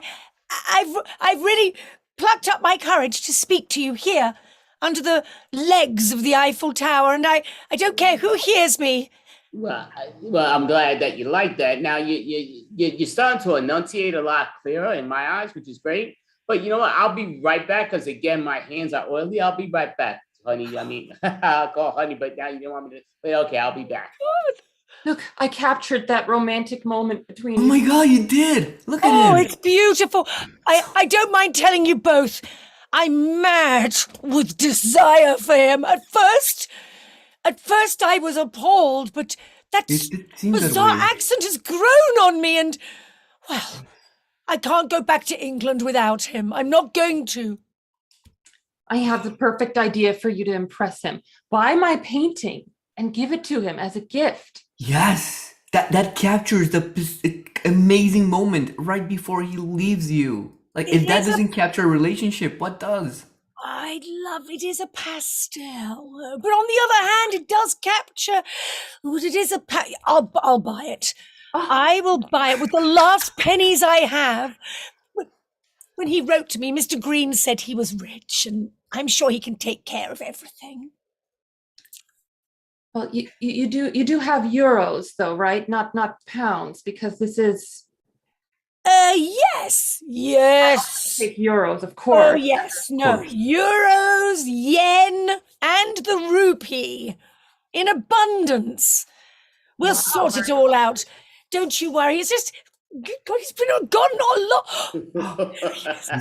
She said bun and dance in the same word. That's hysterical. Talking about a bun and dancing. I love it. That's hysterical. I missed what you were talking about, but oh, that sounds funny. Mr. Green. Okay, well, you could call me by my first name. You call me that. Come on, we were talking like we were going to hook up, and you hear my lingo that you didn't understand. I don't understand that, but yeah. All right, Bubba. There you go. I love you, and I don't care who knows it. Okay, wow, she really caught up in the moment there, as you can see. That's interesting. She's frozen with desire. She's frozen with love. It's France. Oh, the way you held that pose, that was Jesus, gorgeous. Yeah, listen, I'll be honest with you. I thought it was all gorgeous and all, but I just think it's a little weird that a few moments ago you kind of didn't even want to speak to me. Like, oh my God, your head's almost turning, and now you're like, oh, I'm in love with you. That's really potato tomato. It's the magic of France. It's Paris, gay Paris. In the old sense why of are the you talking about gay Paris? I mean, It's listen, I got no disrespect. Hey, if you're gay, hey, you be gay. But why are we I talking mean, about that? Mary, We're talking Mary, Paris, Mary, Paris. There's that, they're both English, but they don't know each other's words. I'm running. I'm wary for this relationship. I see someone selling art supplies. I'm gonna go grab some. You go, honey. I'll be honest with you. I mean, your wife seems like a very nice young lady and all that stuff. She loves to go running. I mean, she's like... She's got that little Paris bug. I don't know what to tell you. Yeah, I mean, I'll be honest with you. To me, and again, art is in the eye of the beholder. My 5-year-old paints the same looking things and nothing special there in my eyes. But again, art's in the eye of the beholder, they say. Sir, look at this beautiful woman you have. Well, I was looking at her, but now I'm just kind of wondering where she wanted me when I put my arm around her. She's like, yo, that guy stepped like 20 feet away from me almost. And now it's all of a sudden, it's like, what the heck? What'd she take? I need Best relationships start like this. Yes. You're so right. You're so right. I was foolish. I was a foolish girl minutes earlier. Now I'm a woman who knows what she wants. Okay, that's interesting. That's interesting. I mean, again, you're gorgeous looking and all that stuff, and you seem here and there, but you seem very upset when you're like, what's up with you don't have an accent. Oh. Quickly, but yeah, so. Oh, my accent. No, not your accent. You were saying to me like I had the accent. Yet you're the one with the accent. I don't got no accent, but no. No, I've got used to you. You've grown on me, and the magic of Paris has done its thing. And well, oh, Barbara, take me back to America. I've spent my last money on a pastel painting of both of us. Yeah, but let me see the painting. You didn't tell me that. That's a She bit didn't weird. give it to me. She went to wrap it or something. Okay, so she's ripped me off. But it seems that way. She didn't seem like a crook. She seemed like a nice young girl. I heard someone talk about my art. Was it this? Not in a good manner. Oh, I guess. Oh, Jesus. Look at that, Bubba. That is beautiful. That again. They say art is in the eye of the beholder. What, just I'm curious out of your eyes, what is beautiful about that? Curious. Well, it's impressionistic. It captures the fleeting nature of beautiful love. See, now this young lady here, she painted it, so she knows what she tried to paint. I don't know if she was successful, not my eyes, not, but I want to hear from the young lady I've been speaking to for the last 6 months in these email or these phone. Oh, you can call me Persephone. You know you want to. Yeah, I'll just call you Stephanie. I think that's a lot easier. What's with this? It's like, why am I going to pee on Stephanie? I'm not going to pee on no Stephanie. Come on, let's be real. I'm respectful. So anyway. I'm trying so hard to overlook your shortcomings, but it's okay. I love you. I love you. Oh, a lover spat. Oh, God. Beautiful. So I didn't hard to figure be it's a in love. lover spat. I mean, yeah. If I'm not a mind reader, but words are coming out of her mouth. But look at her look. She's not looking like I don't want to sleep. I mean, I want to be sleeping with her, but not sleeping with her. You know what I mean? I don't want to close my eyes when I sleep with her because I don't know if I'm waking up. Just with the looks, But hey. Yeah, I've captured this moment. The red represents the frustration and the blue represents the confusion. You know what? Here, I'm gonna get us a few drinks because I could use a shot definitely, but I'm gonna get a few drinks over there by the stand. And you know what, even young lady, I'm gonna get you one. I'm gonna get you one. So whatever we take, why not? Hey. And is your hubby coming back? I'm assuming he is, so I'm gonna get him one too. If he doesn't, hey, I could use it anyway. But I'll be back. Of course, we'll both have red wine. Yes, red wine. That is so Parisian. It's exhausting. Love. I heard wine. There you are. I heard wine. Yes, we're going to get red wine. We're going to sip red wine at the top of the Eiffel Tower. Honey, there's so much drama. You think there was drama here with that couple? Well, behind the Eiffel Tower, I saw a man literally getting on his knees and begging this woman to take him back. But the woman wasn't even his wife. It was his mistress. And the mistress wasn't even his mistress. It was the daughter of the son of another football player. It was so confusing. I think that's Paris. God, I love Paris. That's the perfect inspiration for my next painting. Okay, here you go. Here you go. Here's the two bottles of wine. I mean, not bottles, of glasses. I got my. I don't know what happened with this one. This one's a really not sure what's the case with her. But she disappeared. I'll take her shot if she don't come back. But hey. Oh. No, go ahead. Drink my shot. Well, I didn't drink it. Holy mackerel. This is, oh my goodness. See that? Now you see what I'm talking about. Oh my goodness. They say art is in the eye of the beholder. This is not the eye of the beholder. This is like, how much clearer can it be? Here you go. You may have it. I didn't take a sip of it. I said if you holy mackerel. Looks could kill. My God, what the hell? Jesus. What the? I'd like to propose a toast. Okay. To the Eiffel Tower. To the Eiffel Tower. To the Eiffel Tower? To the Eiffel Tower. To love. Well, I'll be honest. It's, I mean, the Eiffel Tower is gorgeous. I mean, it's beautiful. I mean, this whole area is beautiful. And I would even say all the individuals around here are beautiful. The only problem is sometimes I guess it's what they would say opposites attract. And even though I think we're opposites, I don't see, again, like she puts those loving eyes. And then as soon as you blink, it's like psycho's coming at me. So it's almost like I'm dealing with Dr. Jekyll, Miss Hyde, and Miss Hyde is pretty scary. And I don't know about that. I know we've just met, but we can go to couples counseling. Back in America. A lot of couples do start like that. Yes. Yeah. I think, honey, we actually started, we met in outside of a psychiatrist's office. Yeah. Yeah, we did. We did. Oh, Bubba, that's what I want for us. Right, but you tell me one thing, but then your reactions are saying another. And I That's why believe we're going action to. speaks louder than words. That's why we should go to counseling together. Oh, it'll be so romantic. The best thing you can do for yourself. In fact, it was our therapist that suggested that we come to Paris. Yeah, okay, well, yeah, congratulations to your therapist. Again, this is the first time I ever met her in person. We've always been talking online. She's getting all pissed off. Even you see how she's saying all romantic. She's like she wants to wring my throat.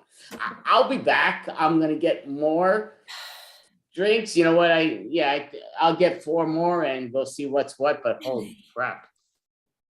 I think the two of you should take a trip somewhere together after all this, just like we did. It's the best thing ever. I have a successful career as an artist now. In fact, a gentleman over there commented on my art, and I believe he said the words he said were horrible. Oh, wow. I think that means very like Picasso. Yes. Oh, I can see that. Yes. Oh my goodness. Oh, I wish I could come back from France with a career too. I think Baba and I could make a career. Oh, Okay, so here's the 2 glasses for you two again. If you Thank you, Baba. Hey, Baba really knows how to get drinks. Here you go. Yeah, well, I mean, I think coming. do you want? You just look at this look she's giving me. I mean, what the heck am I supposed to? I'm just nervous about you're going to drop that drink, Baba. I'll take it. I'm having you reach out for it. Holy mackerel, what's that? I'm reaching out for it, Baba. I don't want to have another argument. She'll make a painting out of it again. It's embarrassing. She tends to do that. You should see it at home. There are pictures that you don't want to see. No, that's with all due respect. Hey, if you two are into if your fetish is getting into arguments, hey, teach it all. Baba, That ain't my cup not of what tea. they're saying. Oh my goodness! Listen, I'm just gonna stand behind these 2 individuals, and I'll be honest. I don't trust you with the glass in your hand. You just really. No, I would never, Baba. You're not listening. You don't believe me when I say I have fallen for you. Yeah. Madly in love. Madly in love. We need to go back to America though for camps. Yeah, but. You know what I'm saying? Did you not hear those final words? You don't let go. She just keeps bringing it in wow, what's so different about America than here? You know what I mean? It's like people want that, they want me to get them over. And that's, in our letters, you didn't make it sound that way. You were like, oh yeah, and we seemed all lovey-dovey. And now all of a sudden you look gorgeous, but you're a scary looking gorgeous. You know what I'm saying? That's... Yes. Well, in that case, I'm going to pop over to the Salle de Bain at the Ritz and make sure I'm not gorgeous anymore. I am going to ask you, and I know neither one of you is from over here, but you've been here longer than I. What the heck did she just say? I have no clue. Oh, I believe she said that it's magnifique to be here with you. Mm-hmm. Can't we just say it in English? I understand people like to try to razzle-dazzle the language. It's magnificent. Be straightforward. I mean, what's with this magnificence? I mean, come on, let's be real. Let's go. Come on. Who really talks that way? It's France, Baba. We gotta get into the spirit. Gotta get into the spirit of Parisian life. In fact, somebody described my art as hideous. And I believe that means amazing. I thought a different thing because it sounds the right word, idiots. Yeah, it does sound like an idiot's type of painting. And it sounded like I say my 5-year-old could paint that same thing. So I don't know. But yeah, I agree. It sounds like an idiot. You called it, not me. Potato. Well, my husband here does a bit of painting himself, as you can see. I mean, look at his talent already. Well, I'll be honest. I actually like that a lot. That is some great art that your husband painted. You do? The Black Circle. That's what they call art. That is a great piece. I'm surprised that you like this, Bubba. It's very. It's just a black circle and a white canvas. It's just a black circle. The black circle, the black hole, it sucks you in. So maybe it's the black hole because it's sucking me in because that is gorgeous. That's what I'm talking about. Gorgeous. Well, I mean, it's okay. I do think it could use a little more color.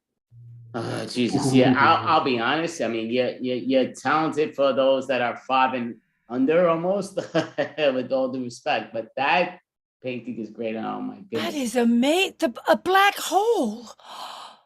It's drawing me in. Yeah, let it take you. Oh. Yeah. Oh, Bubba, we should buy this and bring that back to America with us. Yeah, you keep saying that. I don't like. You don't even.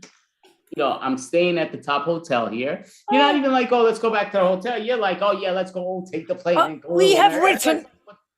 I have years of letters from you. We don't need any preamble. Let's just get a first-class flight back.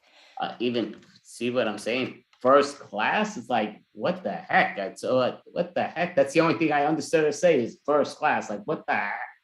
You know what I'm going to do? I'm going to go buy some black and white paints. If you think I can't paint like that, I'll show you. You show him, honey, because that black hole's amazing. Really? It is. It's something that it sucks you in. It is like the black hole. It really does suck you in. It's an amazing piece. I want to buy that. No answers or buts. Yeah. I mean, I honestly, sure, Bubba. Like, my inspiration was my asshole. So here you go. Oh, okay. That's interesting. I wouldn't have thought of it like that, but I will say I was thinking more of a black hole, but you're telling me it's a different black hole. But hey, it is a different black hole, yes. Well, you know what? Again, art is in the eye of the beholder. It's what it is. So I'm gonna buy it because again, I think that is a piece of art. Yes. You're gonna make us so happy, Bubba. Oh, yes. And talking of getting sucked in, well, I'm going to need to move into your hotel room for a while, Bubba, because I'm short on funds now. Yeah, that sounds fascinating. I don't know what that means. You tell me, oh, let's hit the road to America. Now you're saying let's stay at your hotel until you can hit the road. Well, you seemed you didn't seem eager to leave the legs of the Eiffel Tower. It's Jesus. Yeah, I mean, again, I love the area here. There's some beautiful people here. Oh yeah. Again, beauty is in the eye of the beholder, and in the outside, you're beautiful, but the inside, you're a little wishy-washy, should I say? Kind of like a French baguette, really. I wouldn't say you're a baguette. I need to find my wife. I think I'll be back. All right, knock yourself out. Yeah, that's really weird. But yeah, so with all due respect, since the other two did leave, we're alone at last. Right, but when I go closer to you, you get all upset. So I'm just curious why. I've changed. I told you, Paris has worked its magic on me. I'm in love. Yeah, but again, you're saying love. Oh, amor. I'll be honest with you. I see. There you go. You're giving those faces like, oh, you're ready to belt me, and I'm not looking for that. It's like, gosh, I've been practicing my faces that I would use when I met you, and they've got all muddled up, and I'm not communicating right. That last face was supposed to be wistfully looking into your eyes. Yeah, well, that's not really buying it. Again, they're beautiful eyes, but they're not trustworthy eyes, shall I say? No, they're not mine. Okay. They're contacts. It's contacts. I can change my eyes for you, Bubba. Don't. Okay, I've done it. I've created a piece of art that you will love. It's a black circle and a white circle. It represents the duality of human nature. See that? This is way better than what you had. This I actually do like. This is very cool. Two circles for the price of one. Right. Yeah. So this is kind of the opposite of me and you, though, because I'm like the circle, you're like the square. And I don't think that would work, but yeah, I think this I like this piece. Oh, honey. Okay, here we go, Bubba. I was able to finally capture the love of you two. 2 pink circles. 1 here, 1 here. Yeah, It's a little racy. I just don't, I don't care for it. It's just 2 pink circles. It's like, I'm not that dumb. I'm not just paying for 2 pink circles, and that's what you're showing me. Bro, it is meant to symbolize motherhood. It is meant to symbolize how we give each other substance through our nipples. Oh, God. Right. Well, okay. To be honest, I know we all have nipples. At least most people do. But I usually don't talk about my nipples. That's just like a little weird. But Hun, I've discovered the key. The key to good art is black and white. Black and white. Only black and white. Well, You know how all the Parisian artists wear black and white stripes? That's why. Right, that's white. Pink would never work. Pastel would never work. Exactly. Yeah. And I think these 2 are black and white too.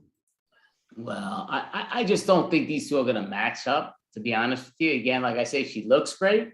I'm just afraid if I fall asleep, I ain't waking up with stuff that I had, as in body parts and all that stuff. Hey, I kind of need them, because look at the way she's looking at me now. That's what I'm saying. You see, like, I feel love there. But I am standing right. Ah, so much drama. I love Paris. Honey, let's just stay here. Let's just not move. These 2 are my muse. Yes. Look, all sing. So give yourselves a hand. Yeah. The eternal muses. I'm just hitting the wrong timer. So, and I just, for the record, I definitely appreciate you all staying to complete the extravaganza, the improv jam. It was definitely a lot of fun. You all did a great job in the things that you did, but yeah, for the jam, I definitely really appreciate it. So just to give a heads up to the world, we do this once a month. The next one will be May 27th, 2023. Keep saying a year for some reason. Like, I'm always like, gotta say a year, but I don't know why. But it comes down to, so we always are willing to take improv teams. If you're a stand-up comedian, to just message me, go to Facebook, Improv at its best, improv shows and classes around the world. It's the main person that has that groups on Facebook. And you can just message me if you want to perform in a future show. We always do the improv jams at the end. Well, the word always is a big word, but we usually do the improv jams if we have enough people. So we do welcome everybody to come. So it's always fun to participate with different individuals. And these 3 individuals that's definitely made this a lot more pleasant, which I appreciate. So thank you. Also, thank you. And I'm just looking at myself. Gonzalo, Mel, and EJ. I'm Andy. And we're just different members finishing out the improv jam. So thank you, world. And thank you for participating. Have a great night. Thank you, everybody.